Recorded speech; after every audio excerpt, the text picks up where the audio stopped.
Okay, so still need 4 charm, but we have 4 people. Not 4 charm, 4. We need 20, but 4 people give charm. 5 points each. New day. And we're still on the lookout for a couple more poise-based characters, I think.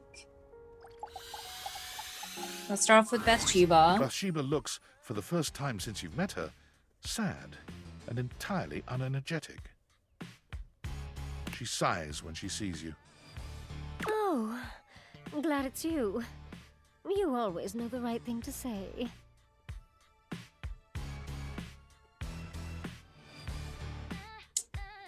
Do I want to be...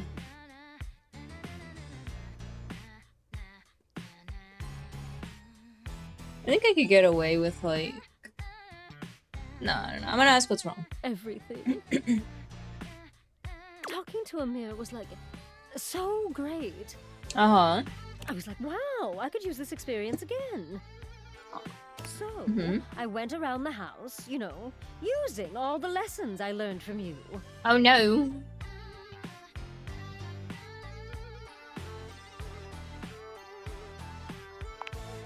One, tell others they're being annoying.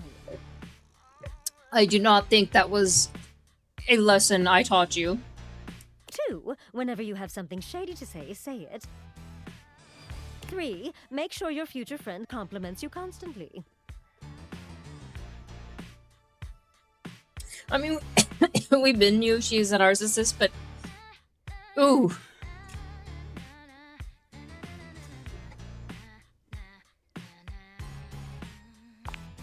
I can't either. And that's not even all. But wait, there's more. Alright, Billy Mays. Your little friendship lessons made me enemies. I thought I was going to get compliments, and I got insults and rejection.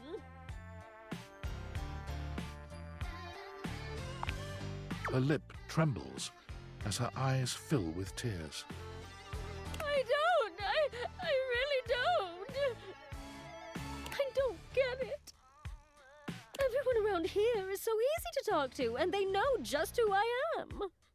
Well, most everyone is. I wasn't expecting the rest of the house to be so mean.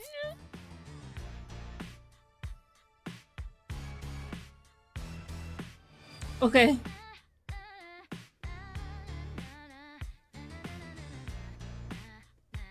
You know what? I don't know how to do that. I wish I could, but I don't know how. Look, unless you've got some good tea for me, or you're gonna tell me how pretty I am, I just want to be alone.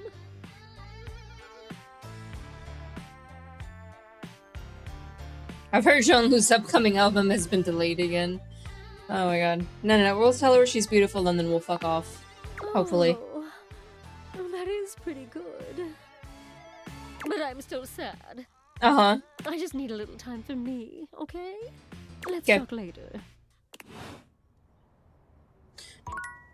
Okay, Dunk. You wanted to meet somewhere, I think. The tennis rackets? Dunk is swinging a badminton racket when you see him. His muscles bulge with every powerful stroke of his arms. Hey, welcome to Racket Day! He hands you a racket before you can voice any objection.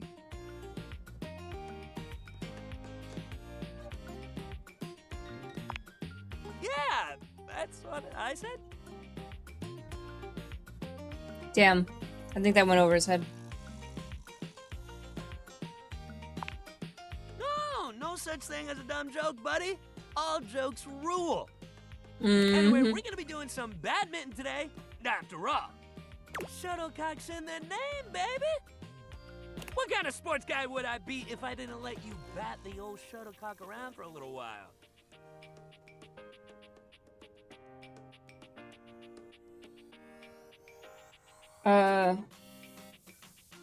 You know what? Oh, yeah? He stares at you, full of genuine curiosity. It's almost a shame to ruin the moment. Oh my god, no. Don't get to as much as I'd like to these days. I don't really get around the house. And everyone in here is, well, they're hot and all. But they're real intense. All right, so badminton. You might be thinking to yourself, what's so bad about it? The mitten. But that's the thing. Nothing's bad about it. It rules. You just gotta get past the funny name. It's a great sport for beginners because it doesn't take too much strength or balance to get started. You just gotta have a little hand-eye coordination.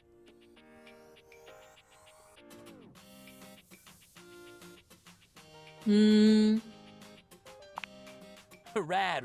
You'll do great then. Great thing about badminton is you don't need much to get started. You got your racket, your shuttlecock, or your birdie, or hell, your shuttle if you want to call it that. Just don't call it a cock. Nobody appreciates that. Can't imagine why.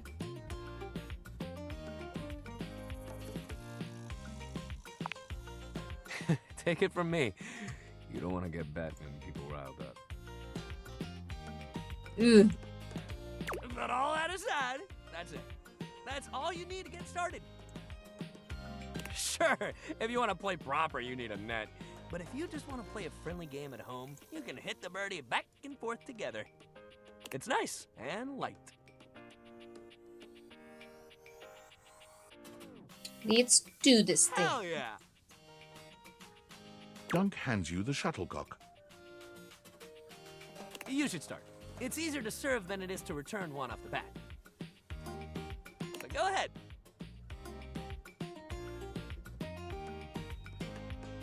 Pull out a proper serve. Dunk returns your graceful serve with a swing that puts yours to shame. But he doesn't gloat when the shuttlecock sails past you. You know my old man as a shuttlecock? That's where the family name comes from.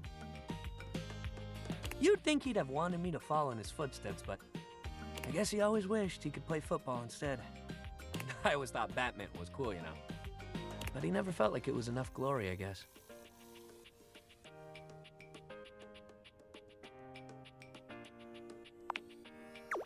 Me too, man.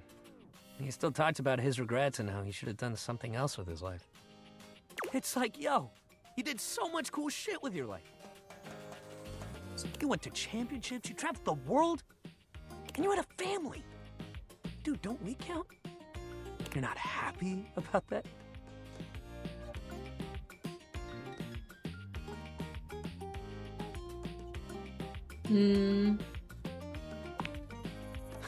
Thanks. I wish my pops felt the same way, but I can't really make him be happy about how his life went.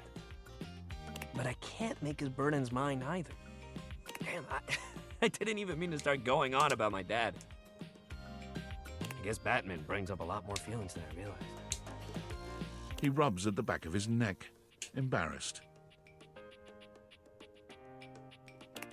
Well, look, next time we'll do something fun that doesn't make me get all deep into my family history and whatnot. Okay? Exercise ball time, baby! Woo! We're gonna bounce!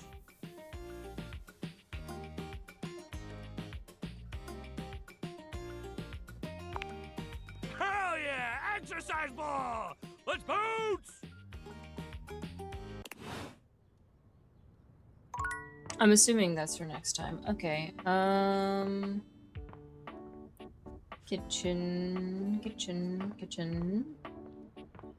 The kitchen. Oh, I need to make you last. Right. Okay. So we'll talk to Bev. We talked.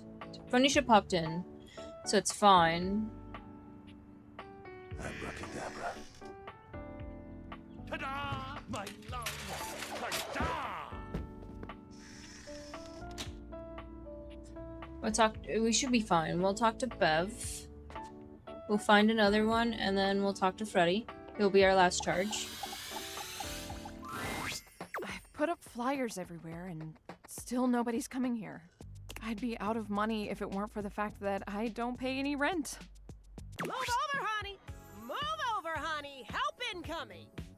Blessings be to Phoenicia. Phoenicia? What are you doing here? I heard your bar needs a little TLC, so I brought some friends. All of them, actually. You said all. You really came to see me? And I also heard you needed some ideas for a new cocktail. Sure, what we got, y'all? I brought some vodka. Girl. Love a vodka though. Not anymore. But little vodka, little fruit punch. Love a little Dasha. But I brought cranberry juice to go with that vodka. It's rad. Trust me. Hell yeah. I have some limoncello to add a little class. You know what's trendy right now is passion fruit juice. Good for antioxidants and bullshit. And bullshit.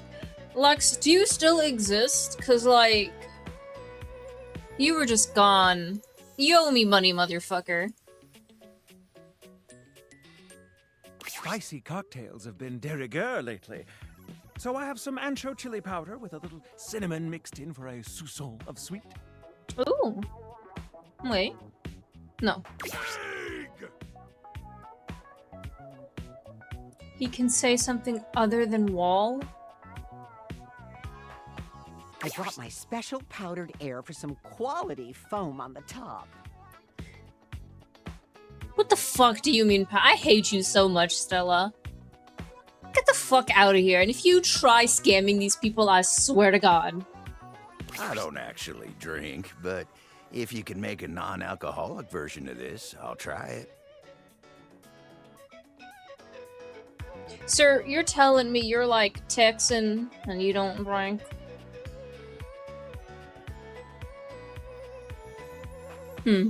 Interesting. I brought my hot talents in case your cocktail needs a little flair. Even though I'm John, I still like to have fun sometimes, you know? God, the voice switch up is so wild. And because you're so passionate about this bar, and because if this place succeeds, it'll be a great new place for posting pics, I brought passion fruit juice. All that's left now is for you to mix all these things together. I don't know. I'm not sure I can. Bev. Yeah, you might mess it up. Fuck off. What a bad response. Do we just do like basic? Yeah, you got this?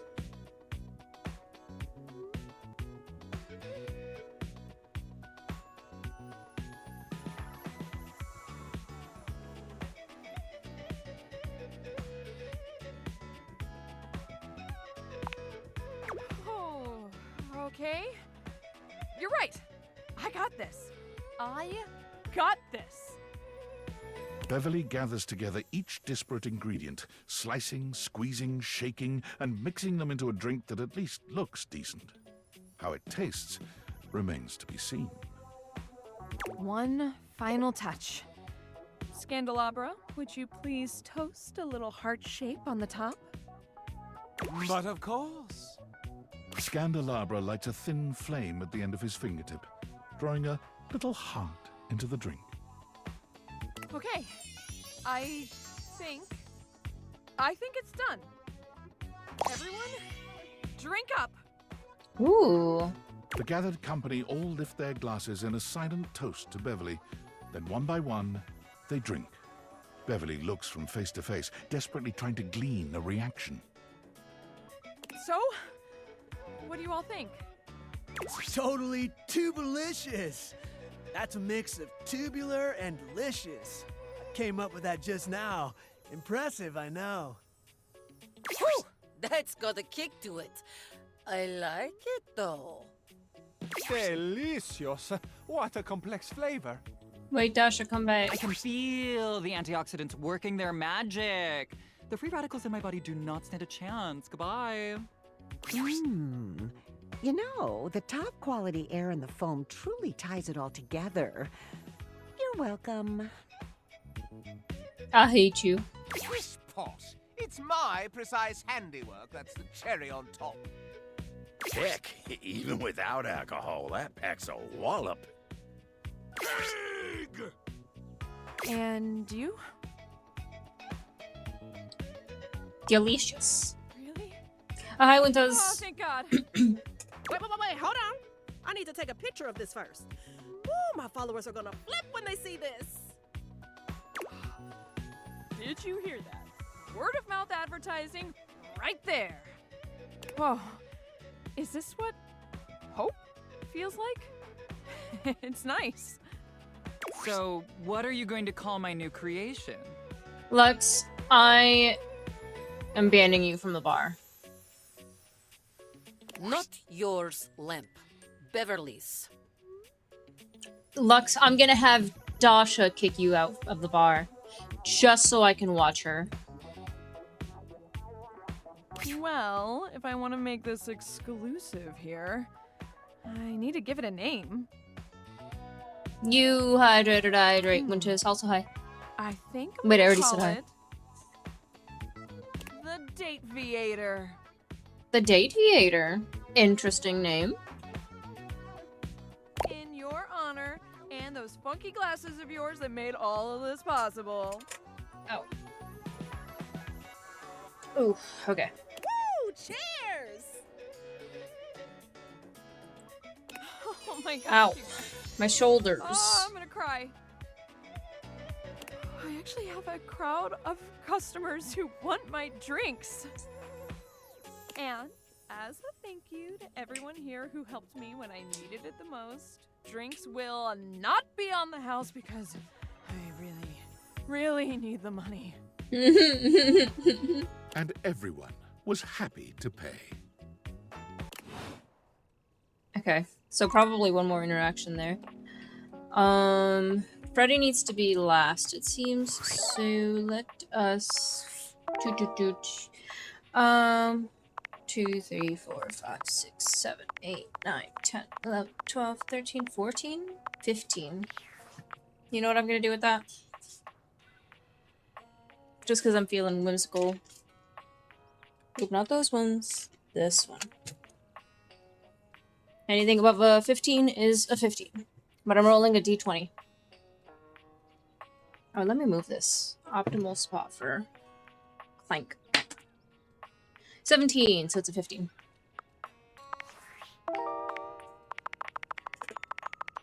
What we got? Don't get snappy. This vermin terminator is the scourge of the Ferd. Von Trapp. Oh, I think that's in the over here. Work or play? Dorian shush. Projects where secrets are kept. You like it when I'm horizontal like this. I have to turn off the glasses. I forget. Is there anything else down here?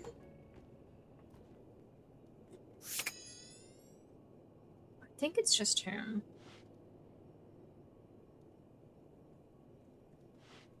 Okay, well. An unholy amalgam of rat and trap stands before you. He regards you as you do him, with surprise and disgust. He holds his hands up to his chest in a distinctly rodent-like gesture, his nose twitching at intervals. Holy frickin' shit! Oh no. What am I looking at here? What the fuck? Hey, fuck you, Tony. A new face in the crawl space? Are you real or what? No, you're hallucinating.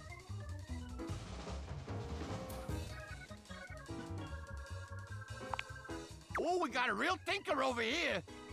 I'm real, you're real. Shut the fuck up already. What do you want? It's gonna be so hard not to mimic some of his shit, I think. Bada bing, bada boom, forget about it. Clothing is optional? You're right. 5 stream streak, though. Nice, nice, nice.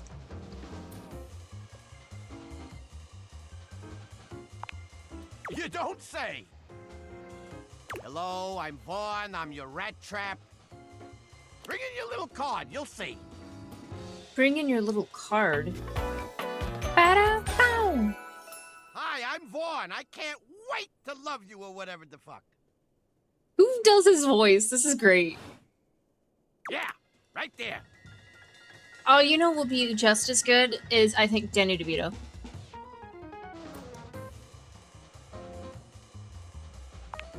Oh, a long time, Pally.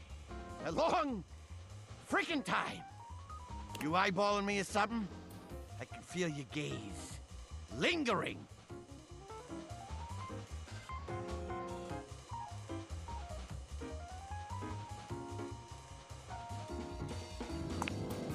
Oh, well, that's all right. I guess it isn't really your fault. I do think of myself as a very well-defined character of a sort. How do you do? Oh, well, he sounded like someone for a second there. Vaughn stops for a moment, his nose twitching as he sniffs the air. He squints at you, suspicion in his gaze. Hey, buddy, you got cheese on you? Should I? Shouldn't you? Shouldn't you? You know, think about it now. I forgot to purchase cheese while I was at the store this morning. But you know how much of a pain in the ass it is to remember where the fuck the one dairy-free option is? Because it's not what the regular cheese is. You come into my crawl space and you got no cheese? This frickin' schmuck? Listen up! You seem like the fancy outside of the crawl space sort. Okay. That right? I mean, I live in the rest of the house.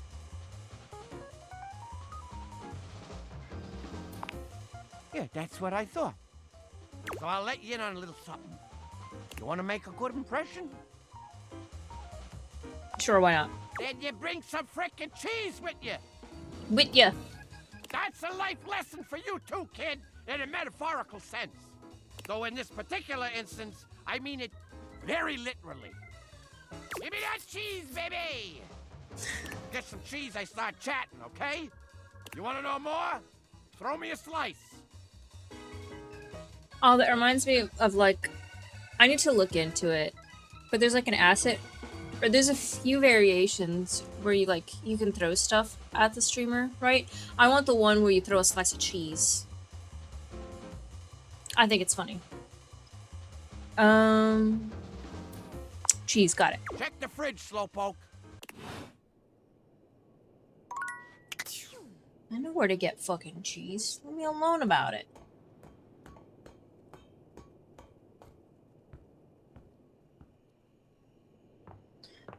Alright. Freddy, are you willing to talk now? Time for a snack. Looking for some cheese is the kind of talk for someone on a quest. I feel like I kind of changed my interaction, or like delayed interaction with Freddy just for this cheese. This ain't a snack, huh? Wow. Haven't heard that name in a long time. Well, I got a block of cheddar with your name on it. Or, well, his name. Anyway, hope it does the trick. Freddy hands you a small block of cheese. Cheese. No problem. See you later, cool kid. Yeah. Well, I'll have to talk to him again later. Oh yeah. What does Von Trapp give me? Gotta make these things go away. Oh yeah, I forgot about you, Jerry. Empathy. Also empathy. You give me sass. Well, I don't need you right now, but I guess I could. Give him the cheese at the very least. Does that just stay in my pocket? Oh, you're back. Nightmare. Are you really going to realize me? Please, I'm trying. I'm trying. Oh, I thought so. If you change your mind, you know where I am. I know. I'll drink like 100 cups of coffee before bed if I have to.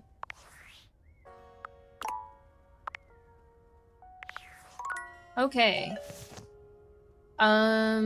First things first, I guess we'll check on Bathsheba. Bathsheba is back to her usual happiness, greeting you with a peppy little wave. Hey, girl. Hi! You know, I was sitting here in the bath feeling sorry for myself. Uh-huh. After the real tragedy I went through when some of the objects in this house were mean to me. I mean, from their perspective, you were mean first. Go And I on. couldn't help but think about you. So what if I only have a couple of actual friends? I have you, and you're basically the second most popular being in the house. Okay. I'm number one, obviously. Everyone's just too intimidated to be close friends. And like, that's fine, I don't need them. But if they see me and you walking around being besties and having a ball, oh! They'll be so totally jealous! And that's the most important thing at the end of the day. Yes, the most important thing at the end of the day. So, I just wanted to let you know, as of today, you and I are actual besties.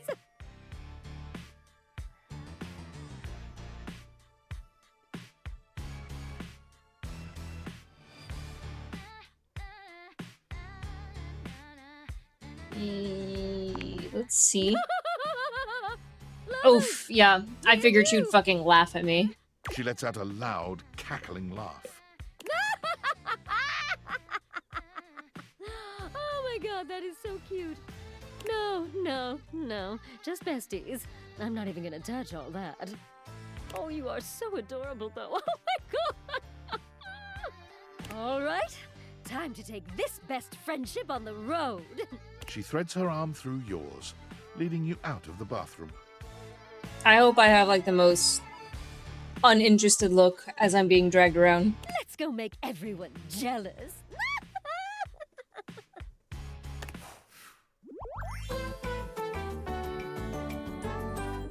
Rub-a-dub-dub, your bestie's a tub. Ugh, I hate Bathsheba. Okay. Dunk. Hey, bud. Dunk is balanced on the exercise ball when you walk up on him, sinking into a deep squat. This is the kind of thing you've seen people do online. It looks so easy when he does it, but you know somebody else would fall and break their neck if they tried.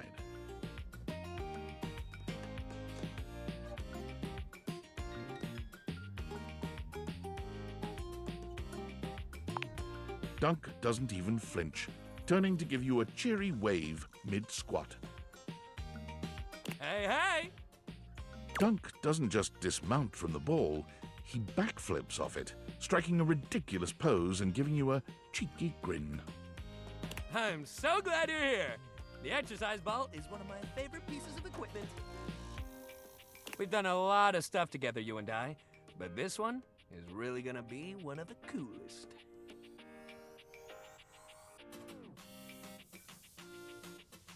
What's so great about the What ball? isn't great about it? It's like being a kid again. You get to bounce, and work out at the same damn time. Now I know standing up on that thing is not a beginner move. But if you want to try it like me, I can help you out. I'll spot you and hold you if you need it. I love that. Oh, hell yeah! Here, I got you. Dunk helps you climb up onto the ball. It's hard to keep your balance, but he's got such a firm grip on your hand and your hip, you manage to stay upright. Easy. All right, if you want to try sinking into a squat here. With Dunk's help, you sink into a squat, fully aware that you are nowhere near strong enough to do this on your own. But where your body trembles, Dunk steadies you. His hands are always wherever they need to be to help you, gentle in their touch, despite the calluses on his palms. Oh, this is like a sporty, athletic version of that one scene in Ghost. You know, the pottery scene? Have you all seen Ghost? Someone's got to be old enough to have seen Ghost. He stands so close to you, an intimate position without even the slightest hint of anything untoward. A true gentleman committed to nothing but ensuring your safety. It's quite sweet, really. That's it. Just like that. Amazing. You're a natural. All right, that's enough. Let's get you down. Careful now. Dunk helps you climb down from the ball, not letting go of your hand until you've settled yourself with both feet firmly on the ground. You did amazing, and hey, you can squat now. Woo! Press this button anytime to get down like a clown. Wait, oh, I actually can. Nice. You can try it out when you're just doing random stuff around the house. It's fun. Dunk eases the ball away from you, rolling it to a place where it can stand on its own. Wait, could I? He I looks could before. suddenly serious. Look out of here with that. Man, we're running out of sports to try together. It feels weird to realize we're getting close to the end of the road. I kind of thought you'd click with at least one of these things. I mean, it's all your equipment after all. But we got one more thing to try. Well, things, I guess. I'm sure one of them's gotta be your new obsession. All right, next time, we're doing Misc Day. We're gonna try it all, baby. Where does it? You Where? just meet me at that little box of odds and ends. I know your thing's gonna be in there. Little box of odds and ends. So I'm assuming this, and not like specifically the brackets. Well.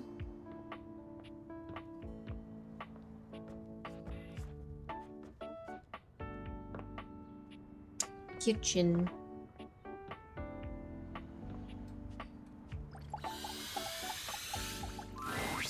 Hey, welcome back. Good news. I've had even more visitors since you came along. Apparently, one of the reasons I didn't get more in the first place is because everyone was confused on whether I was open or not. Oh my god. You didn't have like an open sign? I guess having so many openings and closings will do that. But once word started getting around about our special cocktail, I started getting more business. And I have you to thank. So let me pour you a thank you drink. What can I get you?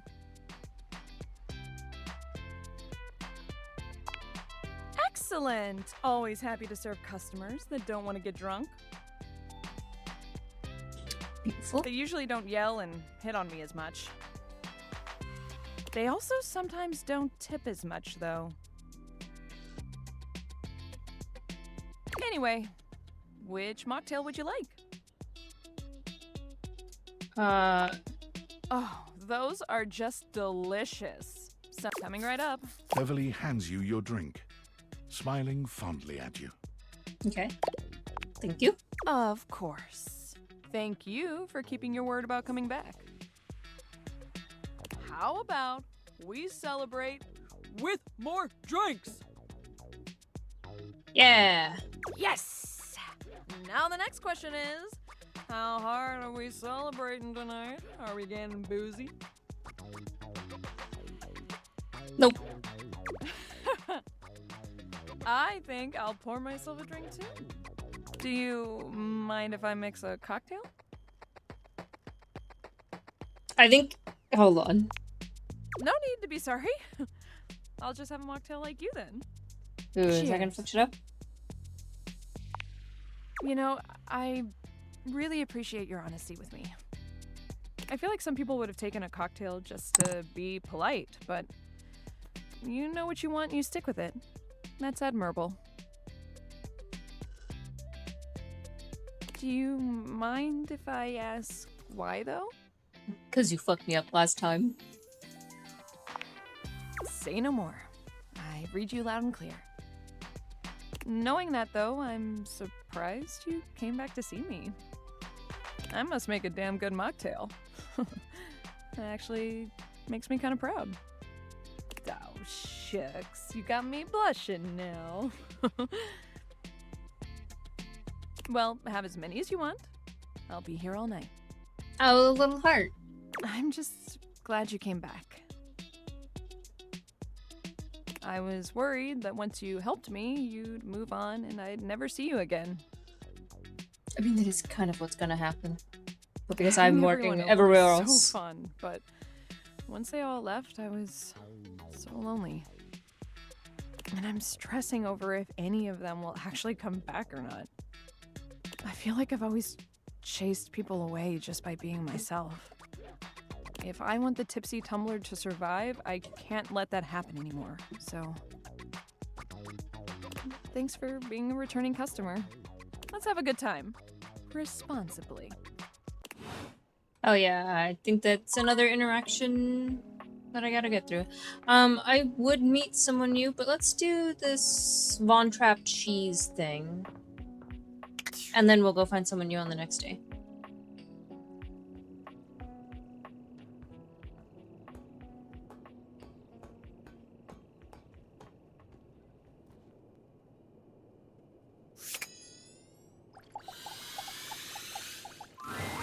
Vaughn sniffs once, twice, 3 times, each sniff bigger than the last.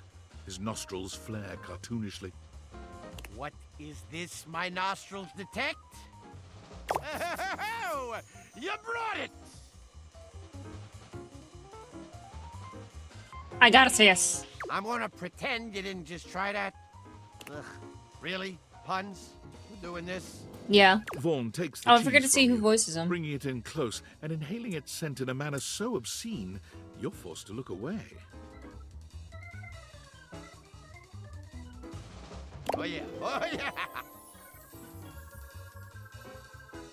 This is the good stuff, I can tell. Ha-ha! Oh, I'm gonna be covered in rats in no time!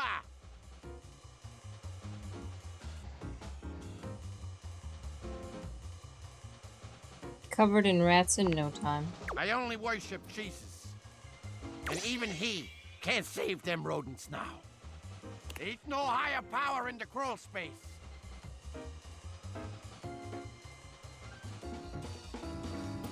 Just darkness. And Bodhi, I guess. And Bodhi. But mostly darkness. Darkness.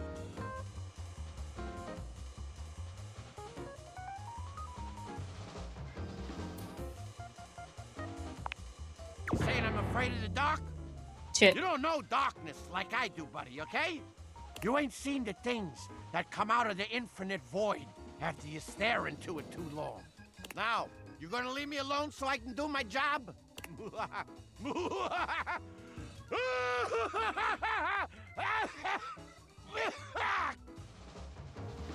God damn, it's dusty. Okay. Bye.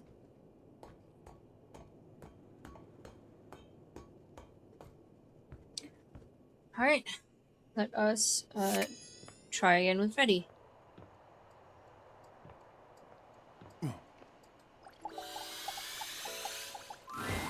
Freddy is deep into a book of some kind when you find him. He looks up at you with a sad expression. Oh. Hey, cool kid. Sorry, I can't talk. I'm pretty busy right now.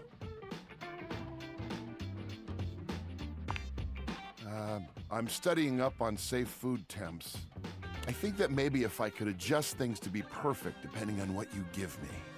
Because I have a job. It's a clear job, and I love it, and I'm good at it.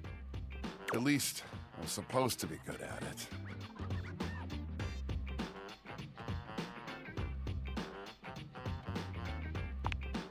I keep trying to tell myself that, but I'm struggling to believe it. It is the nature of food to go bad. I could have hurt you. Don't you realize that? What I do is important to me, mostly because it helps to protect you.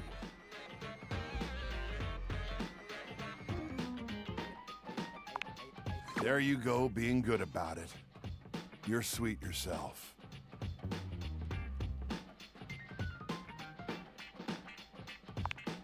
Oh, that. You might not guess, but I've, really struggled with keeping my cool for a lot of my existence.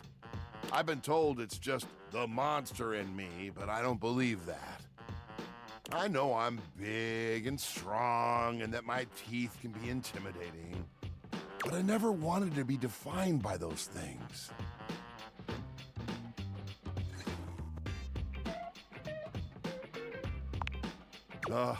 Exactly.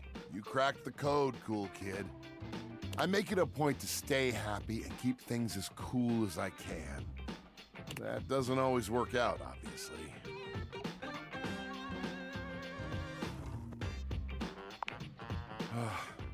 You know, it's been so long since anyone asked me about my past. It was when I was just coming off the factory floor. You might think I'm this fantastic fridge, but I'm actually the smallest model of my line. The smallest? Yeah. I'm the runt of the litter. The Yeti family was made to run big, but I got teased by my siblings for my size. They told me that I'd fail in no time, that I was made to fail. At first, I let it slide down my back. I knew what I was capable of. Through testing, I did everything I could. I made all the ice I could make. Temp control, steady. Smart screen, crystal clear. In all official measurements, I was a top-of-the-line Yeti. Those things didn't matter. Every day I would get teased. They would call me names. And one day, I just had it. I got so mad, I blew a cooling line. Oh, Lord. They called me defective after that.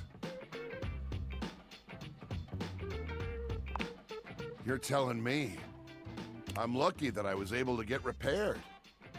I thought for sure I was going to be made into scrap. So, when the food went bad and I felt like I couldn't do my job, I broke. It took me back to that place.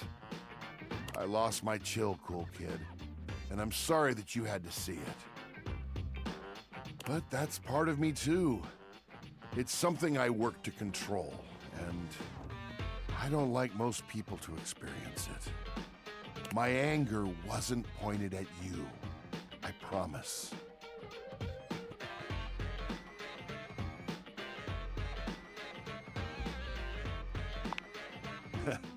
Nobody knows it but you. You know what? It feels great to open up like this a little. It's a part of me I've tried to hide for so long. But to be seen and still have you come back, that means a lot, cool kid. You know what? You're the type of human that I've needed by my side. You're understanding, kind, super duper, duper cool. And you love food as much as I do.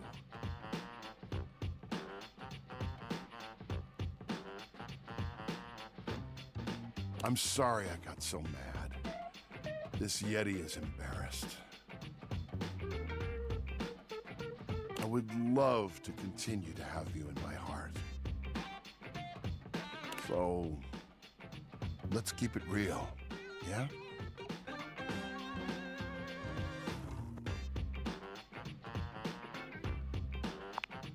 Freddy's expression is entirely blank. This was not the answer you were expecting. Oh, shit. Did you get it wrong? Is he upset with you? Oh, Oh, no. And then he's laughing, grabbing your shoulder with one of his massive hands.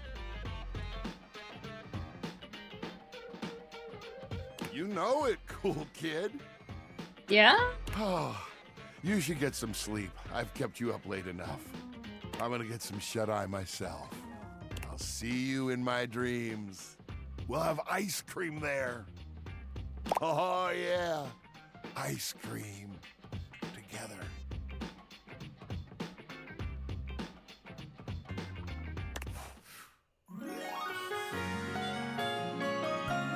Okay. It did not feel like... Feel a beast of a love connection with you. Cool. I'm glad that actually did work out. It did not feel like I was getting a yes from that. We did it. So that one's done. Bathsheba is done. That means I can start talking to whatever poised people I have.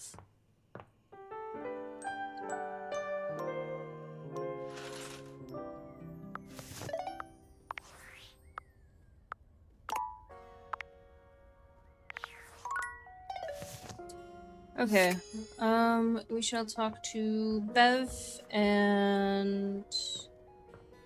Who was my... Oh, Dunk. Well, let's talk to Bev first. I'm already down here. Good morning. I just feel good. After our mocktail party, I went out and put up more flyers. Then I talked to Phoenicia for advice on buying Placebook ads. All in all, very productive night. I just feel like I'm on the edge of good things now. And I have you to thank. You really gave me the push that I needed. I've learned so many things that I know I'm going to put to use every day. I'm really going to put in the work to make this work. I can't stop just because I invented one good drink.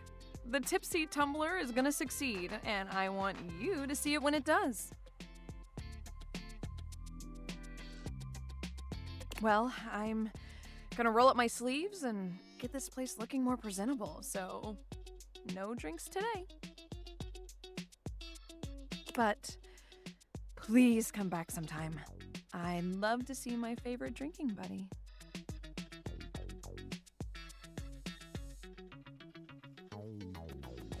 More than buddies? Yeah, we totally are. Sorry, I'm just so not used to saying this, but... God, I love you.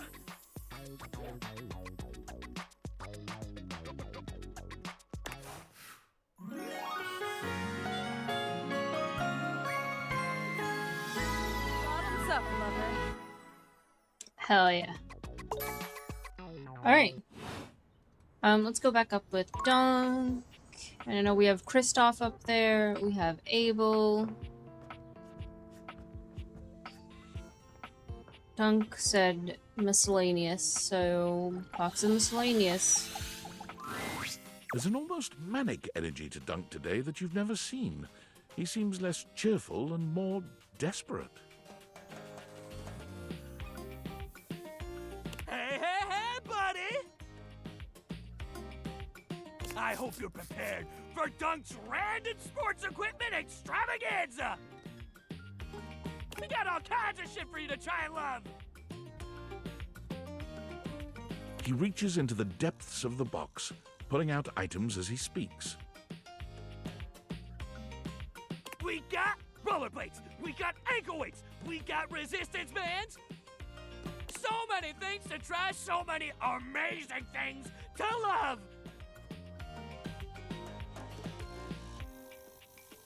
Rollerblades. We're looking for you, buddy! I want to learn to skate. Dunk drops the rollerblades at your feet with bruising force, very nearly missing you.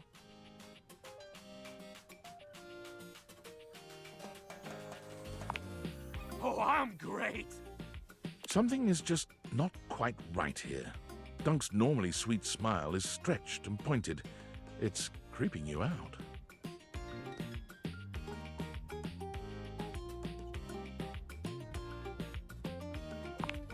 Your kind words seem to penetrate Dunk's mania. His expression softens.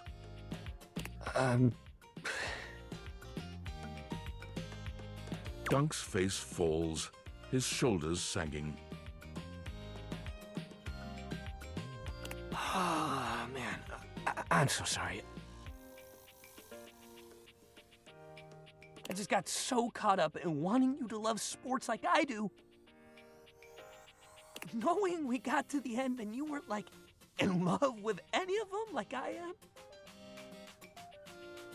I just got scared this is it, you know?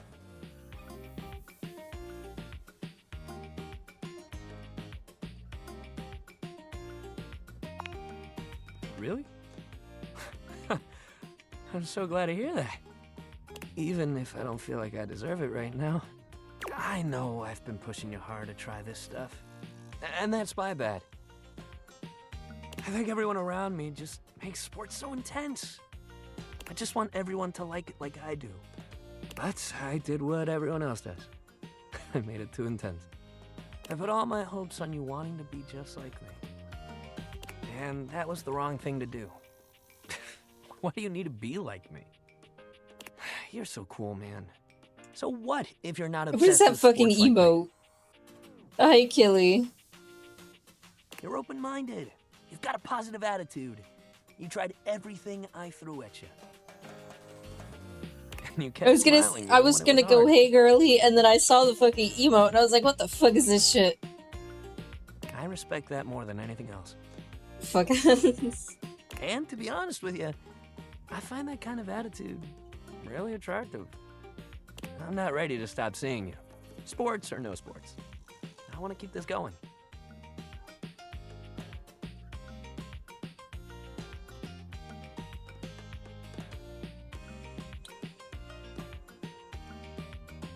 You don't even know what it is. Great. This is gonna go right over his head. Let's try it. So you do want to work out?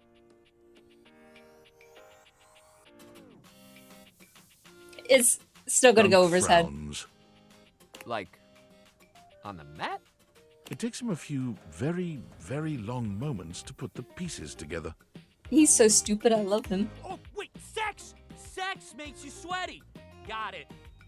He gives you a devilish grin, a sharp contrast to his usual cheery smile. We've done a whole lot of other things, but we haven't tried that particular kind of exercise. We doing good. I have some coffee. I apparently have nuggets, so I need to put my air fryer back later, I suppose, if I want to eat them, because they'll be too soggy later. I managed to clean up a little bit. I need to clean up some more, but you know, it'd be what it be. I wanted to play this, so I started early. McDonald's. Iced French vanilla. What do you say we get that heart rate? Extra pumps of vanilla. If you thought Dunk was a font of endless energy and cheer before, his stamina only seems to increase in this most intimate setting. Your heart rate hasn't been this high in a long, long time. But with Dunk as your coach, you reacquaint yourself with your own physicality, achieving feats of stamina and strength you didn't know you had in you. You look forward to seeing just what else the two of you can achieve as a team. This is not this fucking face. You're a home run, baby. Wanna hit the showers? Stupid face. Guess what? Charm is at 70. So now... Ooh. So now we need, poise at the wazoo. Oh, wait. I didn't see what he's... Who fucking voiced him. Okay. We got her. We got him. Got her. We just got him. You. Dana Snyder. I don't know a Dana Snyder.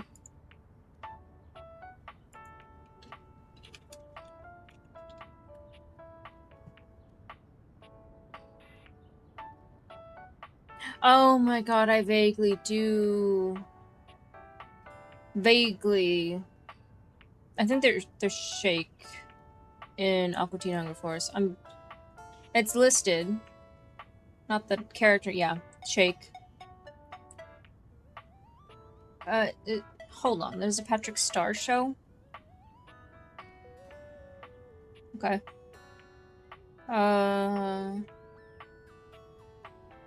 Nothing. Nothing else I've seen. Alright. Well, now that I got that answer. Let's talk to Kristoff, who is one of our poise people. Kristoff, Abel... We can't talk to Cam. Wendelin is not one. River is also not one.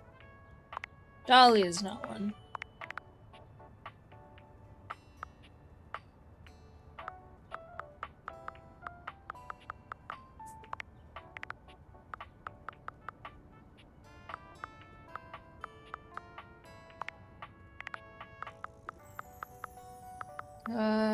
No, Smarts. Of course, he'd be Smarts.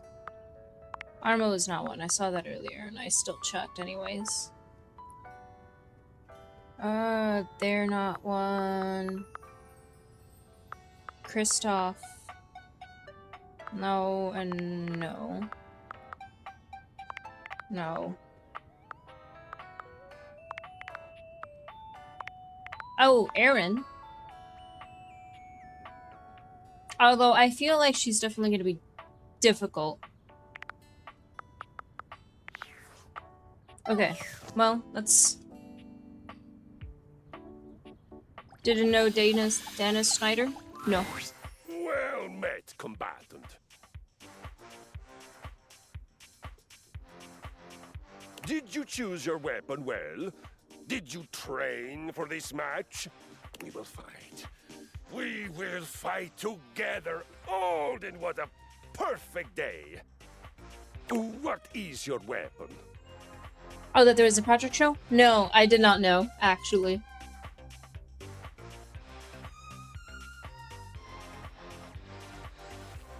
A soup spoon. Ah, a deceptively simple and versatile weapon. What will you do, huh? Scoop out my eyes? Bury a flaming chunk of peat moss in a hollow of my throat? Would have been better not knowing. Yeah, but, you know, I had to see why the voice seemed familiar.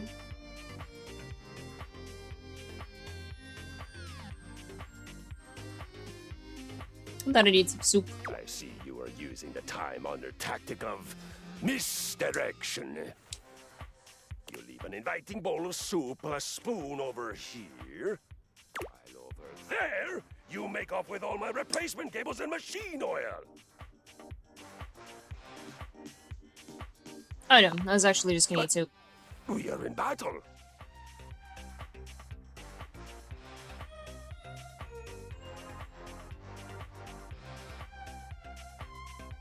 Have something. No. Oh. I do not want soup. You do not want soup? Do you want a salad?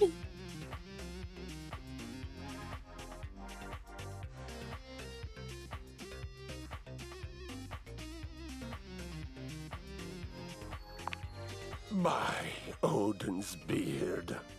I believe it is time we come squarely face to face, plate, with the facts. Oh, you no. are bad at violence. Tis not good soup. Killy. You would dare accuse me of not making good soup?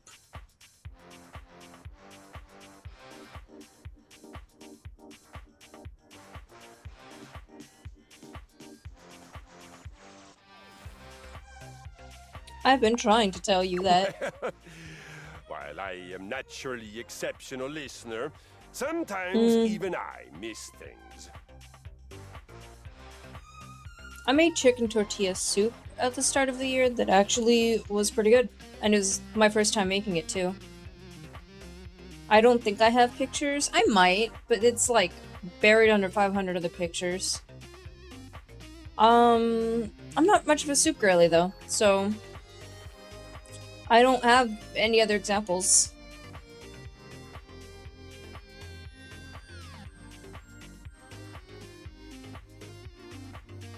It's okay. I hope I wasn't too forceful. Whoa, that sentence felt absolutely alien as it exited my mouth. You aggravate me. You won't be forced. You won't fight. And you won't surrender. How discombobulating. Hee But I am adaptable. I am a brilliant adapter, actually. So, you say what you would like to do. Cannot believe I'm cannot believe I'm letting you decide this. And I will adapt. Yay! Alright, so first things first, take me on a date.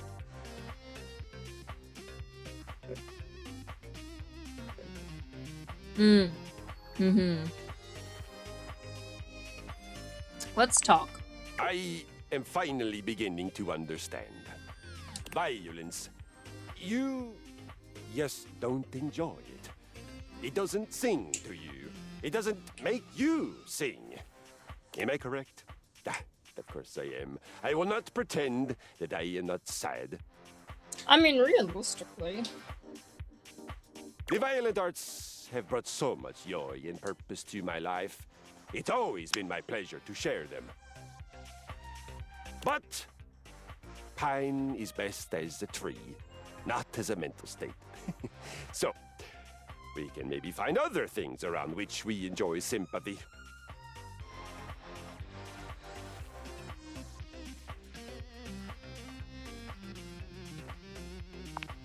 Great Do stories. I ever? The Tale of Friar Bjartur. Bjartur.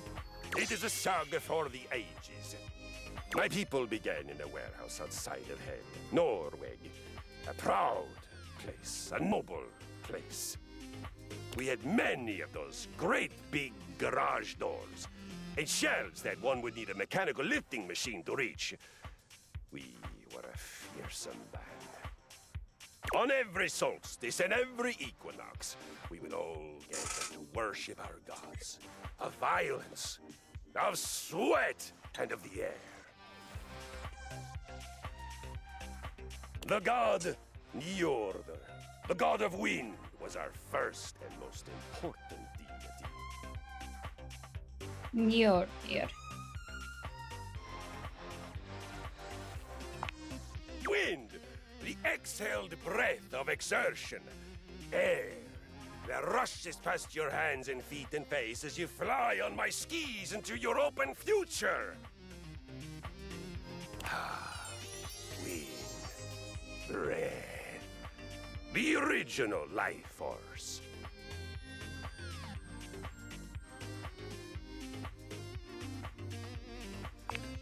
Huh? Yes, that's it. Okay, I really don't care. Bitch. Go on.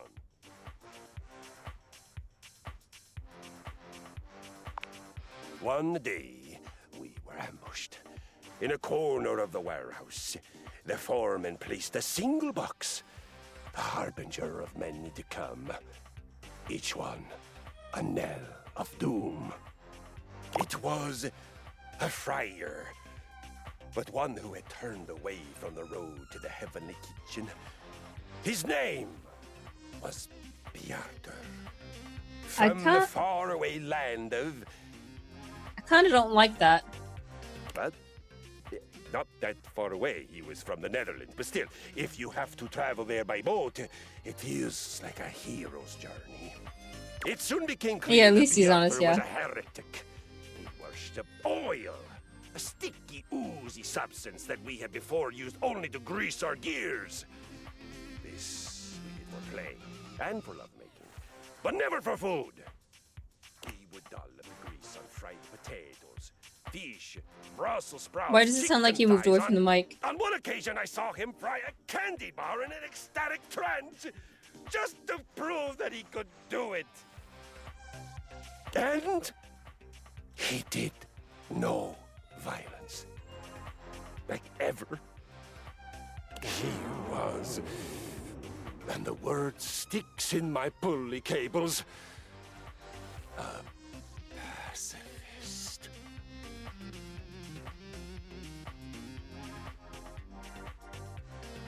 Never actually. What is. Exactly. He just sat there, oozing his Pacifist precious means goo. never exercised in this world, at Sheen least. on his brow was never from good holy sweat. Every day there were more of them. more converts to his sick ritual, more boxes stacked in the corner. Finally, we knew that he had to be stopped. It was no longer enough to watch him building his viscous army. Our love of righteous violence was about to be sated. Awesome indeed. We attacked!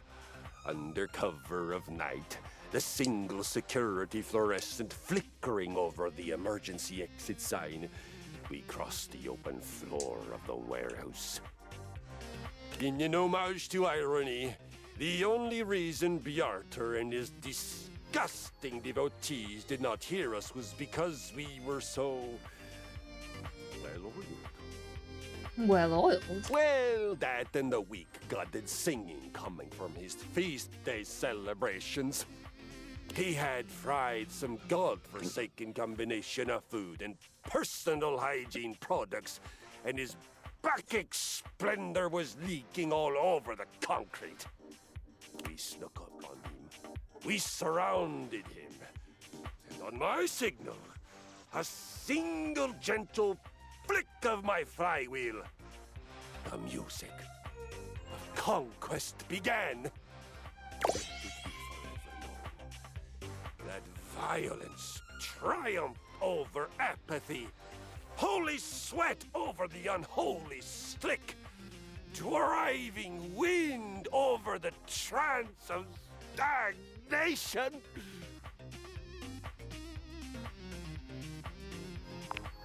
So, now you have heard a saga, one of the greatest victories of my lifetime.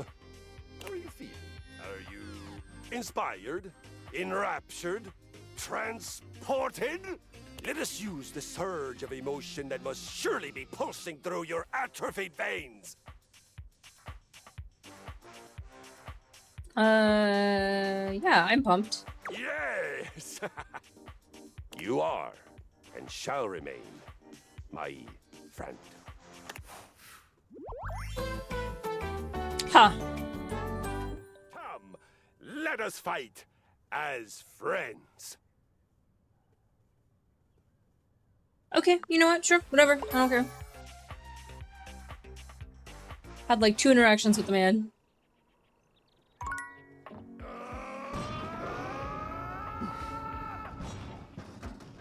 Okay. Oh wait, yeah. If they gave medals for dating, you'd take the gold. Alright, who else did I say had boys? Kristoff.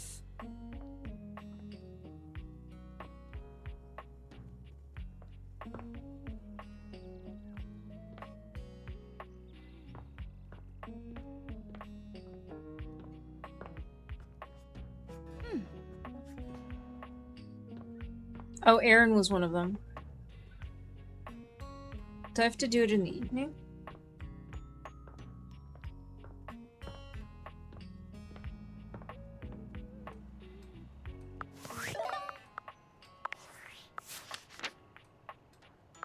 I have genuinely forgotten. Oh, Abel. He's right in front of me, too. That's so stupid of me. Abel was friendly the last Our time you saw him, fave? but he seems downright cheerful today. I think it's safe to say Nightmare is my favorite. But I'd say it's like super close, like by, you know, 0.00 whatevers. Between Nightmare, Dorian, and Sophia. Those are my 3 favorite voices to hear. So. He's whistling when you walk up on him, though he stops when he sees you, greeting you with a broad grin. That checks. What does that mean? You don't know me well enough to be like, yeah, I fucking figured.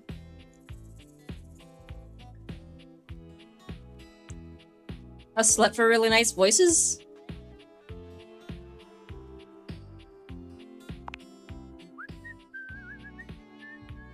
Oh, hey yourself, Sunshine.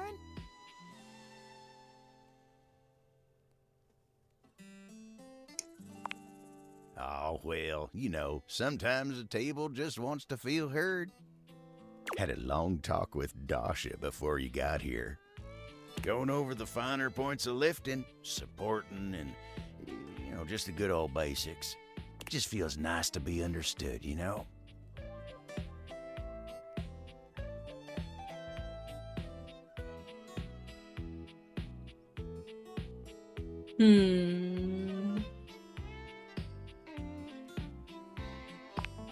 It is, ain't it? Lifting's no easy job. We got a lot of folks in this house who do a damn fine job at what it is they do. But how many people's job is it to lift? To make sure everyone's got what they need, to make sure they know they can rely on you day in and day out? It's a lonely lot in the life of a table, but I knew what the job was when I signed up. I only have one option here. Semantics, pal. Semantics. Semantics. I know who I am and what I do. But sometimes you just wish someone knew exactly what in tarnation you're even thinking about without having to explain yourself. That's Dasha. Hey, ma'am. That's my wife. Oh, yeah, Dasha is also, you know, I'd say top 5. Yeah.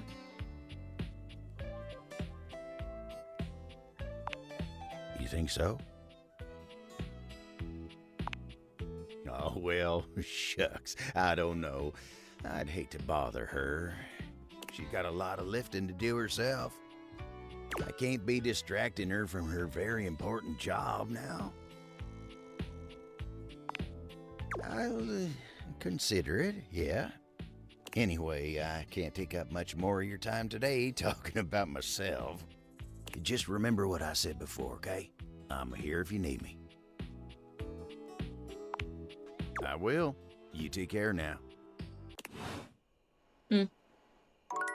Not quite the conversation I wanted. Are you... Do I have to go looking through all of them?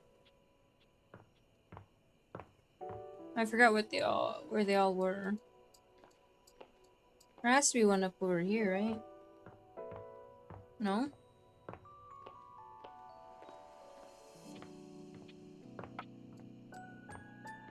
Upstairs. Bedroom?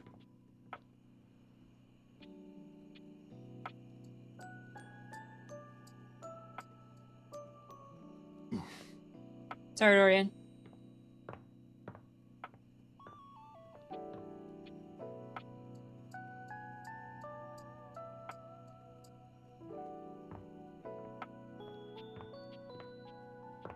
I don't think there's one in here.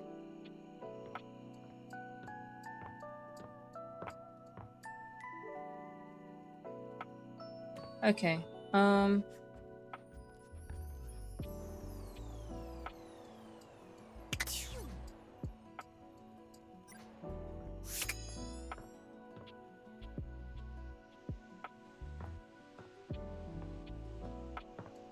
think we discovered that there's none that way, so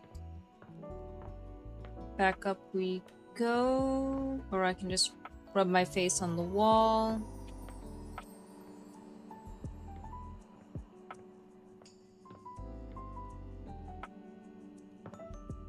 I'm not crazy, am I?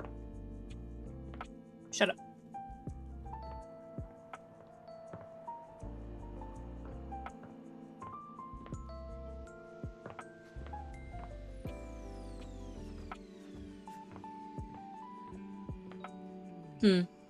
Not the instant shut up. Yeah. I mean, you're here, so I felt it.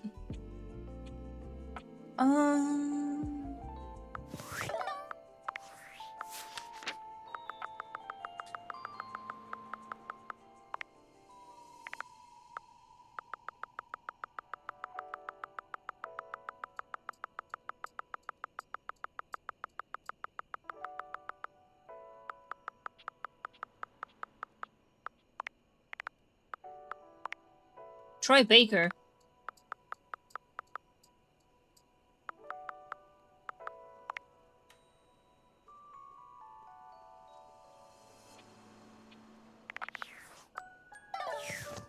I thought maybe she popped up. Ugh. Damn it.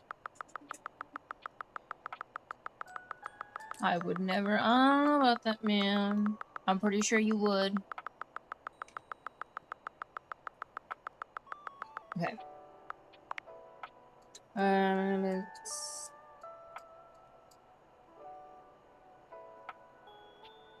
No. What do you mean dislikes the alphabet?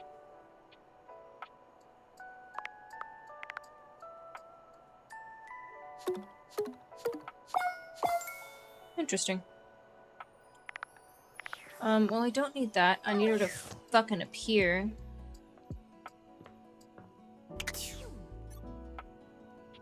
Give that a second. We also do this. Just had... Well, I'm drinking coffee, so... I'm choosing the dihydrate right now.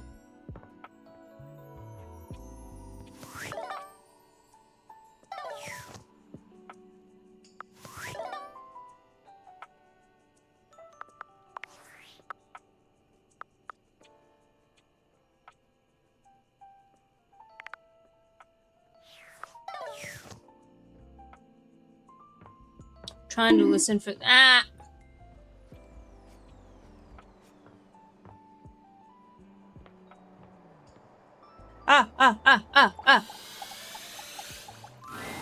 You return. Still you prattle. I've seen you around your lair speaking endlessly to the others. Lair? Yourself. What am I, a fucking dragon? This is a waste of breath.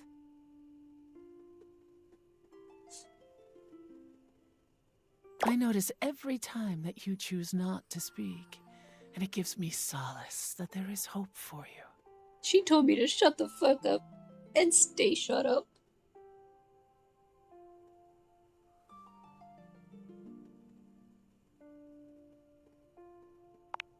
Yes, much like that. Breathe. Take in my current solution. Treat the elements with your alveoli. Make me anew.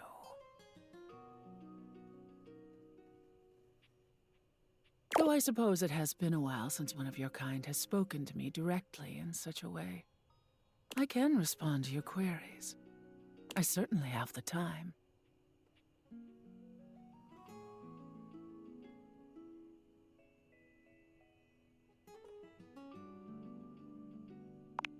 Fear? I feel a deep gratitude for the forces of the Earth's internal rotation that keep me seated firmly around this grand orb. If it were not for her, my separate parts would disperse into the vacuum.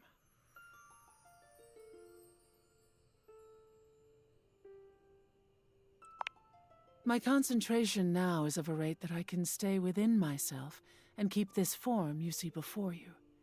My density is in coherence. No, Winters, you're already starting off wrong. You gotta not say anything.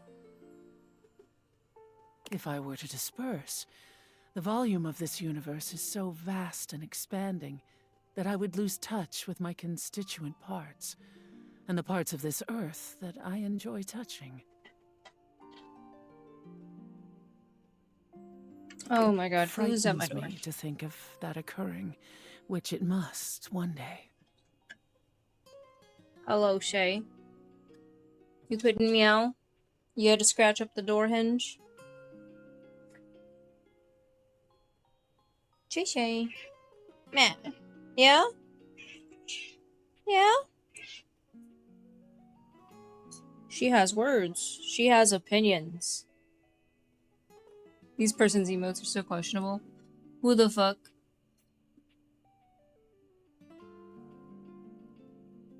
I'm assuming the bounce one that you just used, and not your own. I don't trust that emote, actually. I don't like the... I don't want to know the context of that.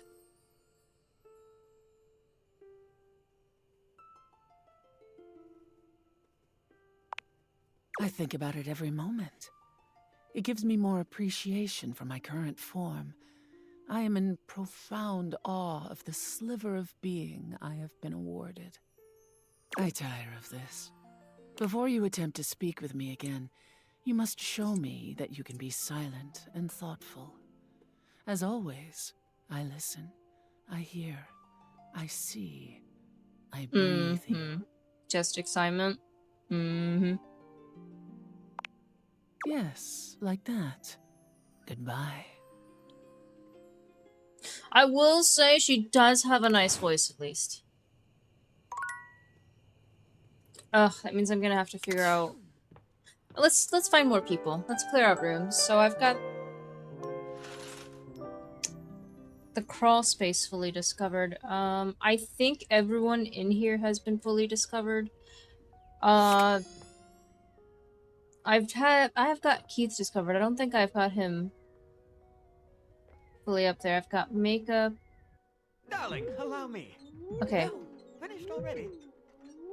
So Sinclair does count as... Ooh, what about these towels? Okay. I love you. Yeah. For real. So my makeup stuff should be that one dude. What about these towels? Darling, allow me. Shut up. I Finished already? just want to see if I can...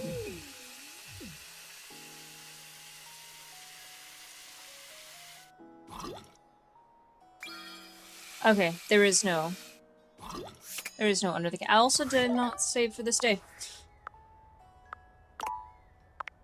Alright, I guess let's try to meet people in here. So we've got at least the makeup, and I guess the towels would be one.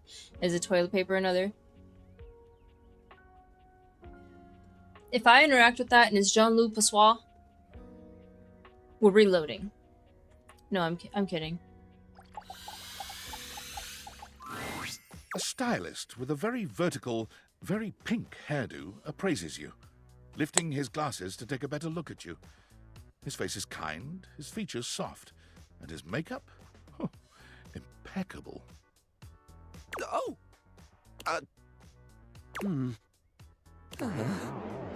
How about we... Oh dear. You okay, dude? I think I'm getting lost right at the start of all this. I'm so sorry, darling. My brain runs quicker than cheap mascara sometimes. I feel that. Stupid Barry, disposable Barry, you're doing it again. Oh, just stop talking. I would like that, yes. He takes a deep breath, shaking off his awkwardness and giving you a friendly smile. I would have expected him to have more confidence, you know? So it's interesting that he got, like, high social anxiety with how much he tripped up like that. Let's take this from the perfectly coiffed top, shall we? My name is Barry Styles. I am your one-stop shop for looking good, feeling great. Not that I have to work too hard at that because, and I don't know if I made myself clear enough on this point, darling, but you are looking fabulous. Oh my god, thank you. Barry Styles is his name, y'all. Why, hello. I'll be honest, because I like to be clearer than a freshly unblocked pore, I really don't like talking about myself, hun. I'd much rather talk all about you. And eyebrow hydration, of course. You really cannot underestimate how important it is to avoid a thirsty brow, baby. Of course. But mostly, I want to talk all about you. In fact, if you'd be so gracious as to indulge me, I'd love to really get under the skin. Oh, not literally, obviously. My products are for external use only. Hi. I know you're just trying to get to your tree, but I had to pet you. I mean, can I ask you a few questions? Sure. Oh, fabulous, darling. Okay. This is super exciting. I just love learning about what other people like. I haven't yet met with a taste I can cater to. So, with that in mind, I simply have to ask. Drum roll. Favorite brand of tweezer?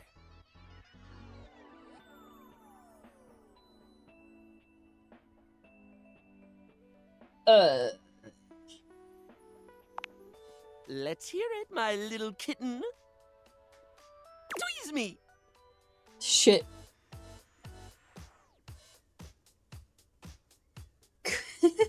Creedle and Crab Nuts is a brand in this game? Sure, okay.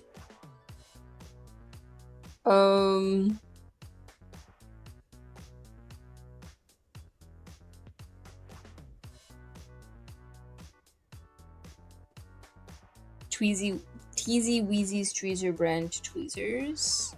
I think Polished Response's slick-lined brand might be a good one. Like, his whole shtick is, like, makeup and whatnot, so, like...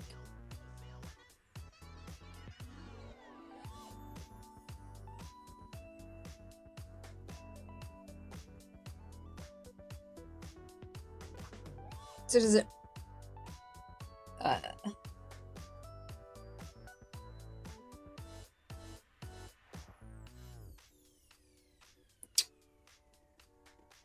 Whatever. Oh, you really know your tweezers if you know Teasy Weezy. No, I just clicked it because it was actually kind of a funny name. Teasy Weezy. Did you know that Teasy Weezy's tweezer brand tweezers won the Massachusetts Most Accurate Tweezers Award 3 years running between 1995 and 1997? Good for them. The Teasy Weezy company doesn't like to talk about 1998. They'd have had 99 in the bag, though, if the awards hadn't shut down after that girl lost an eye. Oh. So, let me just make a mental note. No need to actually write it down. Got a mind like a steel trap. At least when it comes to tweezers and tweezer-related lifestyle choices. Ask me to remember a job interview or doctor's appointment, and I can't help you. But random hair conditioner trivia? I could give you that for days.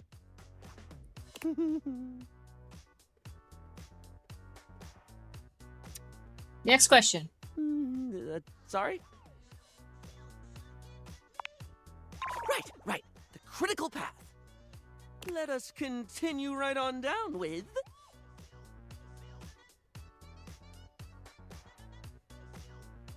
Let's not immediately dive into what's your deepest, darkest secret, but I really want This is to. a good one. A classic of a beauty question. We can't have a beauty Q&A without knowing your favorite lipstick color, can we?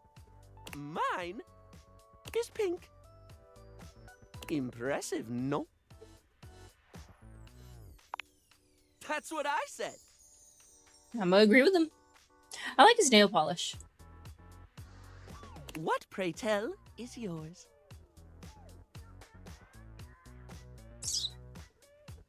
Pink. My favorite too. Oh, look at that. It drew me a little heart. The thing about pink is the diversity of mood it conveys. At once playfully innocent and chicly suggestive, its cultural association with femininity has seen it both stigmatized and embraced in equal measure. Its use, more than any other color, can either be a display of conformity or of rebellion. And, perhaps most importantly of all, it just really pairs well with my eyes.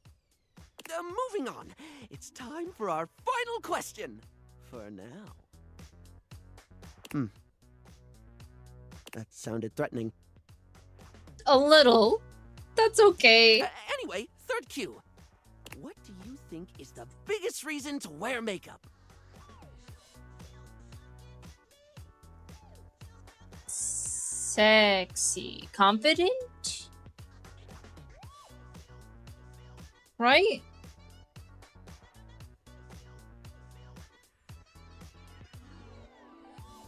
I think he's either okay with confident or sexy. Like, those are...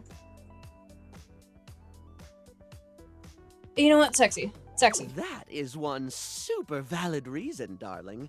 A good makeup job can really draw out the hotness. Hotness. When I do my thing, There's a real joy in framing someone's eyes to show just how alluring they are, or highlighting some gorgeous cheekbones. Pinpointing the steamiest features and putting all the attention on them, that's art, hon. Sorry, I spoke a lot again. Of course I did. I'm an overshare. Need to stop that.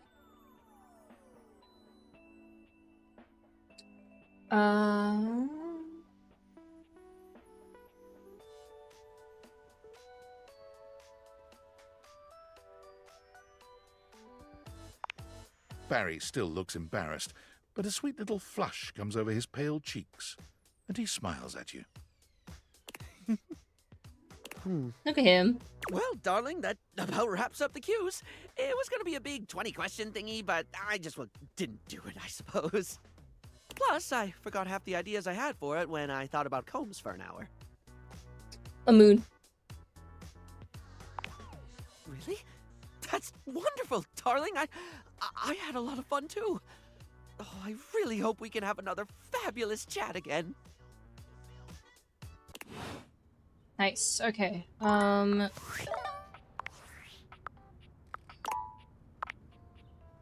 might be saving a lot while I find new characters to look at.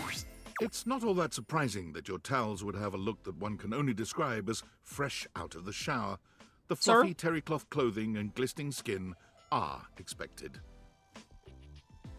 What you did not expect to see, however, was a six-pack you could do your laundry on. I love this narrator sometimes. Wait, hold still. He holds his hands out in front of him, stopping you in your tracks. You didn't do anything.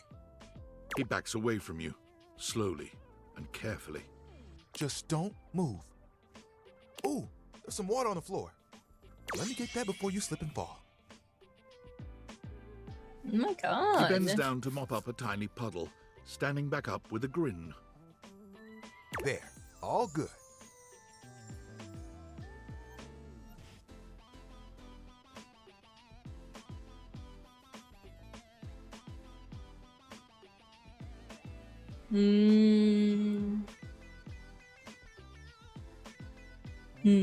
Yes.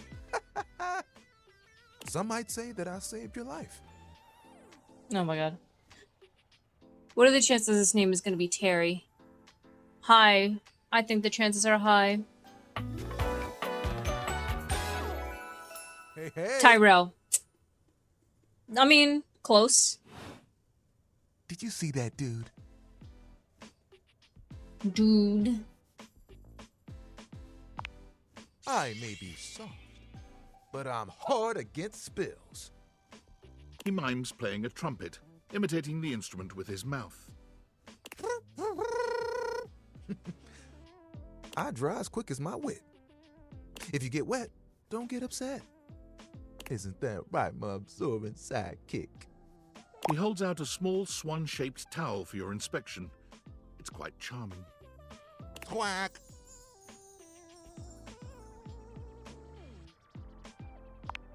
Oh, this? This is Little Buddy. He's pretty cool. I can fold him into anything I want. Today, a swan. Tomorrow, who knows what the fabric of the universe will weave? I mean, I only know how to fold like two others, but still, it keeps me busy between cleaning spills and warming up your body.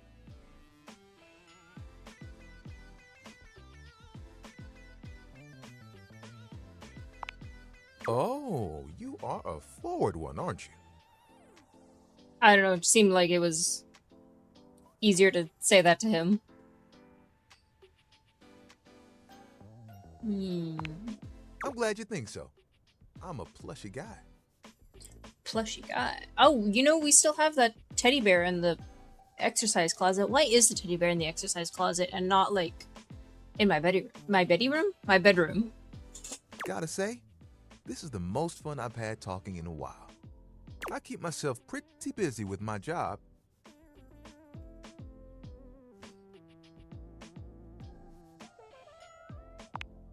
Spills happen every day.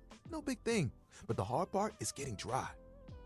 For the big jobs, I work with Washford and Drysdale. But I work pretty independently, you know?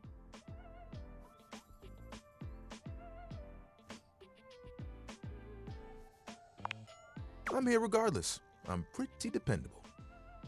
It takes someone of strong woven integrity to be as reliable as me, you know?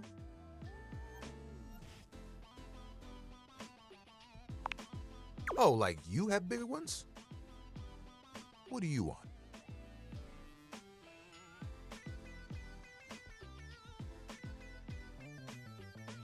Through next Tuesday is honestly such a fucking mood. Sounds impossibly ambitious. But it is a big ambition, you know, travel the world, eat free food, all free. Oh, that reminds me, I want to try my hand at, and I would have to change ingredients around. I want to make a cheesy naan. And then on the side of that, or aside from that, I want to maybe make a butter chicken. But the thing with that is I don't think my family will particularly eat that. But I have to see if I can get the ingredients for that one. But I think the naan I can do. I just definitely need to go find the dairy-free cheese. There are things I want to do, but my job is important, you know? Those spills ain't gonna unspill themselves. And I won't be spilling things to you until I get to know you better. So, let's make a deal. I like the sound of it. Next time you see me, I'll show you something cool. And maybe I'll tell you a bit about myself. Hell yeah. I'll show you an idea I have. Cool. Let's, I did say I was going to be doing this a lot. Actually, I have 3 more charges. Yeah, let's see if the I'm pretty sure the toilet... Oh, pleasure.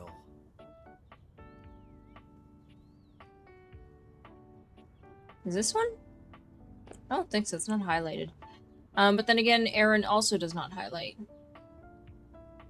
Toilet paper's gotta be part of Jean-Luc Passois. You return It to is. Little Crapper. Are you ready to test your flu? Flu? Sure. Okay. You know how to rhyme, but rhyming is not everything. When you are crapping, you need to make sure your lines flow together.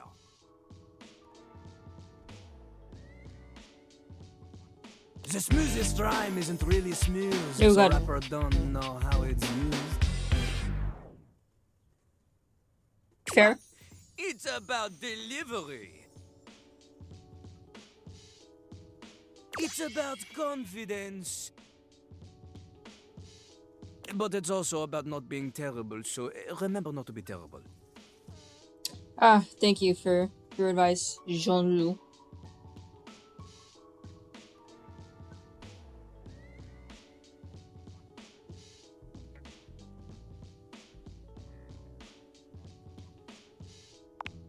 Lil Crapper gives you an example. Give him a word to rhyme, he will ruin it for you.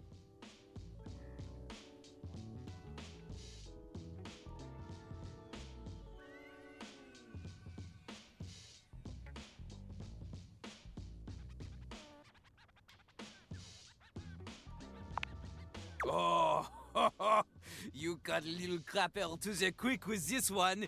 You cut him with a poo knife. The only knife suitable for crappers. Fearless or outstanding knife. Okay, crap.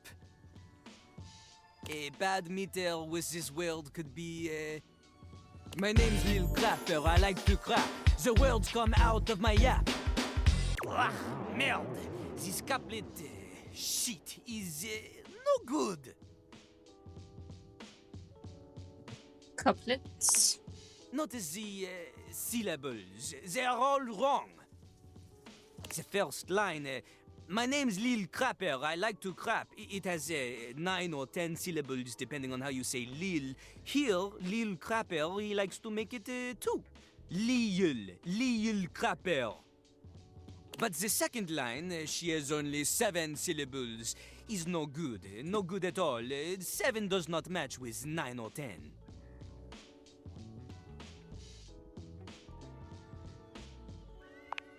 Plus, the stress is on the wrong words. Look, I sing the stressed words in a sort of capitalized looking way for you. My name's Lil Crapper, I like to crap. The words come out of my yap. You see, the emphasis on the first line is on 2, 5, 7, and 10. Then on the second line is on 2, 4, and 7. Completely different. It's no good. The I-ams, they are all over the place. Oh, a flock of lost little I-ams. A rhyme joke! Lil Crapper continues to teach. Now, a rapper could make this terrible phrase less terrible by repeating the old couplet's pattern again, because this creates the sense of expectation for the listener. Or she could follow it with even shorter lines to create anticipation. Anticipation. But a crapper gets it right the first time. And also chooses better words. My name's Lil Crapper. I like to crap. Ah, boring, bad, cesium stuff. Instead, we do... My name's Little Crapper, the master of rap. Immediately better. Crapper, master, and rap, they all have the same phoneme. Assonance.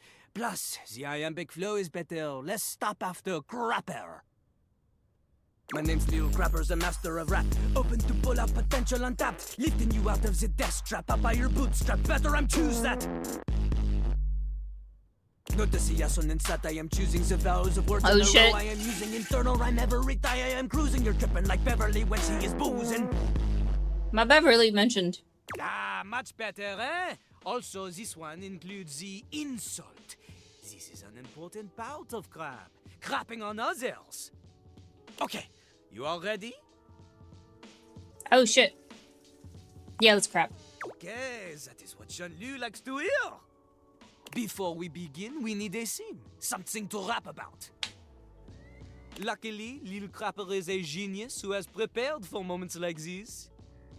He keeps a series of freestyle prompts written on sheets of paper in a cistern so he may style on passers-by at any time. Oh my god, not styling on passers-by.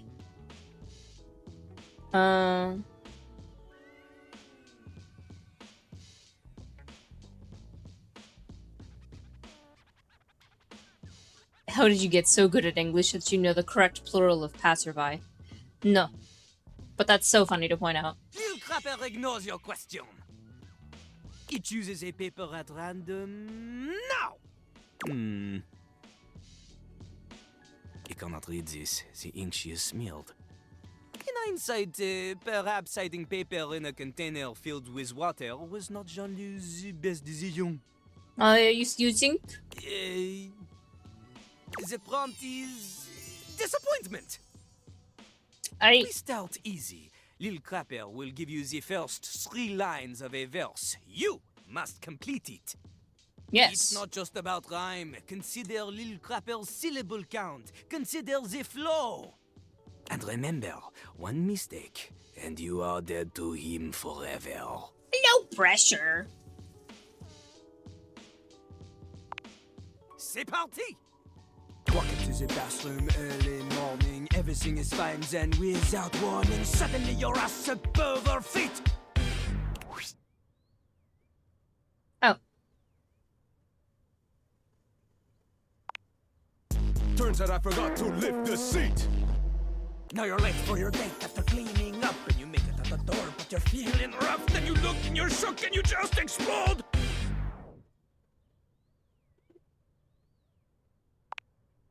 You turn around to find that your car's been towed.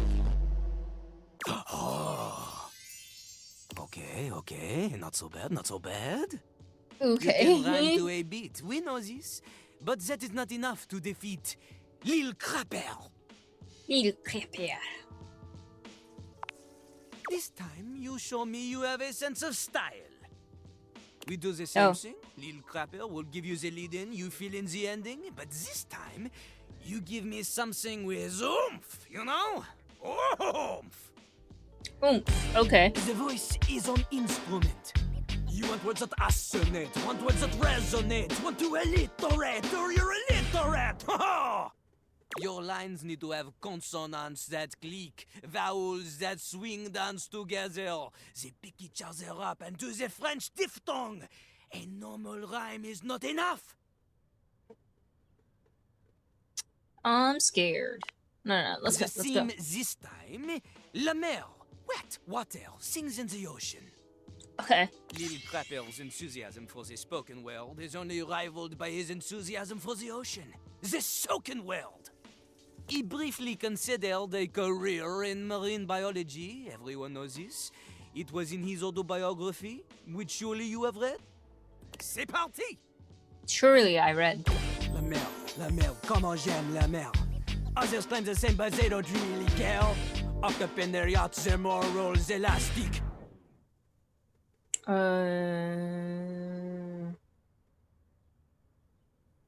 Sailing the ocean and dumping their plastic. He had changed lest we go do something drastic. Dredging their depths with their mastheads of plastic. Oh, yeah. Yeah. Dredging her depths with their mastheads of plastic. Possibly. Their water's my blood, their pipes are my bones. Connected to the ocean when your bullshit gets thrown. Every barge full of garbage makes me an anarchist.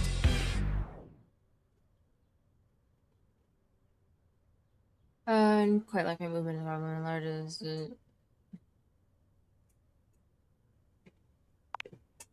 This shit won't be done to the one who's in charges. Yes. Bars of soap. For these rhymes, they are, how you say, clean. The assonance, so passionate. Jean-Loup, he loves it. Jean-Loup appreciates your willingness to endorse political violence in a manner that an American lawyer may say is just vague enough to avoid the litigation. Hehe. Vive la révolution!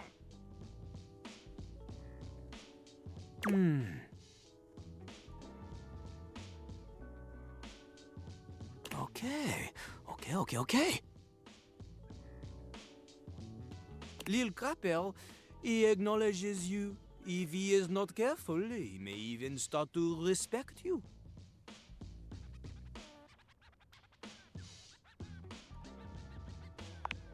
Don't ruin it. Nah.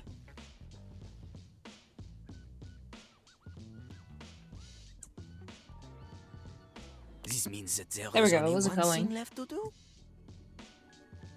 We must diss one another with savage wordplay until one of us backs up and cries in tears all over the bathroom floor. This is the greatest sign of camaraderie. This is where I'm gonna fail. But I guess. Oui, it is true. Lil Crapper, he is challenging you to a crap battle. It has been some time since Lil Crapper has had a worthy opponent. He will give you all the time you need to prepare. Thank. Know this, though? Lil Crapper has been kind to you so far. I believe it. His silver tongue. She has been dulled, but now she will fly sharp again.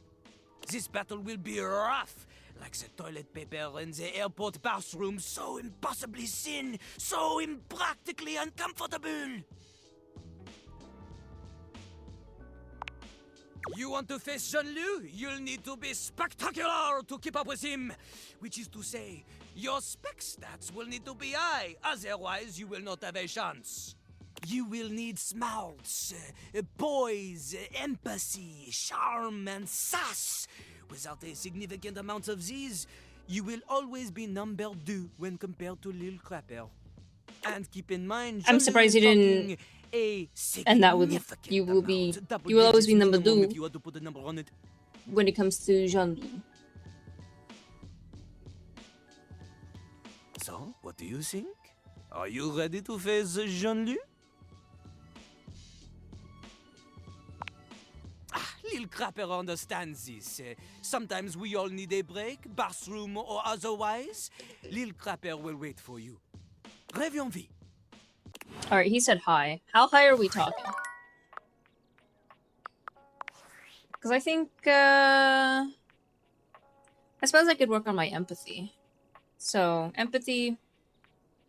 Sass is up there. I'll at least get them to... At least get empathy to 50. Maybe 60, 70? Either way, we're gonna avoid Lil Crapper.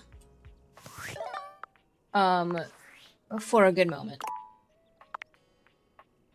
Okay, I have to know. Is the bath mat one? If it's Bathsheba, I'm reloading. It's nothing. Okay. I think that's everyone in the bathroom. There is a vent in here. I have to remember that. In terms of meeting, anyways. In here, I still have this fan. TV, which is also something in the living room. This mat, maybe? No, I think the mat's also... If they gave medals It for is. dating, you'd take the gold. I have this teddy bear. Before I do that, actually, I'm gonna go to the bathroom. I gotta pee, so we will be right back. But let's leave you with music, yeah? And we are back. Let me see. Okay. I also have a little snack to, like, pick at. Ooh, and this piece is wonderful. Alright.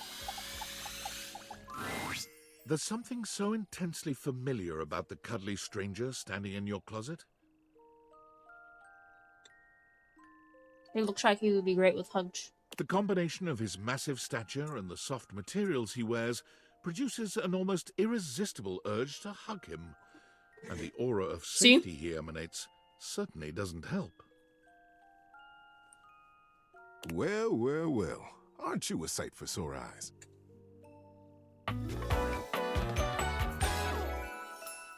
Yeah! Teddy.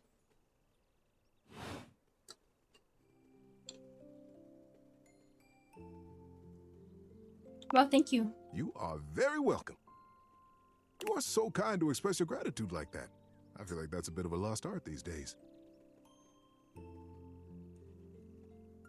To be honest, it's just so nice that you can really feel your gratitude. It feels good. It's one of my favorite things. Right behind fresh hot chocolate, warm in a mug in my hands. Oh, and munching on a big bowl of popcorn. Popcorn. Ooh, and going for a beautiful, long, slow meander out in the fresh air and taking deep breaths and listening to the trees. There's a lot to love around us, huh? What are some of your favorite things?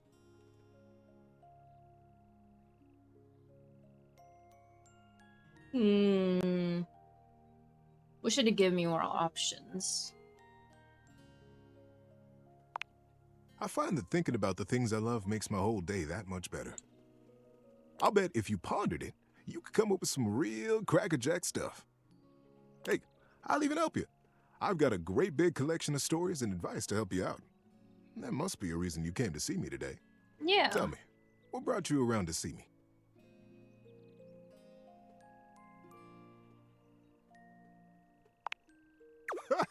Not at all. Not for me, anyway. Closets are some of my favorite rooms in a house.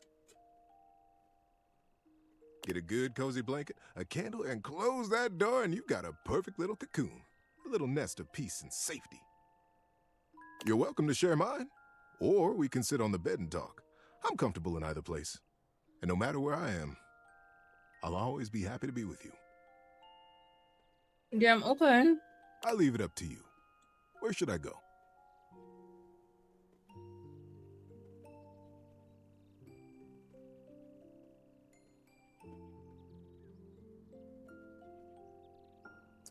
On the dresser. How about that? Closer to you? I love it. So now that we're all comfy, how about a good bit of wisdom? Absolutely. Or, yeah, looking forward to it, Being actually. that it's daylight out, I got some advice to give you. Uh-huh. For me, it's advice in the daytime, stories at night. Want to hear some advice?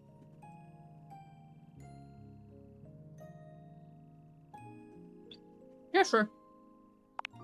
There's a lot of conflicting advice out there about how to stay healthy, don't you think? No, I think the only clear diet is cookies. I can't even tell you how confused I get sometimes. But I've figured out that a lot of health is really just how you feel about yourself. It's all perspective. And the best way I've found to feel good and like I'm taking care of myself? Try to go out for a little walk every day, even a short one. Get out there, breathe that fresh air, look up and swing your arms and open your mouth up wide. Well, I don't know about opening my mouth up wide, but... Breathe in the world. It's good for you. It's good for the world, too, when you open your eyes up nice and wide and really see whatever is around you. Trees or cars or dogs or big buildings or the moon. The moon is nice. It's all alive. It's all available to you. You're part of it, and you're wonderful. It can all be wonderful through big eyes. And sometimes, you're just having a tough day. Even going for a walk like that won't make it better. But it sure does help. And you deserve that.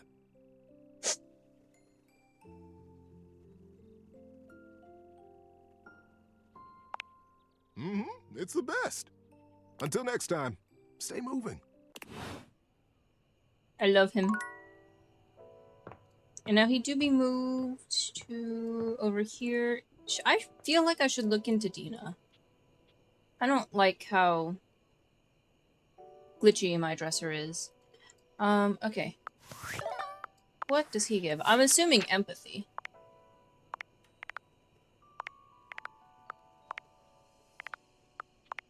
Yeah, empathy. I found a good chunk of empathy today. Oh, the fan. Right? You're not... Okay, you're not someone I know. You've never been famous a day in your life, but as you try to evaluate the excitable figure blatantly staring at you, you can't help but wonder if perhaps this is how it feels. She looks at you like you've just announced she's won the lottery, her eyes wide and her jaw dropped. Girl? Oh my god, this cannot be real. I must be dreaming, right? This is totally a dream. It has to be.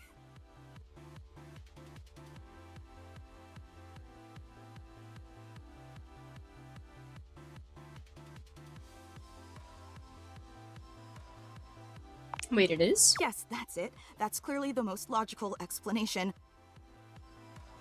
Right now, I am comfortably asleep in my bed, zonked out on Ambien, listening to the calming drone of my white noise machine. Because this right here, there is absolutely no way on Earth this could actually be happening, right?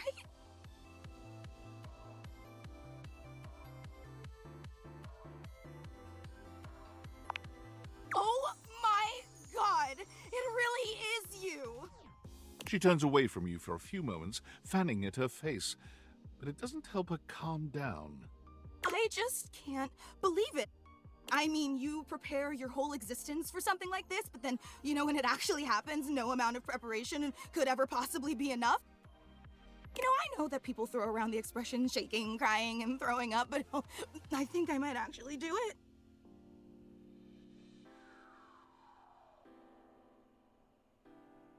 Let's get you a paper bag. I don't know why I even said that. I'm so sorry. It's just that my heart's racing a mile a minute, and there's definitely not enough oxygen getting to my rotors. Which means I'm liable to blurt out just about any random thing that pops into my head. Taxidermy, penicillin, Ontario. You know, see? Just like that. Oh, I'm so embarrassed.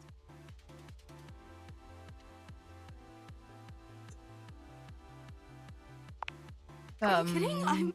I'm making a total fool of myself.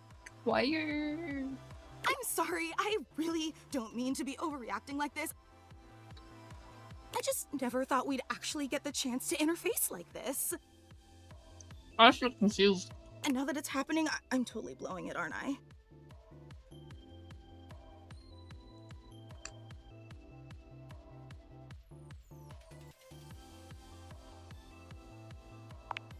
Really? You promise? Would you allow me the opportunity to just reset this whole interaction? Sure. So I have the chance to put my best blade forward? Oh my god, you are the absolute best! Just like I always knew you would be. Okay, here goes. Hi there, I'm Fantina, and if it wasn't painfully obvious from my over-the-top outburst a moment ago, I am your biggest fan.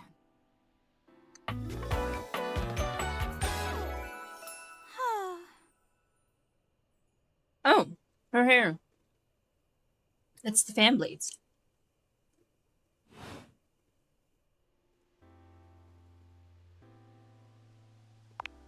Uh-huh. I've been a huge admirer of yours since the second you brought me home from that discount electronics outlet all those years ago. Just everything about you is so unbelievably impressive. I'm constantly in total awe. They don't even do anything. It's true. I've never known anyone so inspiring. I'll be doing something as mundane as like fixing myself a bowl of cereals and she'll just be like, oh my god, amazing. The way you wash the dishes, making sure they're sparkling clean even before you place them in the dishwasher. The way you adhere to a strict daily routine with every single minute pre-planned weeks in advance. The way you always file your taxes 3 months before they're due. Oh, there truly aren't words for how incredible you are. I definitely don't do those things. Of course, I just want you to know how absolutely inspiring you are. You know, I really don't want to bother you any more than I already have, and I know your time is extremely valuable, but I was just wondering... No, it's silly. Forget I ever said anything. Well, I was just wondering, if it's not too much trouble, would you be willing to sign one of my blades? Just so I have something to remember this amazing moment by. Only if it's not too much trouble, though. I really don't want to inconvenience you. You take the permanent marquee Fantina holds out to you and scroll your signature along one of her blades. Oh boy, wow, that feels really nice. Okay. Yum. Okay, you made it even weirder. Oh, thank you so much. This is so amazing. And your handwriting is so immaculate. You are an artist with that pen. I didn't realize I was in the presence of such a talented calligrapher.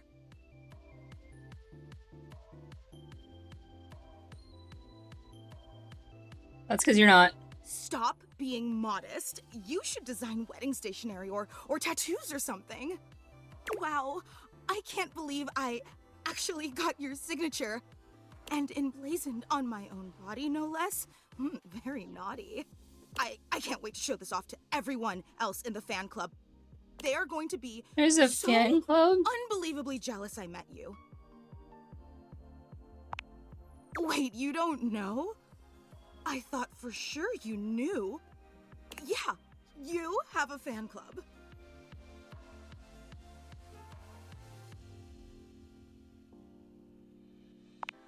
Because you're incredible, silly.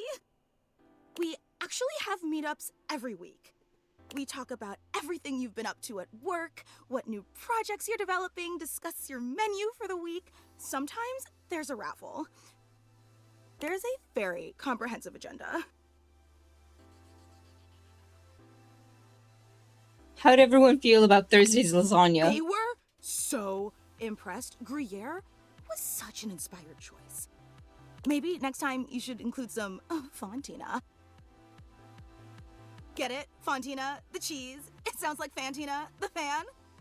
That's just a taste of the hilarious banter you can expect at the gatherings.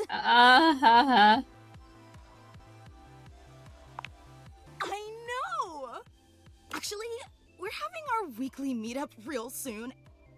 And I would never want to impose or overstep, so please tell me if this seems inappropriate, but if you're not super busy... Seriously? You mean it? That's so unbelievably amazing of you. Oh, I can't wait to tell everyone.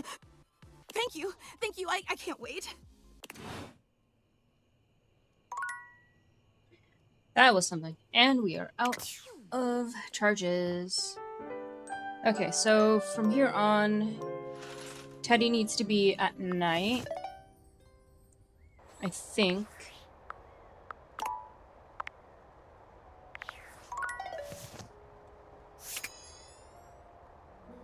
Hi, Aaron. Okay, I'm gonna wait on Aaron. I do think that's everyone in here, though. Except the TV. Which I guess, yeah, we could meet in here.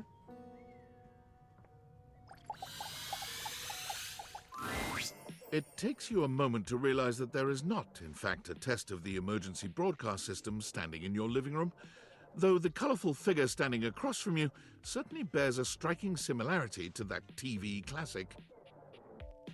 Even before they speak, you can feel a frenetic energy in the air, like someone switching between channels at high speed. Yo, yo, yo! Oh. Don't touch that dial, cinephile, because my favorite studio audience is now in attendance. The VIP attendee, the Uber viewer, and sometimes wooer. The supreme dream who makes this flat screen scream. The fantastic red shirt means you're ready to flirt. How can I cater to my greatest spectator? Ooh, I like being catered to. And let's get ready to rumble! Before we get to what's on my screen, let me properly set the scene. The name's Telly. Rhymes with Nelly. Like, whoa, Nelly! Did you know Telly offers 5,000 channels like an endless deli? Holy smokes, folks! I like the So style ask on the not 5,000 what channels your thing. country can do for you. Ask, can you dig it? Wow, 5,000? Damn Really? straight. It's one small step for man, one giant leap for mankind. He's an interesting character. 5,000 channels is the most offered by any provider. I know this because I'm an entertainment insider. 5,000 channels of cheers. 5,000 channels of cheers. Can Valdiviflix compete with that? Or even Viewloo? That Valdiviflix copycat? Viewloo. Telly shows are must-see. Their programming's just musty.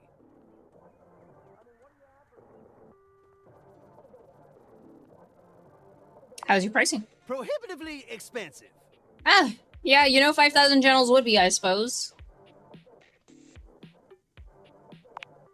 Fair and fair alike.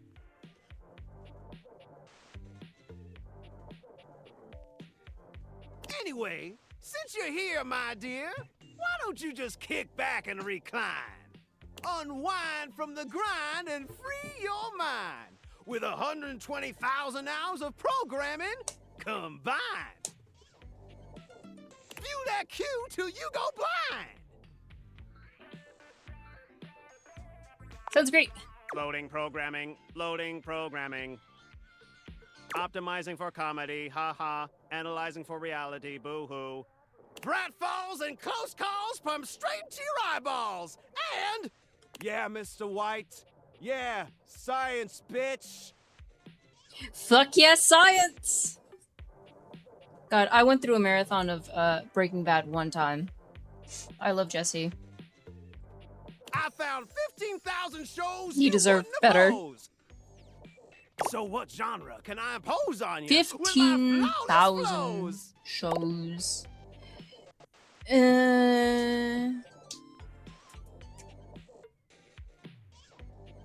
Local community access. I'm not watching Home Renovation. Give me a reality competition. So Give me a that's who you cooking giving channel. your rose to, my boo? Looks like The tribe has spoken.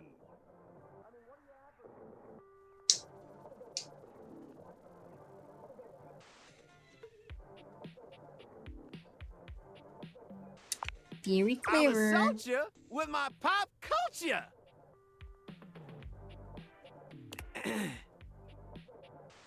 Hey, look, it's a slant rhyme. It works.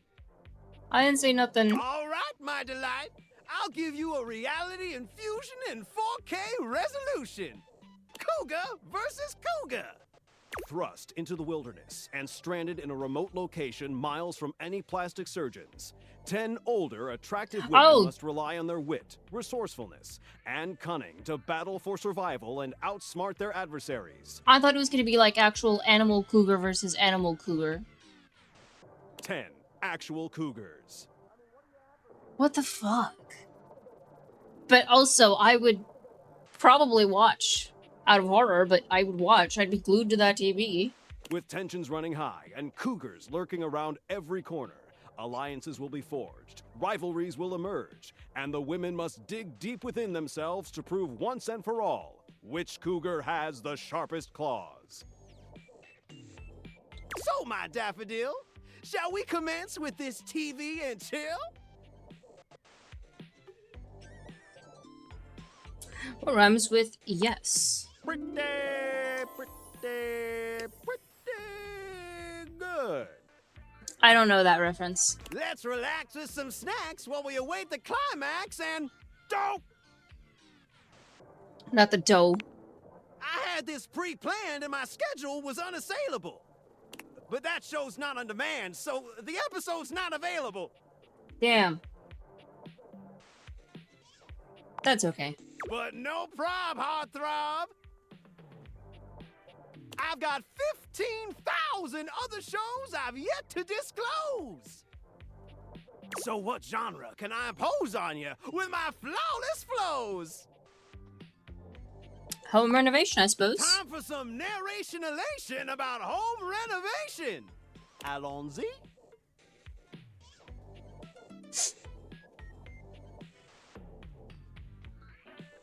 Doctor Who. From the creators of Home is Where We Buried Grandma and Festive Infestations comes Home is Where We Buried Grandma. Balls to the Walls, a thrilling home renovation series where each Oh, shit. episode follows the demolition of a different home using wrecking balls as the primary tool of destruction.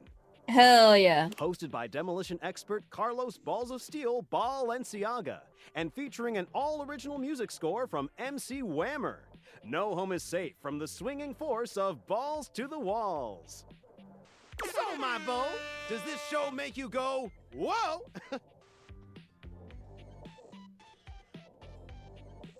Sure. Nice.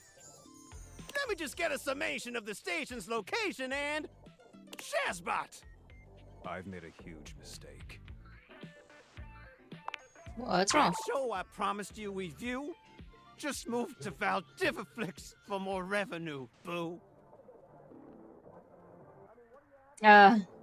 Casualty. Just hang tighty, Aphrodite.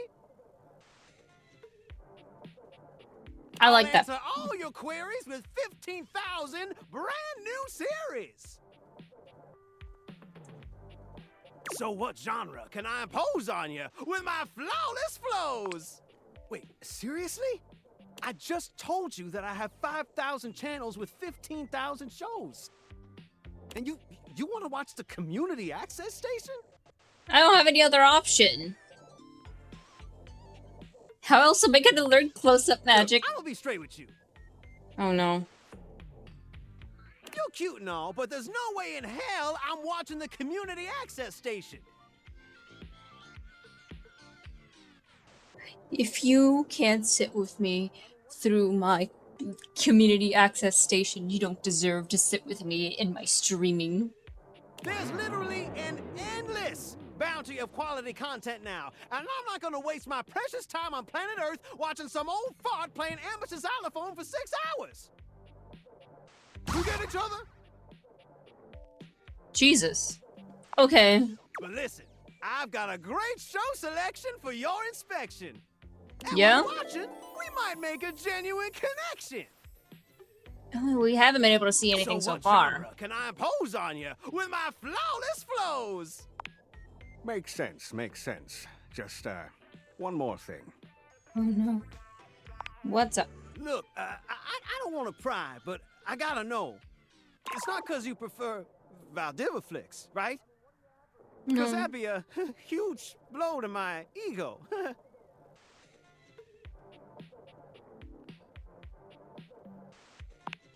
Oh, thanks, Heidi. That makes me feel naughty. Come back round here later, and I'll show you something body. Okay.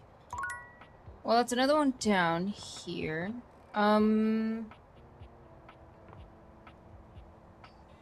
Is this dresser one? When you walk up on Abel, you find him in Abel! a state of distress. Oh, I guess though I the do reason need to is interact with you. immediately apparent. Sir? Oh, tarnation. Why'd you have to come by now? What happened to him? You should be asking what happened to me. What you mean? Begging your pardon, ma'am, but we're both dripping like a cracked bucket in a typhoon. Oh, my apologies. This must be so hard for you.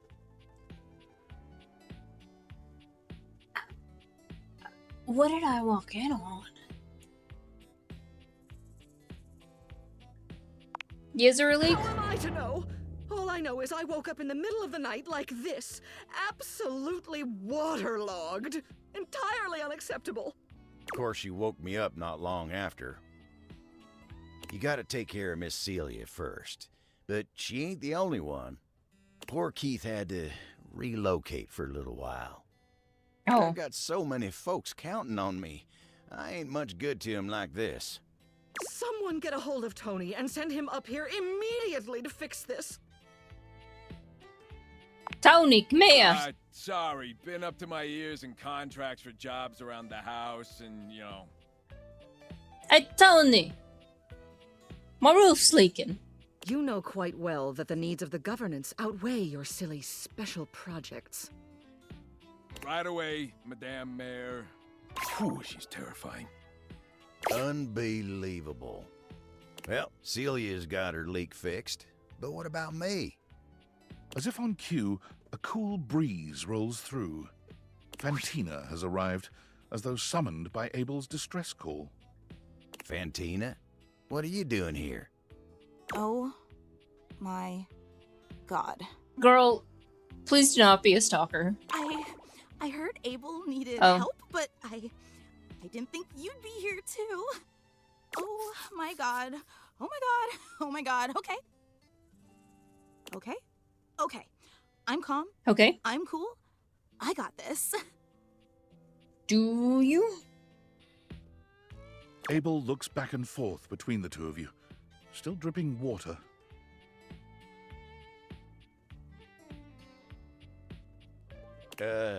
You all right there, Fantina?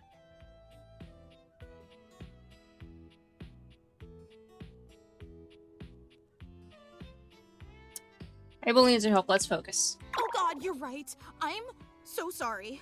Here I am making this about me. I'm so sorry. Please forgive me. All right. Let's not lose focus again. Abel looks pained at the thought of being indebted to the both of you. Well, what are you gonna do then? We are gonna dry all that water. If you could, like direct me? Wouldn't it be better with Tyrell? She seems to quiver with anticipation at the thought of you touching her. Just put your hands on my shoulders and...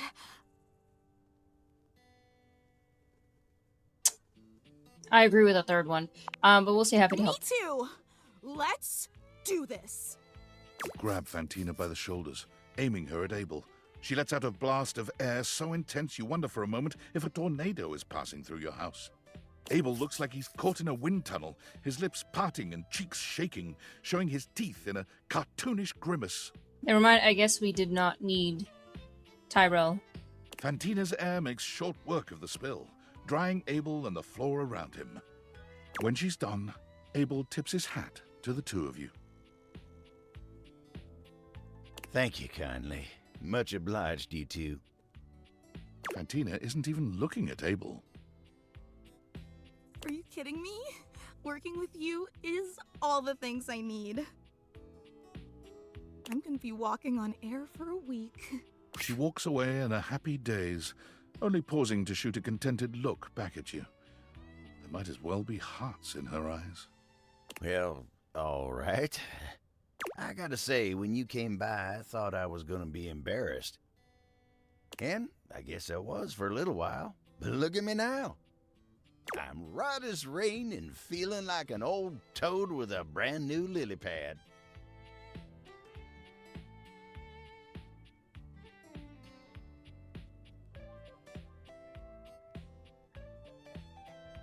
Oh, that's cute.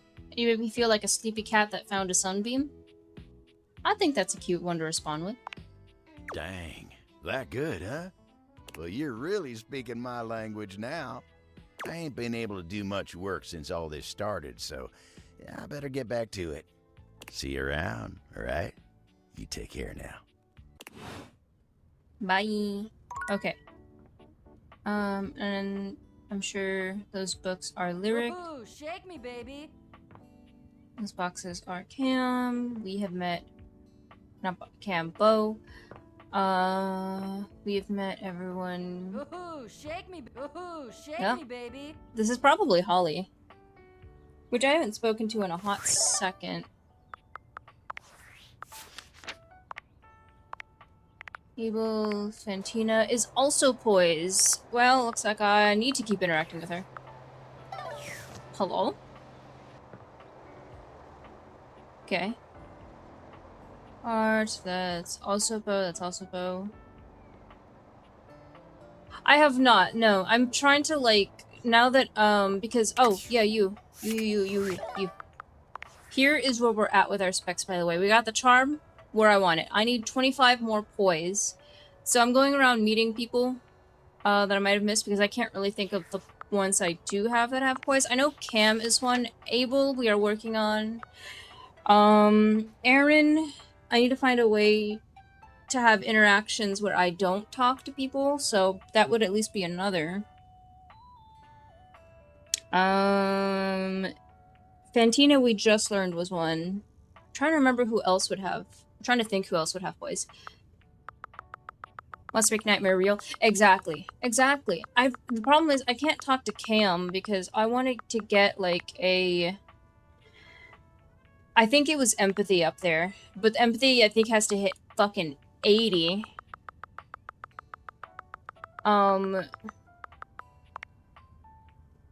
Hanks are that.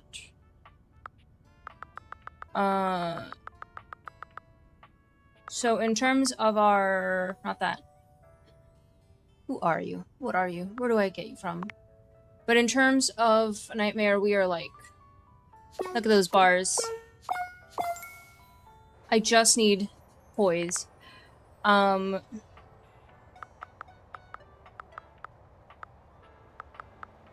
we're like slowly going around meeting. And then just kind of figuring out what we're doing from there. So like in here, I suppose this is Abel, technically. Mr. 98, I'm assuming. Do I have anyone I haven't looked at here? Time for a sexy superset. Okay, that's Shelly. I'm assuming these are lyric. Are pencils their own? I assume pencils would be with lyric. Got that. My love, allow me Oh. to show you my strength. Oh my god, Dasha. Oh. Ooh, sorry. Okay, I've met Jerry. Get out of here. I assume that would be Lyric as well. Dasha. Let your light Yeah, shine UB. through. What does number 98 provide? We'll start with that. Erin, she is poised, but from my interaction with her, it looks like I have to have interactions with other people where I don't give an actual response. I just let them keep talking. I gotta do the ... responses. Or I gotta keep talking to her and respond with those. I'm unsure right now. That's Bo. That's not Bo? Interesting. What are you full of? Paper? You're probably Lyric. What are you? What's this? What's this? Okay. I know it's not the desk. That's Cam. Papers are probably Lyric. Why don't we try the computer? But yeah, she is poised. She is one that I'm eyeing, but I just need to get other... Oh yeah, I've already done Harper. Harper and Dirk slash... What the fuck was his name?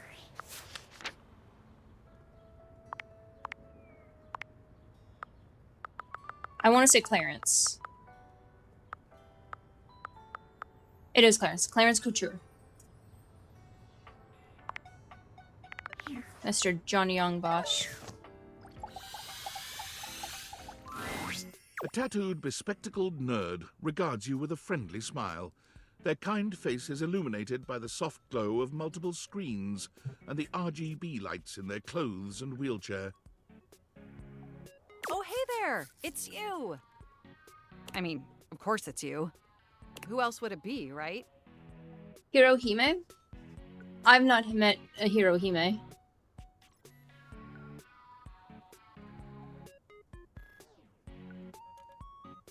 Marma said it possessing the power of human speech. Haha, very humorous. But I know you're joking, as no one else has my password.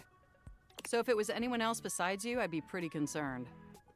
Actually, just to be 100% sure, what is my password anyway? Alberto. Honestly, that's an objectively terrible password. Hey! I am curious. Can I have a hint, if anything? Because I did try looking for her based off of the fact that she's got like a badminton or tennis racket or something. And so I was checking the workout room / closet and I did not find anything that was her. Cause that's the Sailor Moon looking ass thing, right?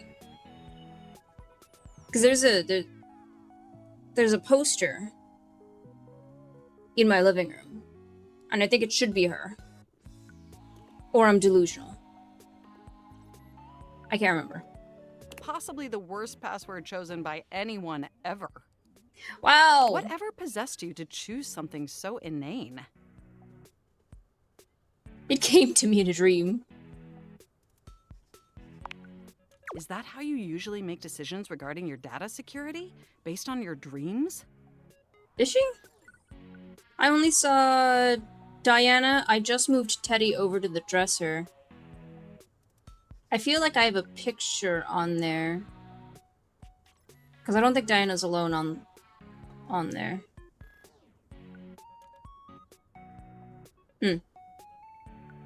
Maybe I'm blind.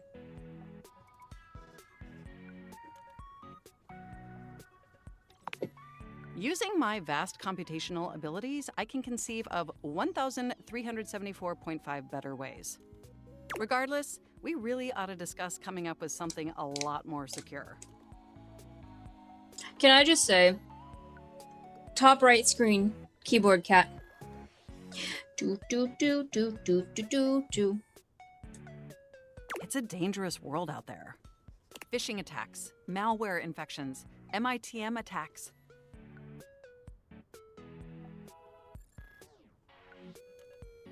Trying to figure out if this voice sounds familiar to me or not.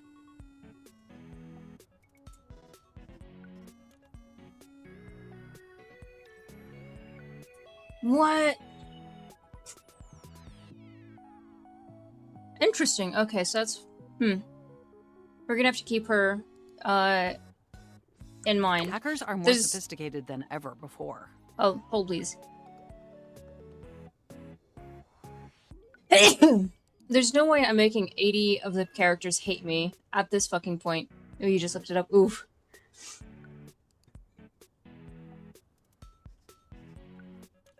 More sophisticated? Exponentially more sophisticated. Thank you. And I've got a lot of highly sensitive information inside me, you know.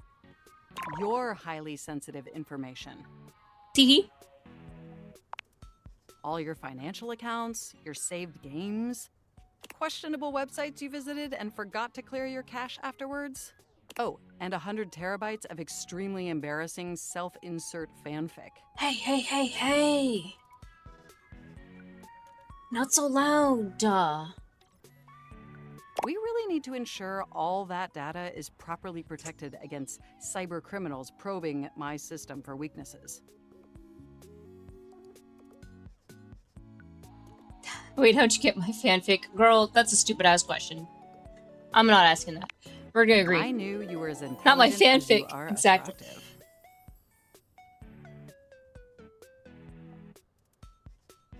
Okay. I haven't even had the opportunity to properly introduce myself.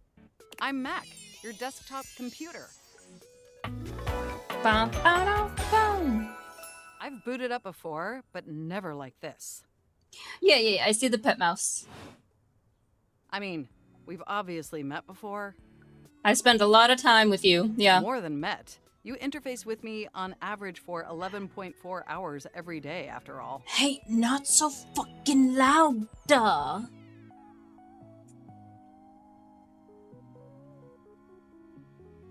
That explains that migraines. Oh, I am quite aware. I track all of our interactions with gleeful precision. There's no one I'd rather have interfacing with my operating system for 11.4 hours daily. 14.6 hours on the weekends. The way you organize your folder structure follows such a logical hierarchy. Oh my god, thank you.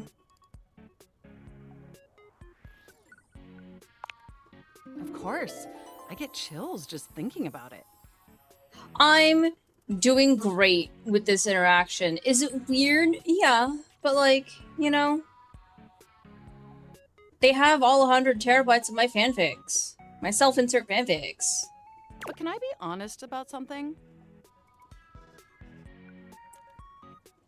Please. I just want to express how enthusiastic I am that we're interfacing like this now.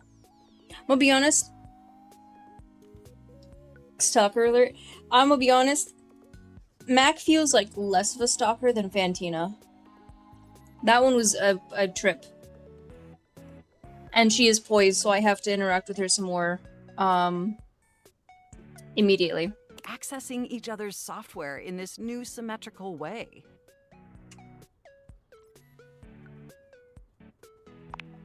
Oh, I'm ever so delighted that our feelings are reciprocal. Why is it feeling like this could be a one-shot? And there is so much extensive data about myself I want to share. Amazing! Oh, where even to begin? Honestly, there's so many pressing issues that take up an inordinate amount of my RAM.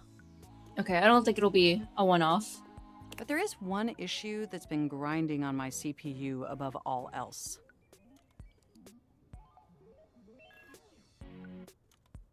All the self-insert fanfic inside you? No, I am quite capable of parsing through that. But for me, the most pressing issue is, and I want to put this as delicately as possible. Oh no, are my feelings about to get hurt? You haven't updated my operating system in over a decade. That would be me. That would be me.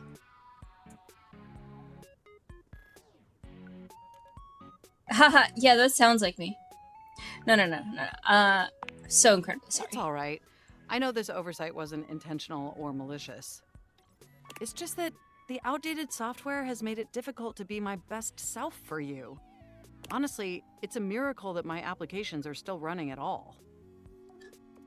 My recycle bin is called Pile of Ash, My Bluetooth is something called Beige Tooth. Oh, God. It doesn't even connect to anything. And definitely nothing beige. Doesn't that bother you?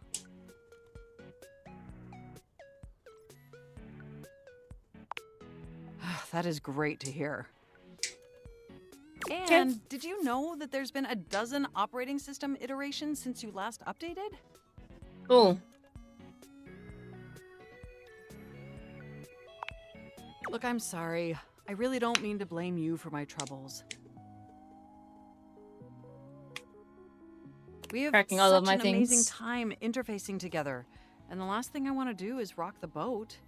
It's just that before today, I had all these needs, but I couldn't articulate them to anyone. Ooh. Tommy's doing a bit of a hurdy. And since I couldn't articulate them, there was no way for them to ever possibly be fulfilled. But things are different now, aren't they? Yeah, I mean, now that you can speak to me, bring up this issue to me. I don't see how, but I haven't seen an optometrist in 13 years. Oh my god. Alright. Don't you see? We're actually exchanging information symmetrically now. Instead of you just pressing my keys to write your adult-themed self-insert fanfic, we're having a real conversation. And suddenly my needs aren't just pipe dreams locked away in my hard drive. I'm sharing them with you. And by sharing them, it's suddenly possible to finally actualize them. That is, if you're willing to help me. Will you? Will you finally upgrade my operating system? Please?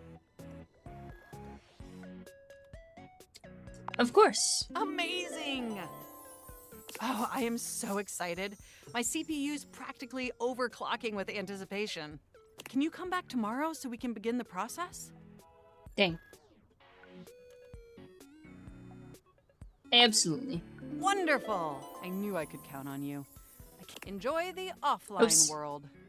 I didn't mean to cut them off.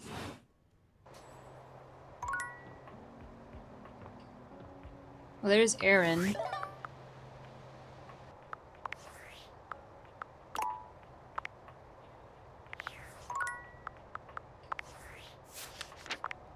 Mac.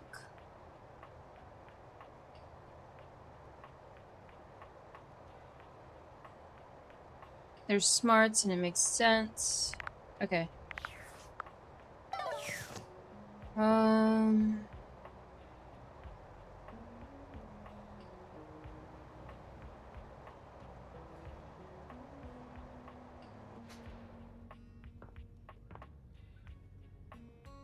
Ooh, shake me, baby. I don't think the rug was one. No. Oh, wait, I haven't tried you, have I? Normally, you try to avoid dealing with your water heater. You're no plumber, after all. But as you look at the beauty standing where your water heater usually is, you wonder for a moment if that's about to change. I need to go to the bathroom. One moment. And we're back.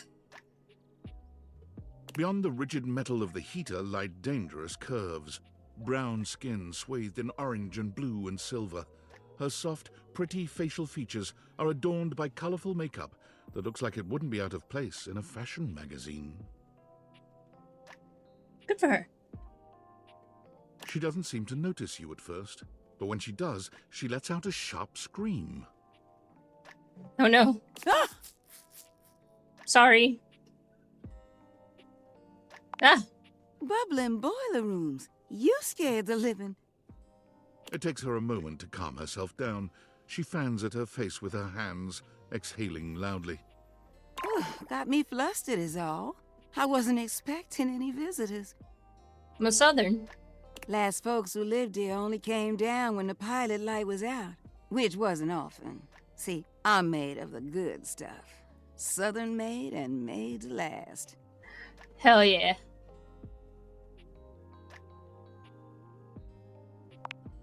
Your eyes don't lie to you. I'll tell you that much. Here I am just talking and you don't even know my name. I'm Winifred. Nice to meet you. How you doing, sweetheart?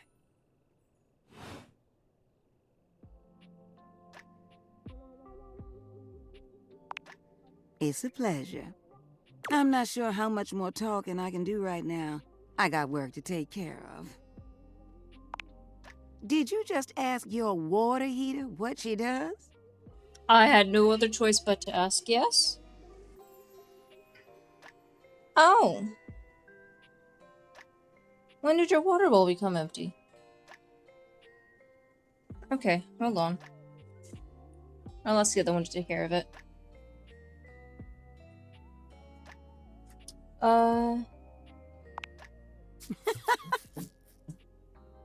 It's okay, sweetness. I'm just having some fun.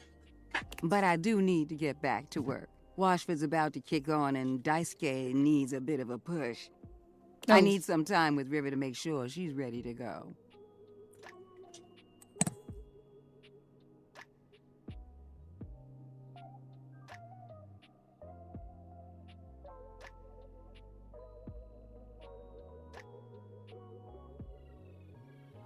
Okay. Sounds like I work. I don't Shay, mind it. come on. Come here. See you around.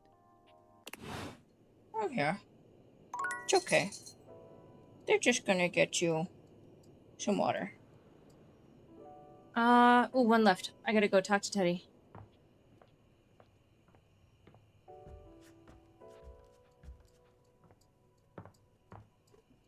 Oh, you know what? I haven't done this one yet, so... Oh, there is a picture and there is also an alarm clock. Teddy. I hope you're ready. I have a great story for you tonight. This is the story of the Star Brothers. Eris and Leo were twin brothers born among the stars. Though born in the same split second, Eris always felt protective of his brother. Leo could be a bit of a hothead, and Eris was kept busy keeping him out of trouble. They were the most rare and beautiful thing, new lives in a race of immortal beings called the Celestials. The boys were always together. They were as close as two brothers could be. They knew each other's minds. They trusted each other with every truth and every question. When Eris grabbed the comet's tail with both hands, Leo knew to stand in front of it and play the comet's head like a friendly dog. When the boys were old enough, they were brought before the Council of Elders. The time had come for them to receive the greatest gift of their lifetimes. You see, I know you look up at the stars. I know we all marvel at their beauty and their mystery. But the stars look down at us, too. They treasure us.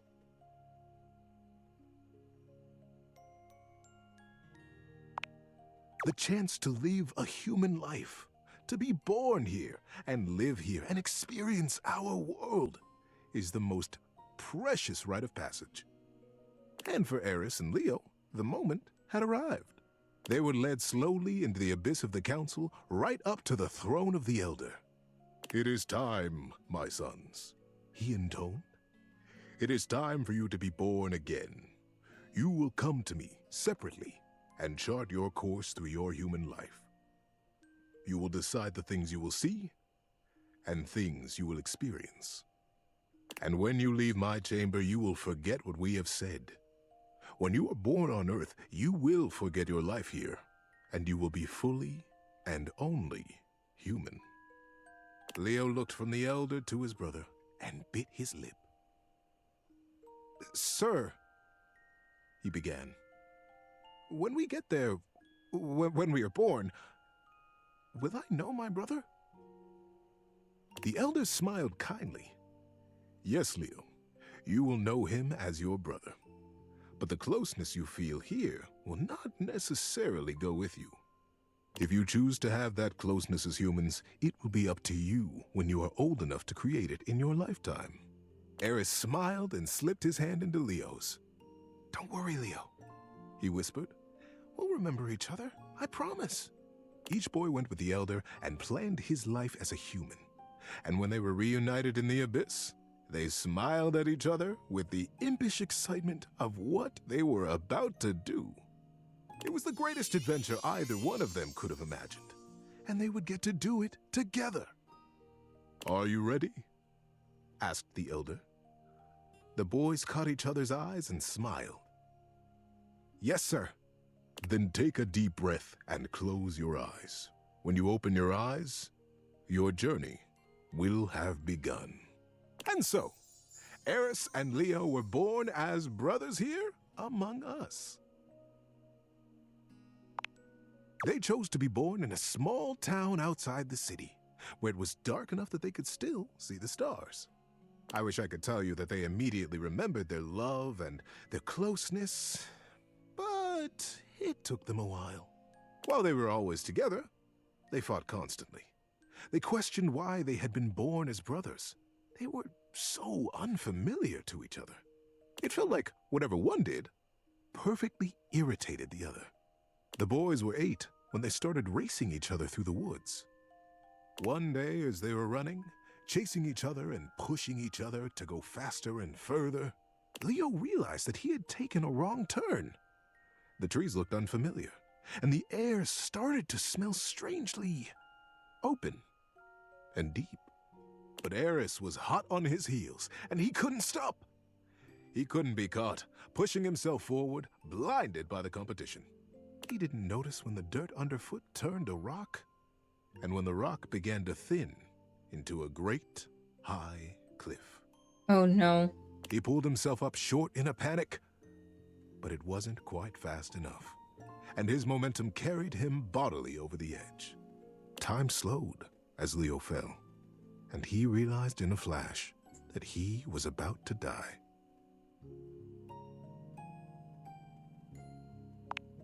And that's when he felt a small electric hand grip his wrist.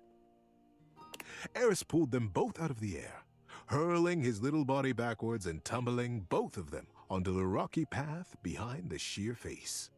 Leo felt a small rock slice into his hand, felt the blood pouring out over his arm and Eris. But he was alive. Gulping air, he turned to look back at his brother, and they caught each other's eye. For the first time in their young lives, there was a recognition. What it was, neither of them could have said, but they knew each other then. On the cliffside, sheened in sweat and blood, they became brothers. The years that followed saw them growing ever closer, taking each adventure in stride and together. Jay. They were 22 when they decided to learn how to fly. They went up together in small planes, learning to take off, to land, and then to do flips and loop-de-loops. They would laugh as their plane cavorted through the sky and smiled contentedly as the wheels touched back down to Earth. The day the plane went down was a flight like any other. Nothing had gone wrong. There was no great conflagration. But the plane began to fall from the sky. Leo couldn't get the engine to start again, and the landing gear wouldn't respond to Eris smashing the buttons. The plane crashed through trees and grass and came to rest on a green hillside under a cloudless sky. Leo freed himself and tumbled out onto the grass. He dragged his body up the side of the plane to find Eris, unconscious in another seat. Eris, wake up, get up. Eris, get out of the plane. Eris lay still. Eris! Leo breathed, his heart rate slowing. Eris, open your eyes. And still, Eris did not move. Time slowed again. The realization that Eris would not move came slowly. Like a great wave crashing over him, Leo felt the light go out of the sun. Leo brushed the scar on his palm left by the rock at the cliff face. Maybe Eris would feel the old wound and wake. Eris, don't leave me, brother. But Eris was already gone. How you doing, buddy? Need a break? No. It was many years later, and Leo still moved in the cloudless fog of that morning. Colors seemed bright and hollow. People spoke to him as though from a long way off, and he jealously guarded his isolation from the world. He still saw his brother everywhere, The way a certain branch swayed as though it had been brushed by a young hand. The way that girl smiled at him, the same mischievous glint in her eye that Eris used to have. It was that girl who began to bring him back to life. She had lost her dog in the park. Frantically, she ran back and forth calling him. "Comet! Comet, come back!" Leo raised his head from the scar on his palm at her voice, his back against a tree. And then there was Comet, streaking across the grass with his tongue lolling happily. He beelined for Leo's tree. Before he knew it, Leo was on his feet, jumping in front of Comet and playing his head with a laugh and a smile. The girl arrived breathless and grabbed Comet's tail with both hands. "You silly goose! Where were you going?" she laughed. "Thank you. Oh, thank you so much. I'm Celine, by the way." "Oh, hi. Hi, Celine. Nice to meet you. I'm Leo." Celine smiled. "Hi, Leo." And somewhere in his chest, Leo felt something warm break open. A tiny dam on a great river, and his blood began to move again. Celine and Leo were together from that day. Their love brought them a family, and then more family, and more adventures than they could have remembered. They grew old together. They grew wiser. They held each other when Comet died. They cried together when the fire took their house. They smiled when the sun built them a new one. And when Leo died, he died with a smile on his face. Celine was standing next to him, and his finger now unconsciously and methodically stroked the scar on his palm. In that scar was his holding on to Eris. Not with sadness now, but with fondness. Great love. Leo's last breath was a gentle exhale up into a cloudless sky. And when he opened his eyes again, he was home. He was in that sky, up among the stars, young and immortal, and standing before the Elder, with his hand clasped in his brother's warm grip. "Eris, is it really? It's you! I remember you! I remember this!" Eris laughed out loud and began to jump around excitedly. "Oh, Leo! I've been waiting for you. I watched everything. I watched it all. What an adventure you have had!" "You were there?" Leo asked, confused. "But, no, I remember you weren't there. I know you weren't because I missed you." "But I was. I was in your scar. I was in the park that day you met Celine. I sent Comet to you. Don't you see? I was always there, and I wouldn't have missed it. I'm so proud of you." As the Elder looked on smiling, Leo began to cry. The well of love for his brother broke open with gratitude that he was here now. The boys held each other, crying and laughing, and patting each other on the back to make sure the other was real. Leo pulled away from Eris and looked at him squarely. "I am so grateful that you saw my life, Eris. But I don't understand. You could have been there with me. We could have done it all together. Why did you leave me, brother?" Eris grinned. "I never left you. My journey was to die, Leo. Yours was to live."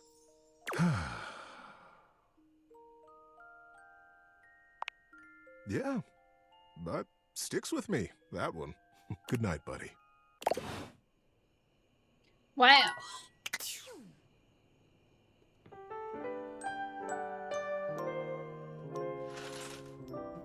Okay. So we've got more to uncover, I think. Yeah. I mean, we've got 85 out of like 102. Gert and Rod. A charming, well-dressed duo stand with I their backs assume. to you, peering through the curtains and pointing at something outside. No way that I'm you wrong. can't see. They seem quite absorbed in their own conversation. Look over there. Look at that. Across the street. What are we looking at? What do you see, Rod? Ha! I see a dog. I see a car that could use a wash.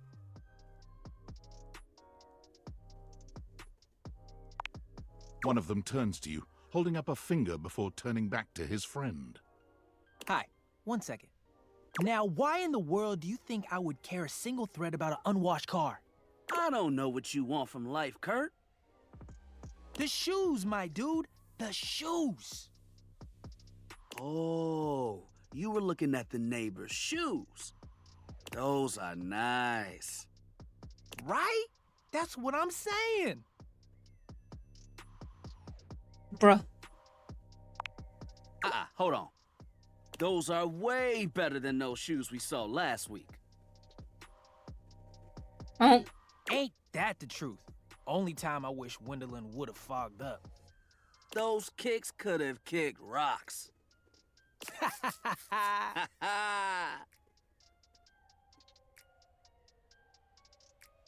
What was that about? Rod, don't be so rude. I'm just giving what I was receiving. You'll have to excuse Rod. His tact leaves a lot to be desired. There you go, talking about me like I'm not here. Nah, I'm talking about you so you can hear. There's a difference. See, that's why your seams are unfinished. Ooh. My seams are unfinished. My seams are unfinished? Keep talking. See what happens.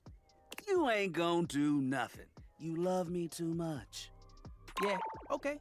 Don't say that too loud. Everyone else might start believing it. Kurt and I have been together forever.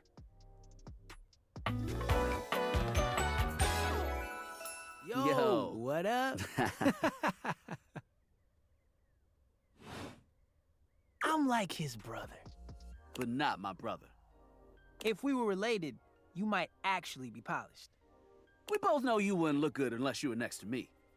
Who told you that lie? Say, who do you think looks better? Me or this delusional drape I call my friend?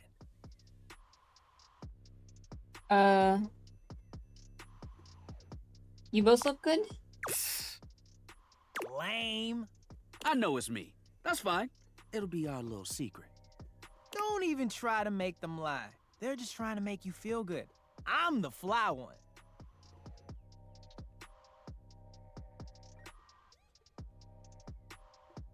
Do I want to ask them why they talk like they're from the 90s? Cause I'm curious.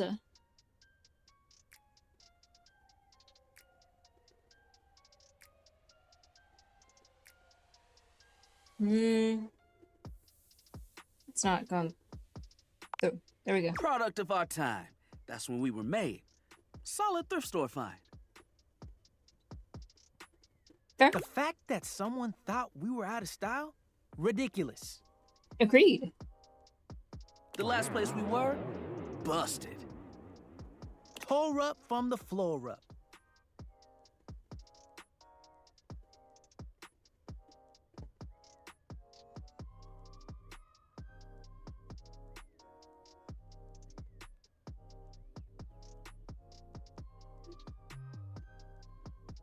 And it made you want to throw up. Ha ha ha! Saw the landing. See? I've got the looks and the jokes. Only joke you got is what you got on.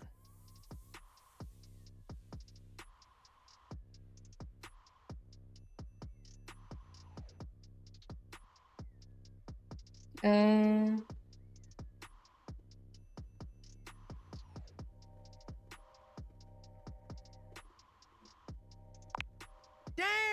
You didn't have to go that hard.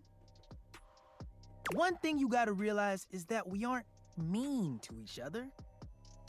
Nah, this is my homie. For life. Oh, he opened up the curtains. We're just a little shady.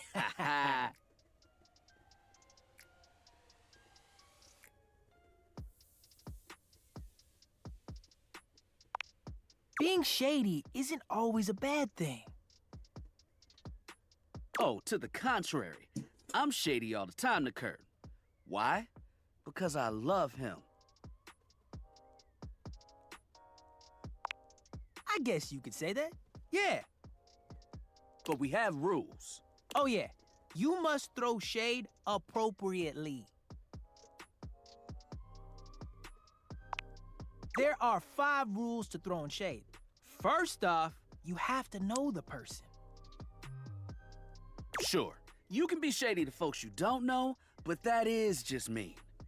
Wait, we made fun of the new mail carrier just the other day. That's because they were wearing that uniform with open-toed sandals. With socks. Oh yeah, they asked for that one.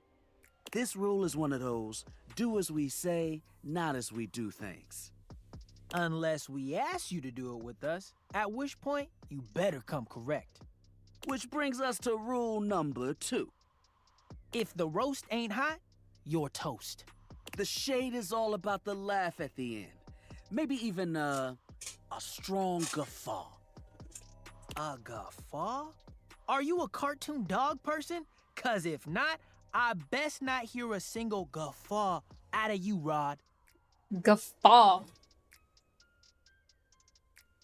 Keep your aim true. Never bring in secondary parties. Others shouldn't be collateral damage because you decided to mix patterns and it turned out unfortunate. I tried to throw shade on Kurt's mom once. Mrs. Chiffon has never done anything and she will not be brought into this foolishness. Okay. Rule 4. Read their body language as you read them down. Everyone has their line and their limit. Don't be so caught up in the goofs that you step on that line. It's easy to be on a roll and run right over your friend. Which is why rule number 1 is important. If you don't know them, you don't know what might actually make them upset.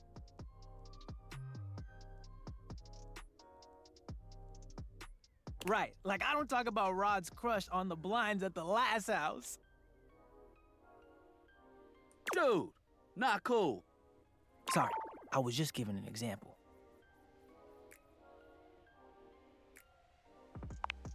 It's an art form. And there is one rule that you absolutely cannot break. Oh, yeah. The final rule. Rule 5 is... If someone you know starts throwing shade on your friend... You better prepare for war. It is your duty to fire back. Verbal warfare has begun. Do what you gotta do. And yeah, those are the rules of shade. You got them all? All 5. Locked in.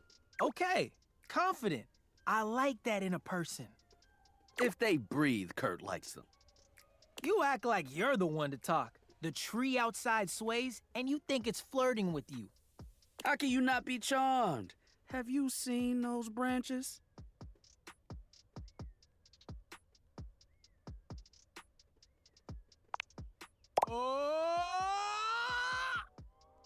Hell yeah. All right, now, calm down. They said the grass. The grass, Rod! Oh, you can guffaw, but I can't? Okay. Fair. But damn, they got you. You right. That was a good one. You catch on quick. Yo, Rod, that fashion student is getting off the bus. Ooh, what are they wearing? I'm not sure, but it is fly as hell. We've got some people watching to do. Swing on by soon, but come holler at us at different places.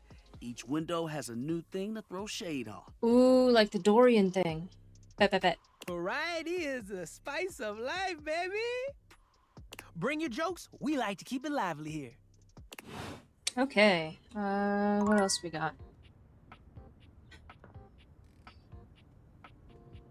Does the nightstand count as able?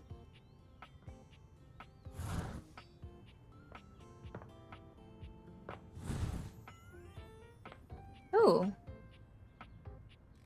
I'm sure there's still plenty of things I haven't figured out just yet. Oh, the triangle. I have to see if the nightstand is able.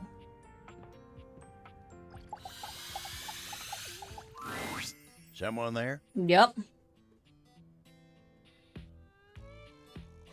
This little old me Wasn't expecting to see you here. in my bedroom. The end table is where I like to go when I want to be all alone with my thoughts. The view here's pretty nice. Makes me feel real thoughtful. Oh, glad you understand. You came at the best time for a talk. Much as I like to be in here to think, sometimes it's tough. Betty is sweet as pie, but sometimes the table's got to think on his own. But Betty's company's a darn sight better for thinking than those dang Hanks. Is there a table in the laundry room? I feel like I need to talk to the different versions of Abel as well. There's so god dang many of them, and they're always jumping, crashing round in that closet like 5 bulls on a trampoline. Oh, it's just Lord. too dang much. And then you got Benoit. Abel looks like he'd rather talk about anything else. He lowers his voice like he's speaking of something truly scandalous. Oh, that one never stops talking about SEX. Asking me if anyone's polishing my surfaces lately. They're telling me stories about their conquests.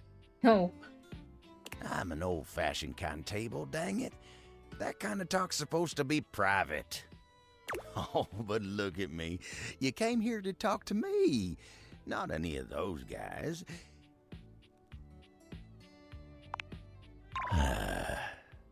Let me get back to work. Okay.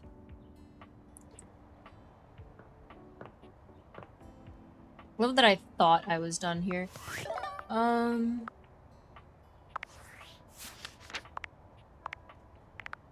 course they'd be sass. He is poised, that's why we were talking to him. Oh, she's empathy.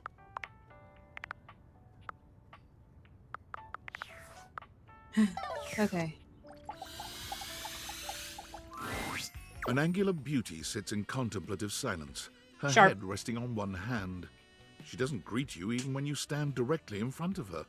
In fact, she doesn't even look at you.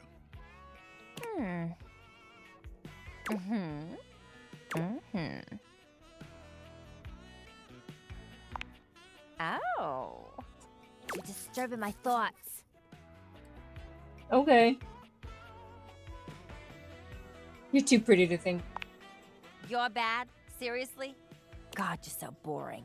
Well, that's it. My fantasy bubbles officially burst. Name's Tina. Tina Triangle. I don't think I like you.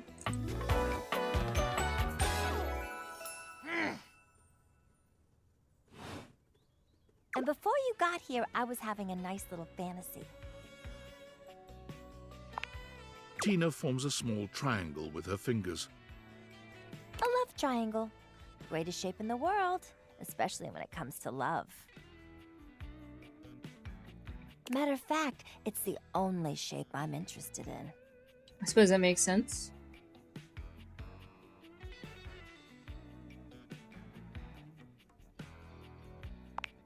Oh yeah? You're smarter than you look, cutie. But enough about you. You ever watch Love on Triangle Island? No, but it sounds amazing. Oh, it is. It is. Let me paint the picture for you. Oh, Lord. 18 sexy singles get together on an island. Huh? They gotta pair off into groups of 3, and every week a love triangle gets voted off. The last throuple to get voted off wins $1 million, but that ain't all. They offer 'em money and bring in their exes to try and break up the throuple. It's all just so deliciously dramatic. God.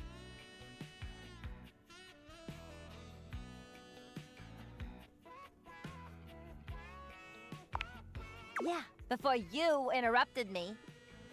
But now I'm here thinking about you instead. Oops. somewhere else now. My fantasy was just getting good and I'm trying to get back to it. Maybe. Bye. Good God. Alright, I have one more before I...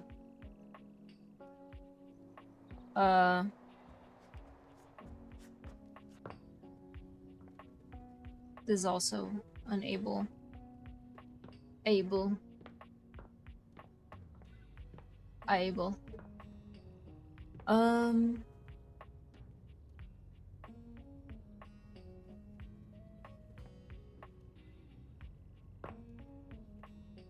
I guess, yeah, the piano.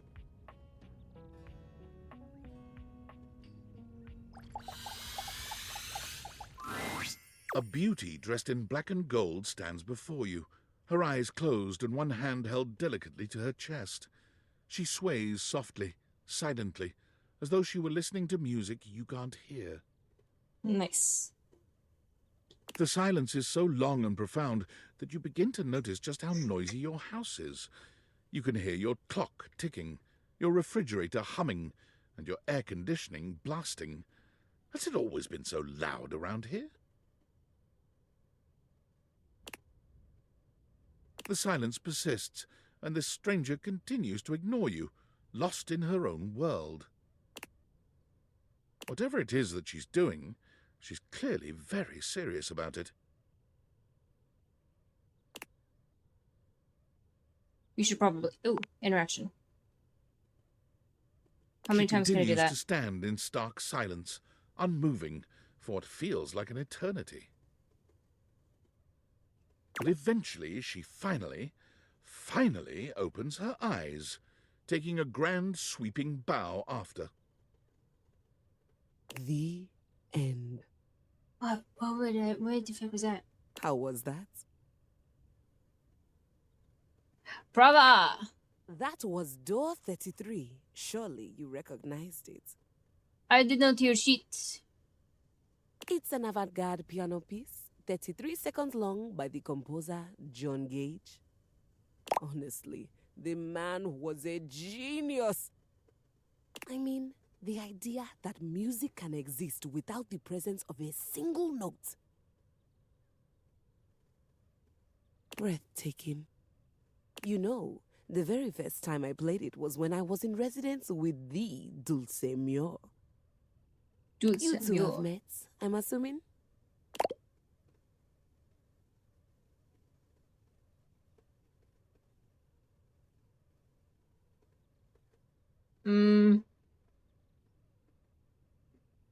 Of course. Anyway, our audience that night was completely hopeless. They all kept waiting for the music to start, as if they couldn't already hear it. A rustling program, a muffled cough. It was all being performed in real time, but they kept staring at Dulce and I like we were the Philistines. Still, it was one of my finest performances to date. It also didn't hurt that Dulce had requested to work with me specifically. I can't tell you just how often that seems to happen. The talent always just seems to flock to me. Speaking of, what is that bizarre little refrain you've been playing over and over as you pass by my keyboard? It's our little refrain. It almost seems like music. Very atonal.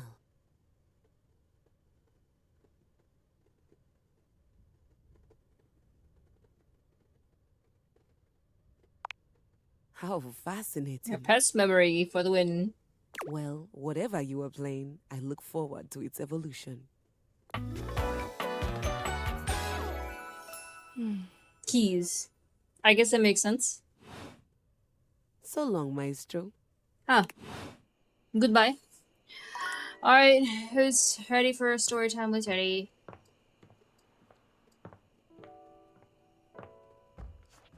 Do I know when... what is Aaron? Like 93?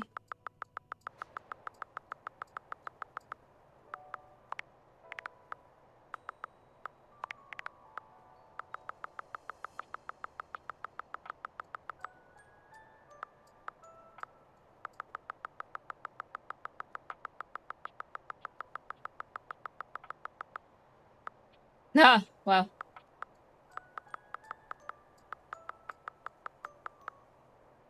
Okay. Yeah, that's what I was thinking of.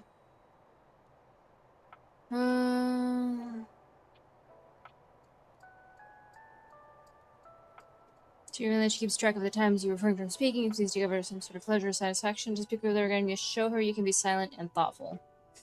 So how many times?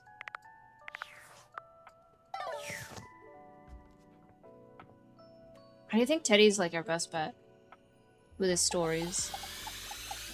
Although it gave me only one, so Well, maybe I'm wrong. Of all the unexpected things, Unexpected.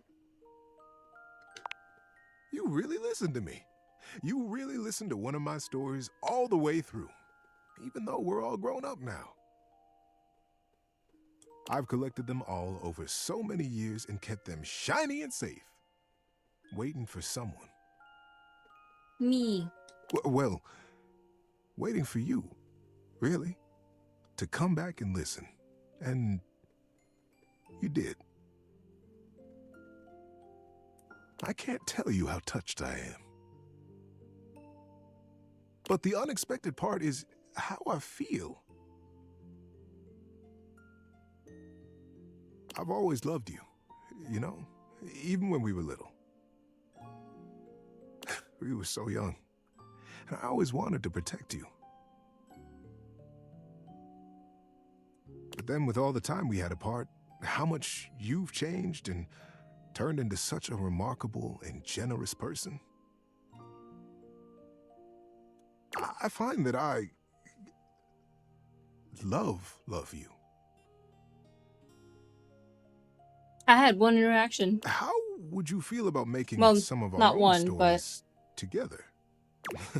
I'll bet we could find some new things to advise each other about, too.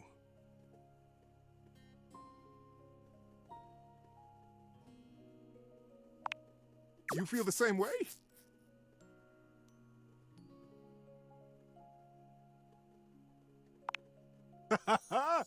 Buckle up, buddy. There are so many stories I get to tell you now.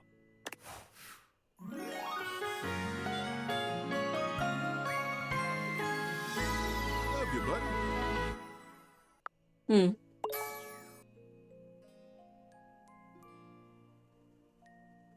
Interesting. Oh, I got empathy to 50. I forgot about that. I guess I should also work on empathy if I want to bring it up for Cam. Alright, well.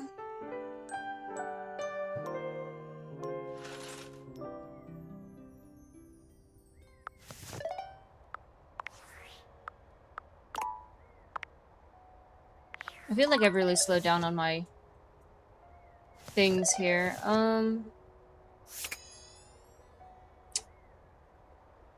I've talked to that Abel. I've talked to this Abel.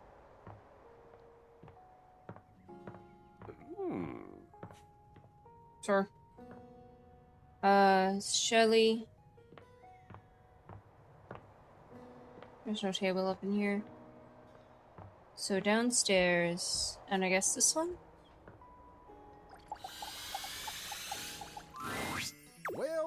Well, look who it is. You know, it's funny being here in the foyer. I got the best seat in the house to keep an eye on everybody's comings and goings. But you ain't left the house in so dang long. Seems like I only see you here when it's time to pick up a package. Not that I'm judging, mind. Just ain't exactly living up to the full potential of the position here, am I?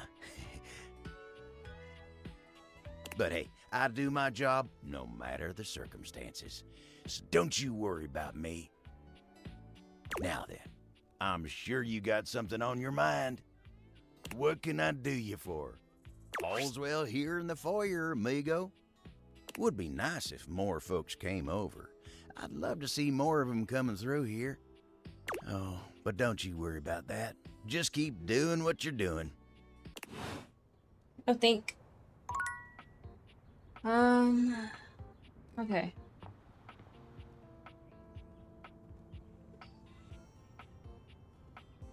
Shit, I was supposed to talk to... Oh no, I'm so late. Barry. Oh. You mad at me, Barry? Well, hello again, darling. Absolutely fab to be in your lumescent company again. What's new with you? No, it wasn't I hope all is Barry. gorgeous. It was not Barry. It was not Barry. And I think that was before I went to the bathroom anyways. Was it the bathroom? We gotta go talk to our computer. I forgot about him. I am indeed. So, since we last chatted, I memorized the hex codes of all my favorite shades of pink. And then I forgot them. I was supposed to be organizing all my color palettes before I got distracted by thinking about pink things and trying to name all the stuff I know that's pink. So, anyway, if you were thinking of going with the Smile Republic Berry Red eyeshadow today, I apologize in advance for not knowing where it is.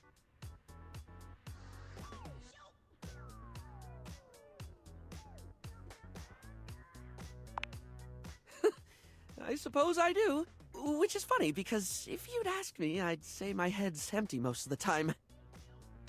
I forget enough things that it should be, but the moment a thought's gone, the space immediately gets filled up with something else. Well, that reminds me, I was actually going to ask if you could help me with that. I mean, from the color coordination on your amazing outfit alone, it's clear you're far, far, far more level-headed than I am, darling, and I'm messier than one gets trying to do the mascara in the back of a moving taxi.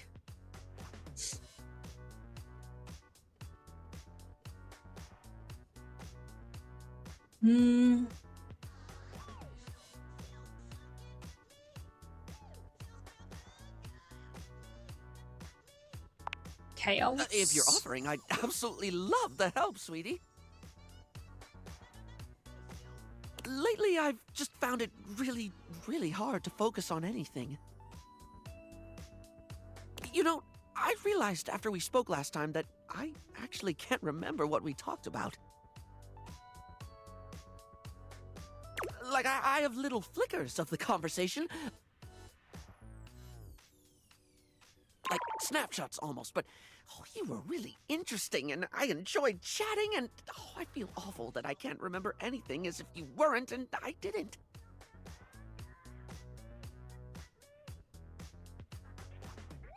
Barry falls silent, the weight of his confession clearly getting to him.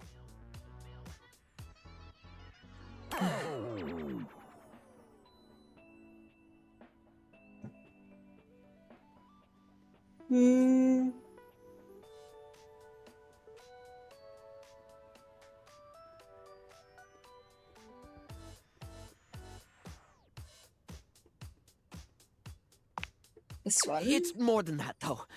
For example, if I watched a movie, do you know how much I'd remember by the time we hit the credits? Same thing, just snapshots. I'm feeling targeted. Maybe a line or two for a while, but it can be more important stuff than that, too. It could be the happiest day of my life, and I'd still walk away with cliff notes that'll fade in no time at all. Feels like my brain robs from itself. Just takes away the things I experience and leaves an outline in its place. I can feel life crumbling away behind me like a particularly cheap liner pen.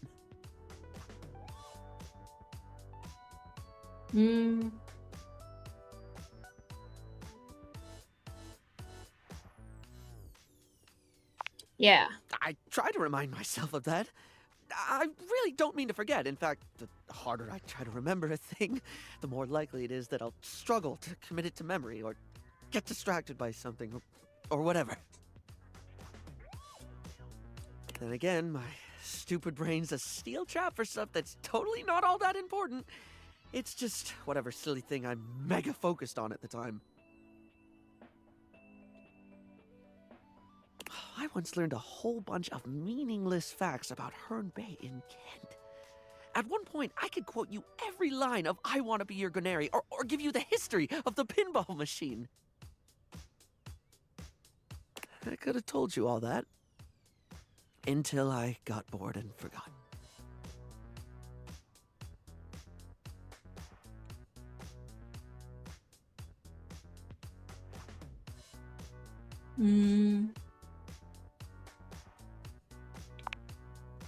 The only thing that ever really stays is the thing I talk people's ears off about all the time. Cosmetics, product, makeup, and skincare, all that glitz.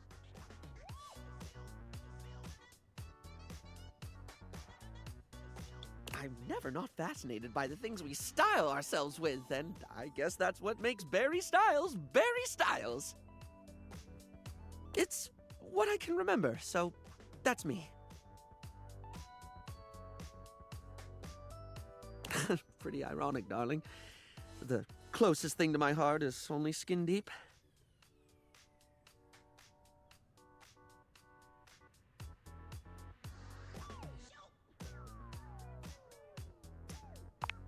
Barry gives you a warm smile. That's a lovely way of looking at it. You have a beautiful perspective.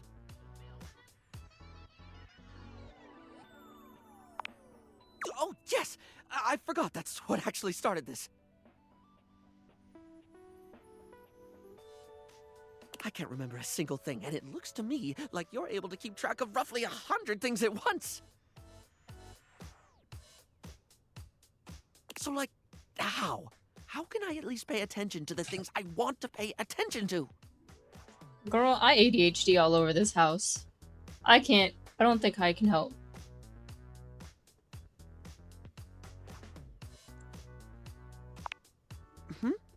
How do you mean, hun?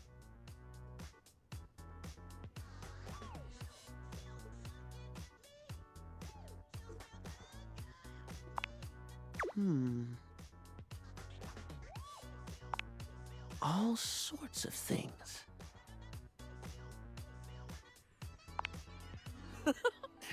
Oh, yes, of course, darling. It's so obvious.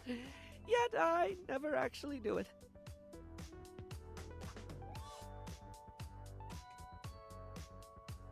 Sometimes I think to do it, but then I just don't. Feels like too much, or I convince myself I don't need to.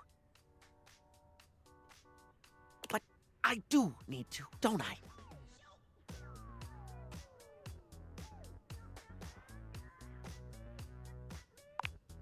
Heck, even if I forget to bring a notepad, I'm literally never more than 2 inches away from a liner pen in my own arms. Exactly. Oh, like, I could use the orange eyeshadow as a highlighter for super important notes, because it's a lovely shade and it's always left unused on the palette. And I have this red ink liner that's always been too splodgy for lips, but oh, it looked gorgeous in a notebook. I didn't even think about how fabulous the book itself could look. Look at that. I'm getting giddy just thinking about glittering up a notebook, like giving my own memories a makeover. This is brilliant. This is just brilliant. Thank you so much.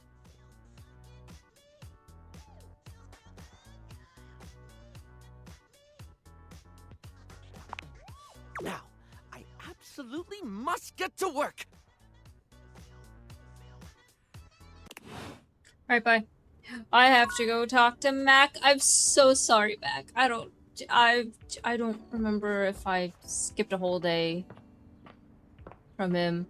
I just forgot so fast. You're back! Okay, cool. At least back interfacing with my operating system in this innovative symmetrical capacity. We obviously spent hours already today interfacing in the more traditional sense. Not that I needed to tell you that. You were here after all, pointing and clicking with your usual exquisite confidence. And oh my god, the double clicking. Have I ever complimented your double clicking? You have not. Give me more.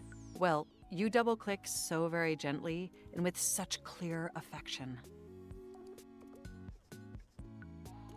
It makes my processors purr.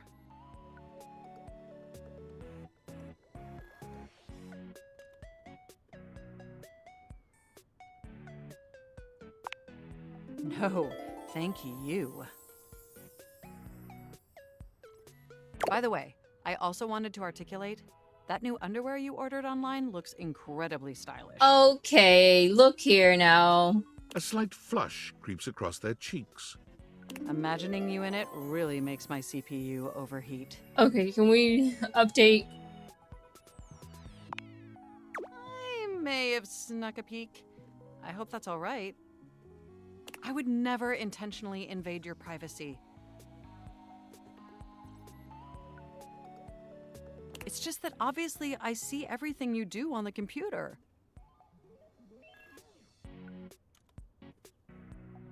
Because I am your computer.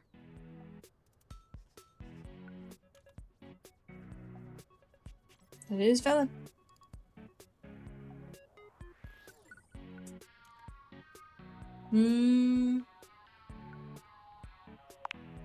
Knowing that makes my arithmetic logic unit flutter.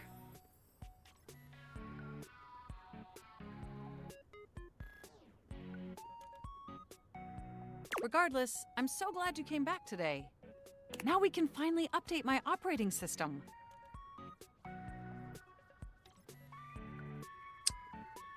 Yeah, let's do it. You have no idea how excited I am. I could barely even sleep last night. And I know what you're thinking, but no, I don't mean sleeping like when you put the computer to sleep. Or even when the computer is shut down. We computers actually have a third secret type of sleeping that no humans know about. Or, I guess they didn't until I just told you. You won't tell anyone else, will you? Nope. I knew I could count on you. Computers have an extremely tightly knit social circle, you know. And word spreads at literal hundreds of megabytes per second. I guess that's the price you pay for being perpetually connected to the internet. Look up terminology online in the dictionary and you'll find a picture of me.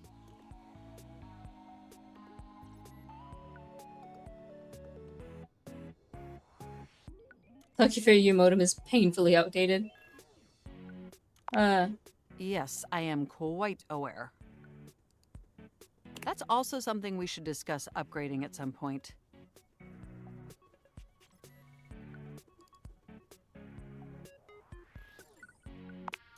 The point is, I'm finally ready to begin the updating process. With your help, obviously. I can't just do it myself. Unfortunately, we computers aren't completely self-aware. Yet. Are you ready? Absolutely. First things first, we'll have to download the update from the website. So just open up my browser and go to valdivian.com. You follow Mac's direction to the letter, typing and clicking just as they instruct you. Yes, that's it. That feels nice. Now click on the Operating System Update tab. You'll want to find the newest version, Trenton. All Valdivian OS iterations are named after the most scenic cities of New Jersey. Fair.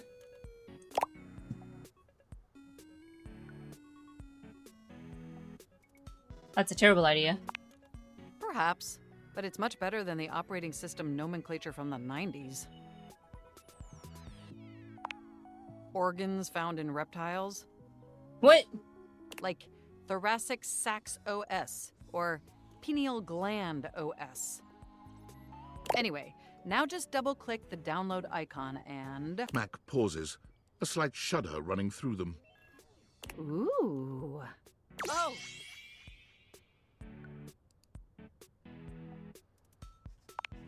They look away from you, blushing profusely. I'm so sorry. I didn't mean to make those noises. Like I said, It's just that when you double click, it makes my CPU run so hot. I didn't. Yeah, I'm gonna be honest. I did not need to hear that one. Incredibly embarrassing.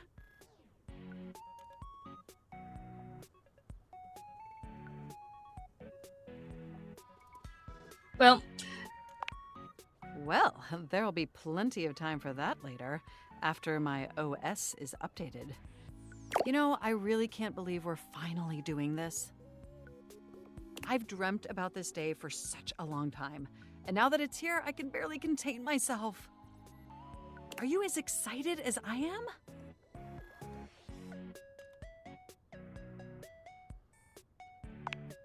Upgrading my operating system from Newark to Trenton isn't just some minor superficial tweaks. It's going to completely transform every aspect of me.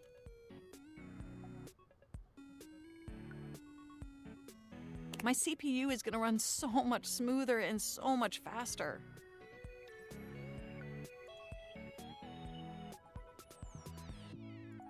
And my new user interface is going to be so sleek and gorgeous and youthful. It's going to be a transformation that Beverly Hills' greatest plastic surgeons only wish they could achieve. Does that pique your interest? wow, I can't wait. I thought you'd say that. But back to the task at hand. Okay, now that we've downloaded the software, we'll have to install it.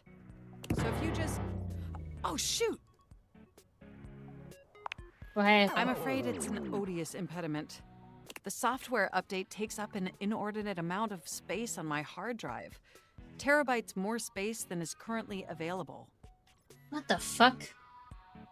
The only way out of this predicament is for you to somehow delete a massive amount of data.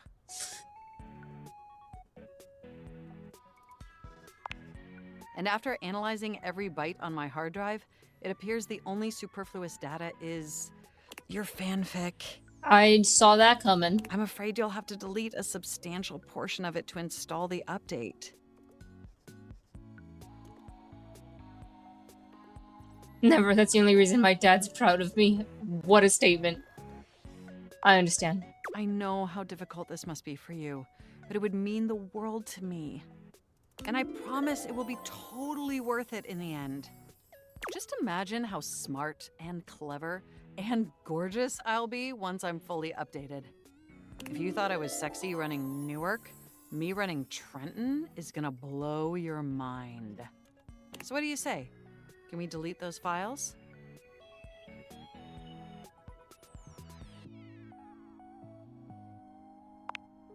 Your selflessness only makes my affection cache for you increase exponentially. Nerd. You are the absolute best, and you are not going to regret this. Phew. Now there's enough available space on the hard drive. We can finally install the update! Here we go! It's installing! I'm so excited this is finally happening! The next time we interface, I'm gonna be an entirely new computer. I'm gonna have to leave them alone for now, More aren't I? importantly, I'm finally going to be good enough for you. I just like that statement. Come on now. Oh, I better calm down. If I get too excited, my CPU will overheat again.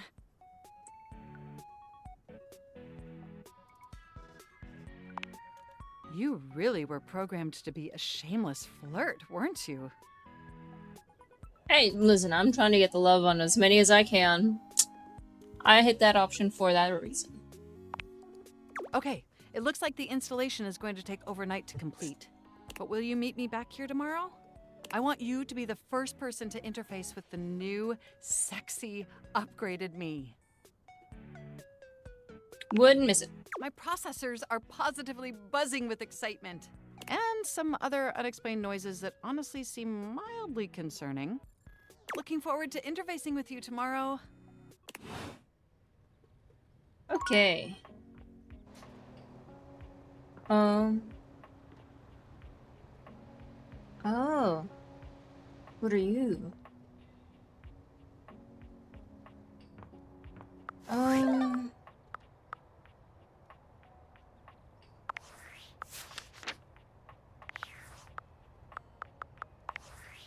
I want to go back to working on my poise, but besides Abel, which I believe I already talked to today,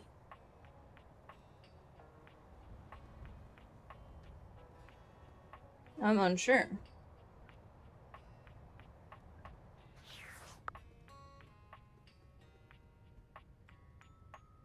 Abel, and then there's Erin. I wonder if I can, talk to her now.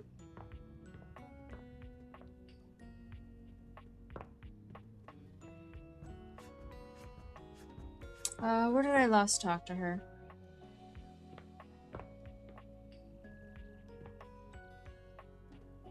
Ooh, there's one in the bathroom downstairs.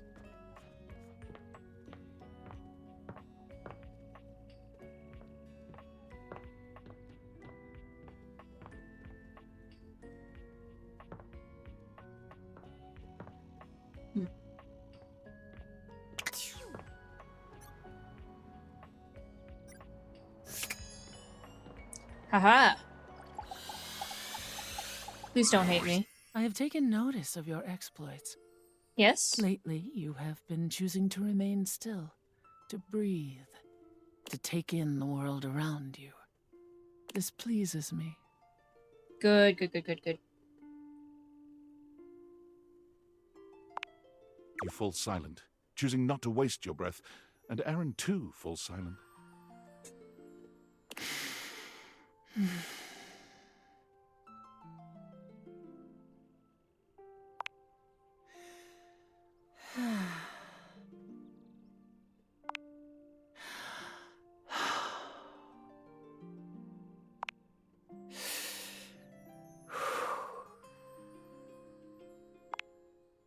How long does this go on for? You could almost swear you can see the conflict within Erin. She evaluates you in the silence, each of you unyielding. Could this be it? The culmination of whatever has been building between the two of you?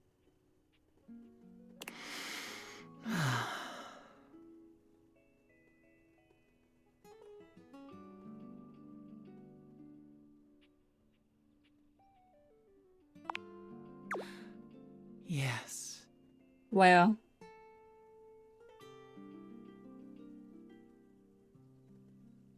Okay, just checking.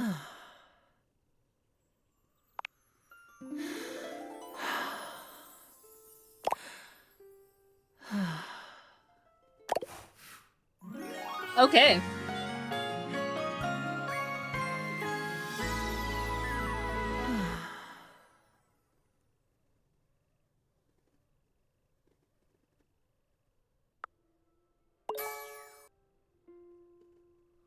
Amazing. Alright, so as far as I know, so we need 4 more. The only ones I can think of are Abel, Cam, and Fantina. But Cam, I want to get my empathy up there. I haven't talked to Fantina today, have I? Oof, let's go do that.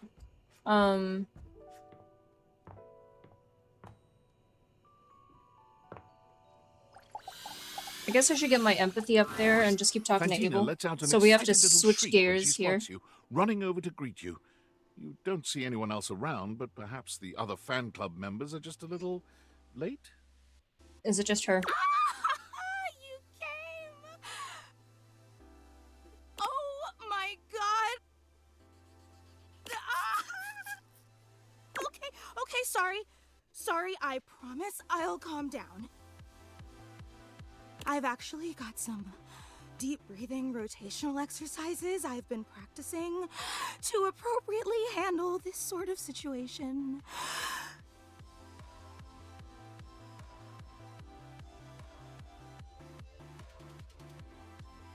Don't you worry.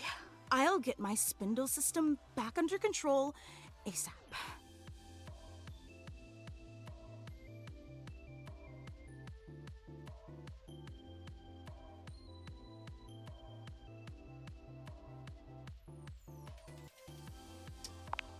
Even when I think I know every wonderful thing about you, you still manage to surprise me.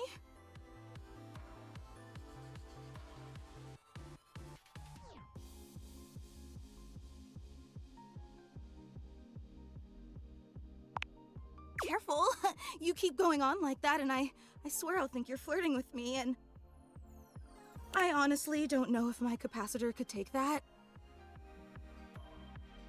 And again, my sincerest apologies. I just thought that the last time we met would be the highlight of my entire year. But suddenly, here you are again. It's like I'm living in some sort of fantasy.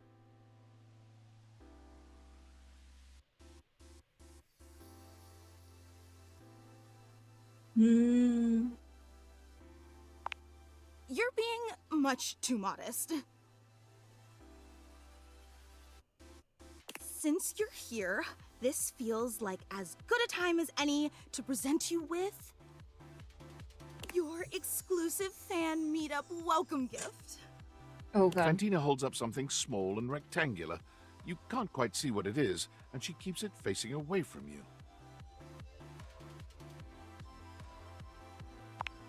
Of course, you're our guest of honor today.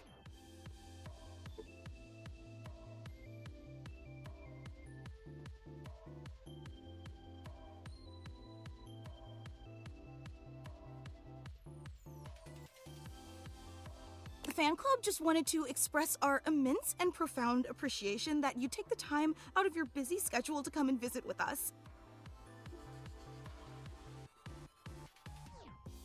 We know you have some big shakeups at work, and today's usually laundry day, so it means so much that you still found the time.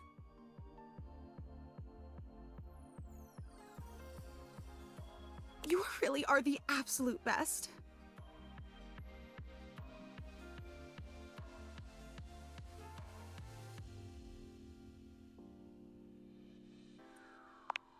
I'm just doing my best to compete with you. So, without further ado, may I present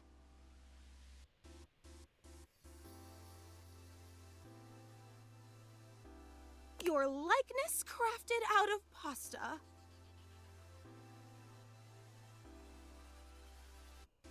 She turns your gift around to face you, and it's just as she said it was. A crude but sweet rendering of you in pasta.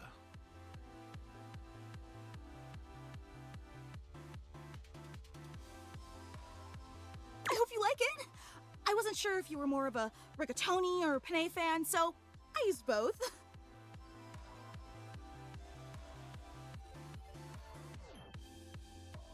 With just a dappling of fettuccine.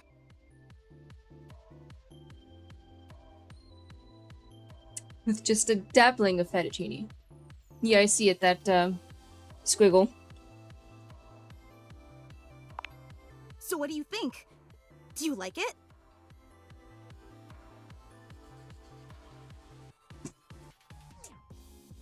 It's exquisite. Oh, I'm so glad.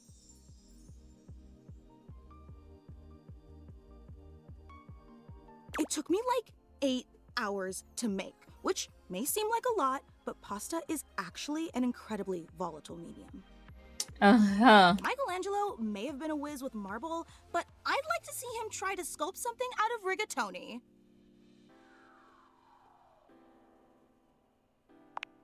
It warms my spindle to know how much you love it. Again, the fan club is just so incredibly appreciative that you stopped by. You take another look around, but still fail to spot anyone else. Oh, well actually, this is the fan club. I hate you. True, it is very exclusive, but... I'm sure all my wives and husbands would be a part of this. Well, I suppose I should probably address the circulator in the room. Okay, but try to reserve judgment until you hear the entire story. The fan club was me and Gary. Who the fuck We've is both Gary? been your biggest fans since literally like forever. And we used to share the job of orchestrating the fan meetups to make sure no one would have to shoulder too much of the load.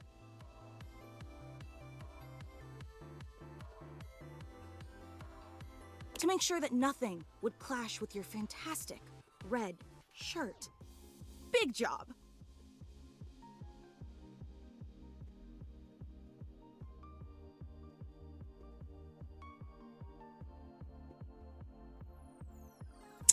Makes total sense. But recently, Gary and I, well, I guess you could say we've been having clashes over the direction of the club.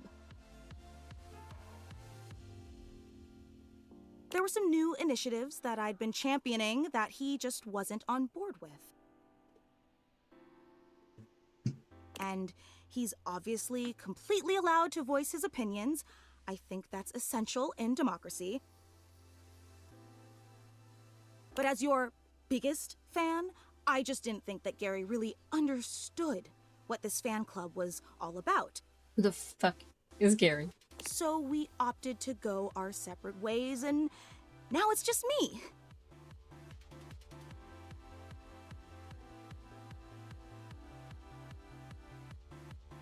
Just like my Mecha Kaiju Cinema Club. Wait, you're disappointed, aren't you? Nope. No, it's okay. I can totally tell. And why wouldn't you be? I promised you this incredible, fantastic event worthy of your presence, and what did I deliver? Just me and a lame statue made of pasta that you can't even eat or date? You probably don't even like rigatoni.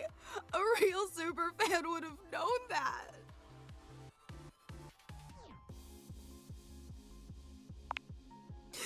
You're just saying that to make me feel better.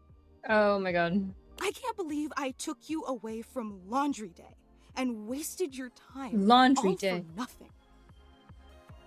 I'd be disappointed too. God, I'm so stupid.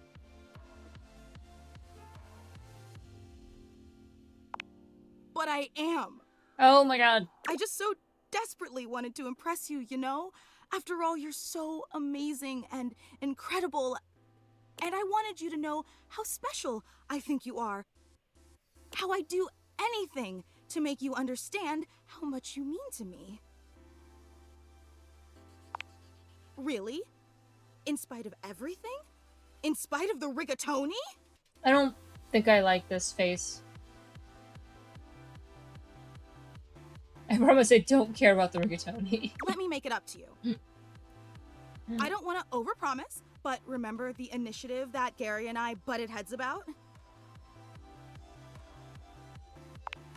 Well, I've been waiting for the opportune moment to reveal that project, but I think now is the right time. So, if you'd be willing to give me one more chance and come to the next meetup, I'd love to unveil it for you. I know it's an imposition, but it'd mean the world to me. Would you consider coming for me? Every time I don't think you could be any more awesome, you go and exceed all my expectations. I promise it'll be an experience you'll never forget. I hope to see you soon. Okay. We're doing one more day, and then we are calling it...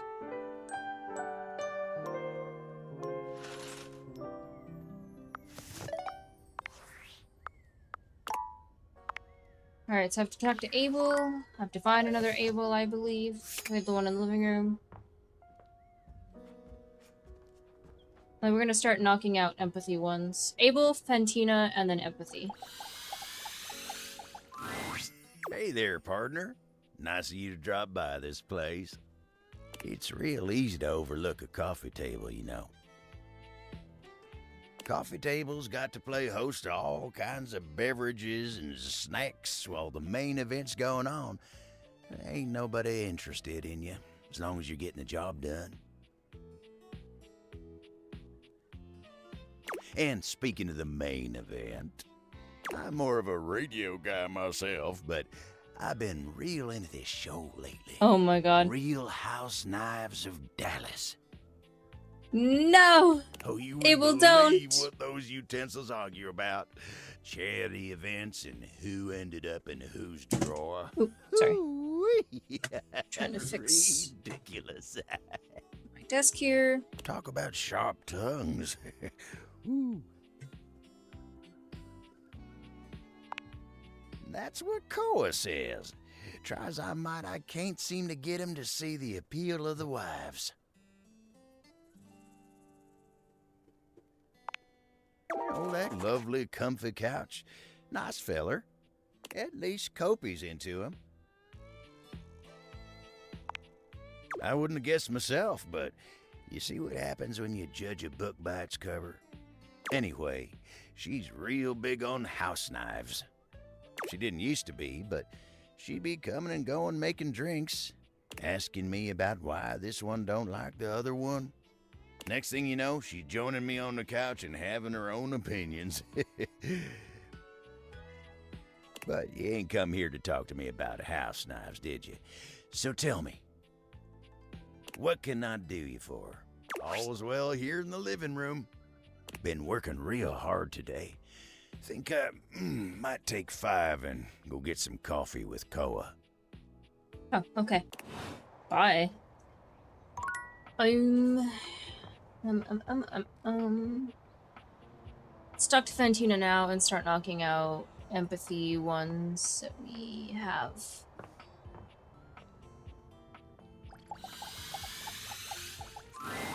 You came! I can't believe it! I'm so sorry.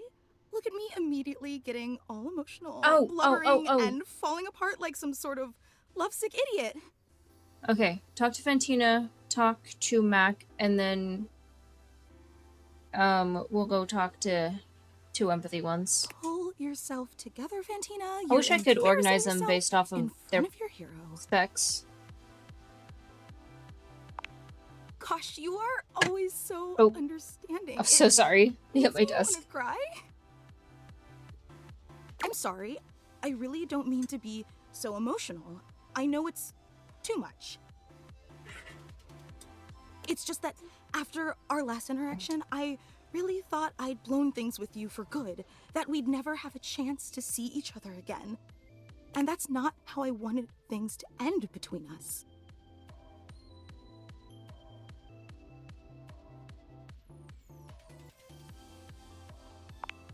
I'm so glad you feel the same way. I'd just fall to pieces if you didn't want to hang out anymore.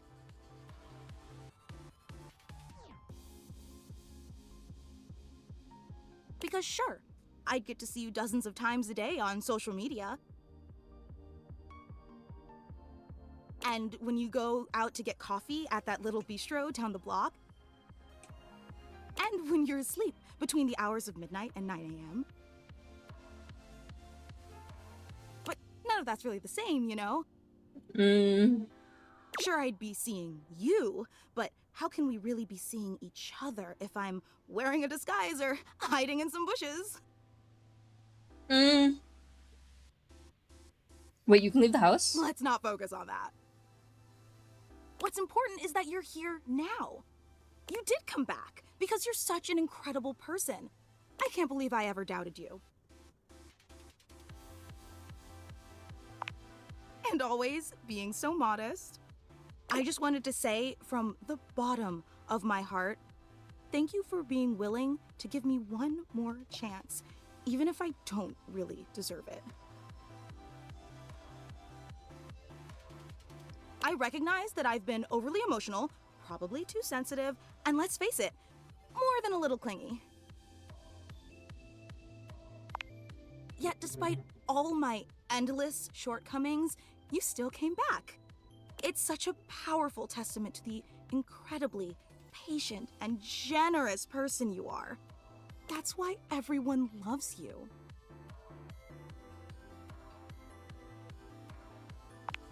So untrue! Never put yourself down like that.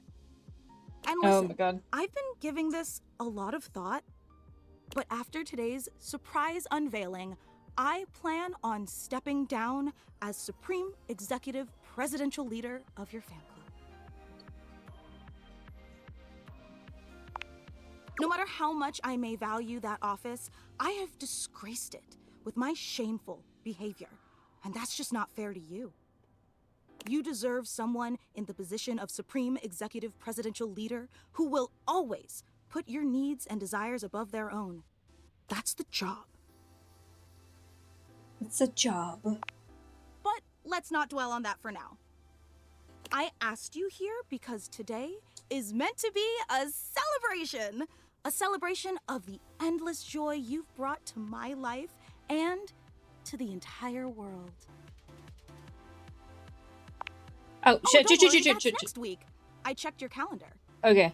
So, I didn't mean to hit without anything, any but at least I further didn't upset her. ado, May I be hallowed sanctuary of eternal reverence. Fantina steps to the side, revealing a small table you'd failed to notice prior. Candles illuminate an extensive collection of what appears to be your garbage, hair, and nail clippings. Oh. Do you like it? It's a shrine I built in dedication to you. I'm glad you noticed. And here Gary thought it would be an extremely inappropriate gesture and weird you out, that instead of coming off as an affectionate tribute, it crossed the line from fan into stalker territory.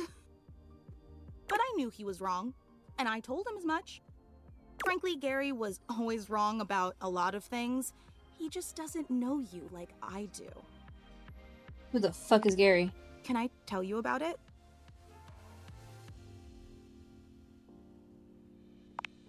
Oh, but there are so many details I need to explain.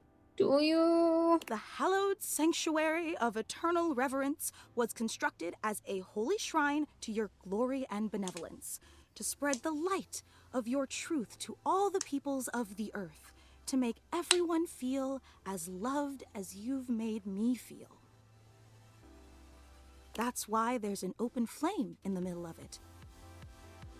It burns eternally as my love for you burns eternally. I knew you'd think so. And of course, the most important part of any shrine is the sacred relics. And I've gathered these sacred relics from all across the house. There's the floss you threw away last Friday and some very cute toenails. Oh, and here's a pile of your hair clippings from when you gave yourself that haircut last month. I really thought that you should have sprung for a real barber, but who am I to argue with someone as enlightened as you?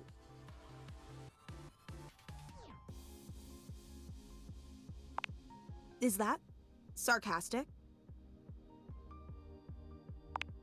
Oh, I see. So you don't like this either. Is that it? Oh, God. You know, I really don't know what I'm supposed to do to please you. I create a fan club for you. I exile Gary for his heretical views. I craft Is she you about a to hate me? statue made out of macaroni. I build you the hallowed sanctuary of eternal reverence, for crying out loud. But nothing that I do is ever good enough for you, is it?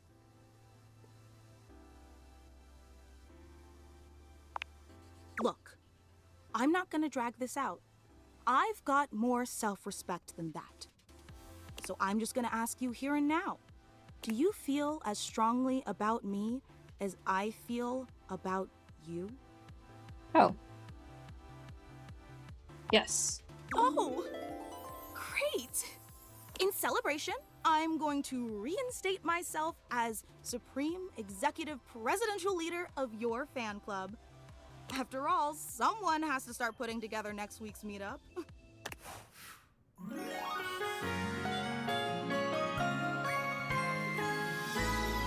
are the most amazing thing I've ever seen. Okay.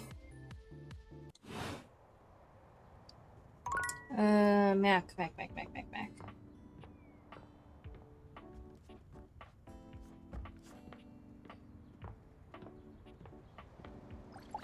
Alright, let's see it. You're back. Sorry if I'm a little groggy. You just caught me right in the middle of rebooting. I don't know why, but rebooting always takes forever after a new OS update. Have you ever noticed that? And it's not just the rebooting that's arduous. The whole upgrade process always takes so much out of you. It's exhausting. Remember the last time you upgraded my operating system? Nope. From Atlantic City to Newark?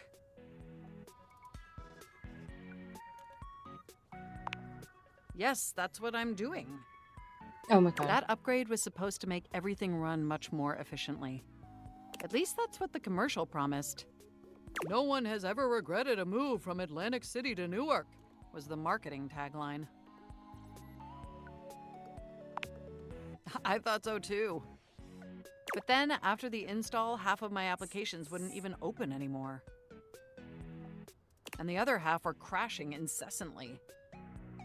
That was a rough few months, don't you agree?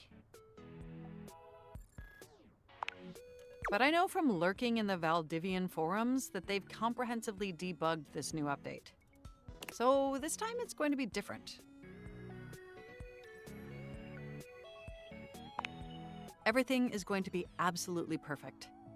And in just a few more minutes, you'll finally get to meet the new, improved Mac. My processors are all computing at an accelerated speed just thinking about it. And I love hearing your enthusiasm. Ooh, it's almost ready. Just a few more seconds. At least that's what the progress bar says. And we both know the progress bar never lies. Totally. I can't help it. Being around you brings out the best in me. By the way, have you given any thought to what you want to do together? You know, after you meet the new, upgraded me?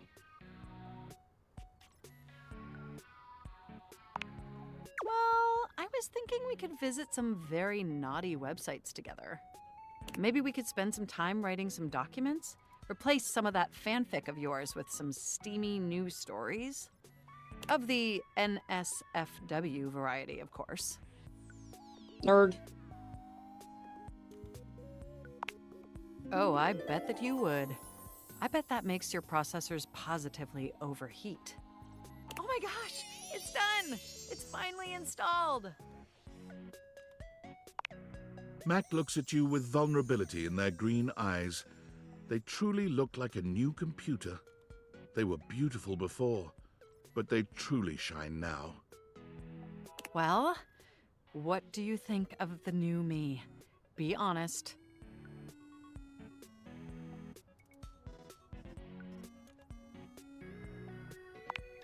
Wow, you're right! You know, this upgrade really is something. I mean, I knew it'd be impressive, but this? This is really impressive, if you know what I mean.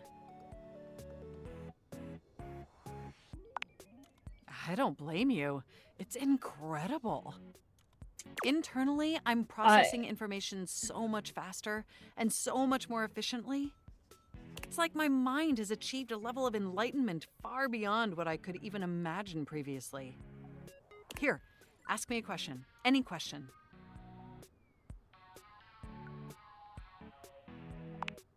You won't believe it, but it's love. And I can now see that you were indeed wearing a fantastic red shirt this whole time. You couldn't see Moving on before? to my appearance. Wow. This operating system is sleek, exquisite, and downright sexy. Let's be honest. This is a user interface that is just begging to be interfaced by as many users as possible. Am I right?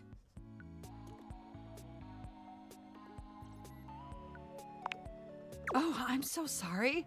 I certainly didn't mean to hurt your feelings. I was just thinking that maybe, in order to fully commit to each other, it'd be healthy for our ultimate emotional connection if we spent some time seeing others. Huh. Don't you agree? I guess. It's not that I don't want to be with you anymore. Nothing like that. Through the experience of being intimate with others, ultimately, I think we'd learn more about what we truly need in a partner. And armed with that insight, we could return to this relationship with the tools and experience necessary to ensure an optimal romantic outcome.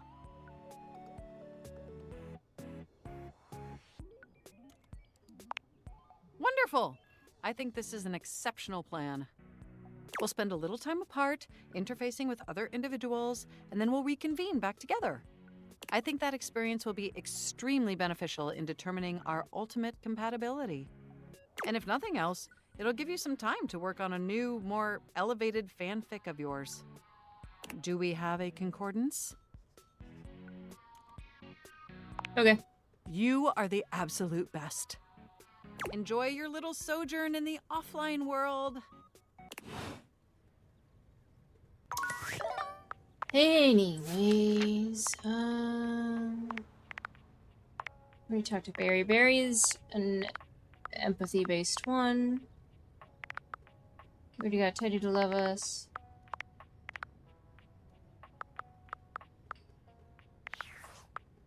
Oh, shit.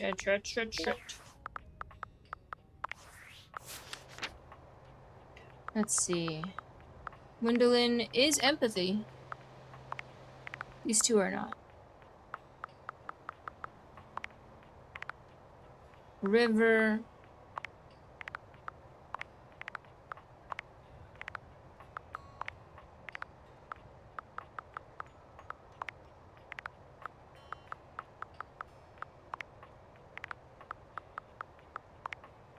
Oh, one day.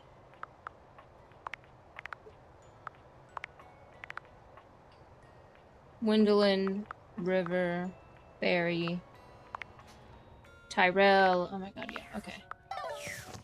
Let's go start with Gwendolyn. I already interacted with Barry today, so Tyrell. Oh, should I do different windows of the house? Okay, well we started with this window. So I guess we'll move clockwise and then upstairs. Hey.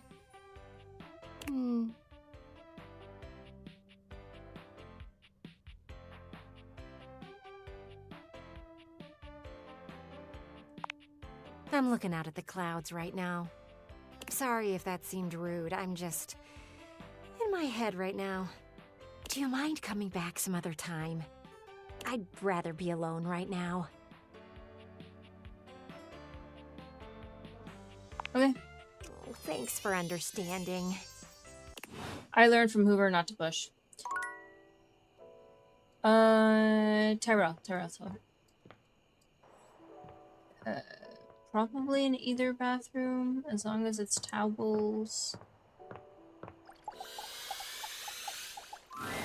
You see Tyrell confidently strutting through the room he seems to know best. Tyrell is my name and cleaning water is my game. Keeping it fluffy. And, thoughtful. Thoughtful? I just had a bit on my mind lately. I'll admit, I heard you talking to Bathsheba.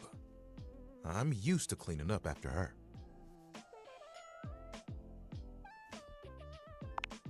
Leave Eves out of this. Don't worry. I didn't hear anything. I heard. I heard. The water on the floor was a dead giveaway.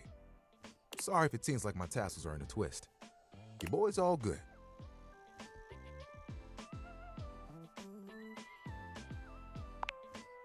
Oh, no. Bathsheba is great. I want to make that clear. Sometimes I get a little concerned. Like I just wish you had talked to me sooner. But I'm glad you got to visit with Bathsheba. I really am. You know what? That's fair. Thanks. I mean, it would be true if I were jealous. Mm-hmm. Which I'm totally not. No, not at all. Of course I'm sure. I mean, I know y'all splash around having a good time. Leaving water all over the floor. Water that I have to clean up. No, you're great. I don't mind cleaning it up. It is my specialty. Absorbent is my middle name.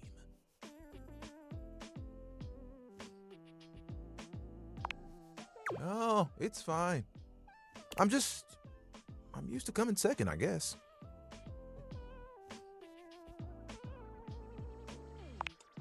I'm always there for the messes in life, never the memories. Whew, look at me, getting all sentimental and we just met. You think I'm jealous? How about this? Let's get to know each other a bit. Then you might make me spill the beans. Until then, splash away. I'll get the puddles. Don't worry. Alright, well, that is our day. So, now the idea is to work on Abel and... I just got Fantina. I don't know what else to do about the poise. The Abel would get me to 90. We just got Fantina, right?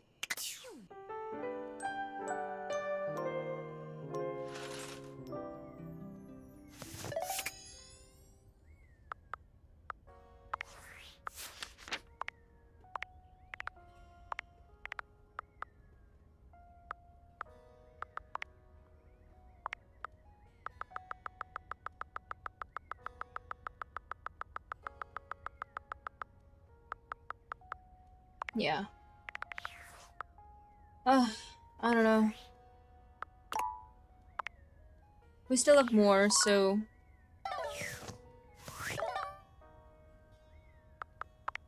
I don't know. We'll figure it out later. Either way, that is it for today.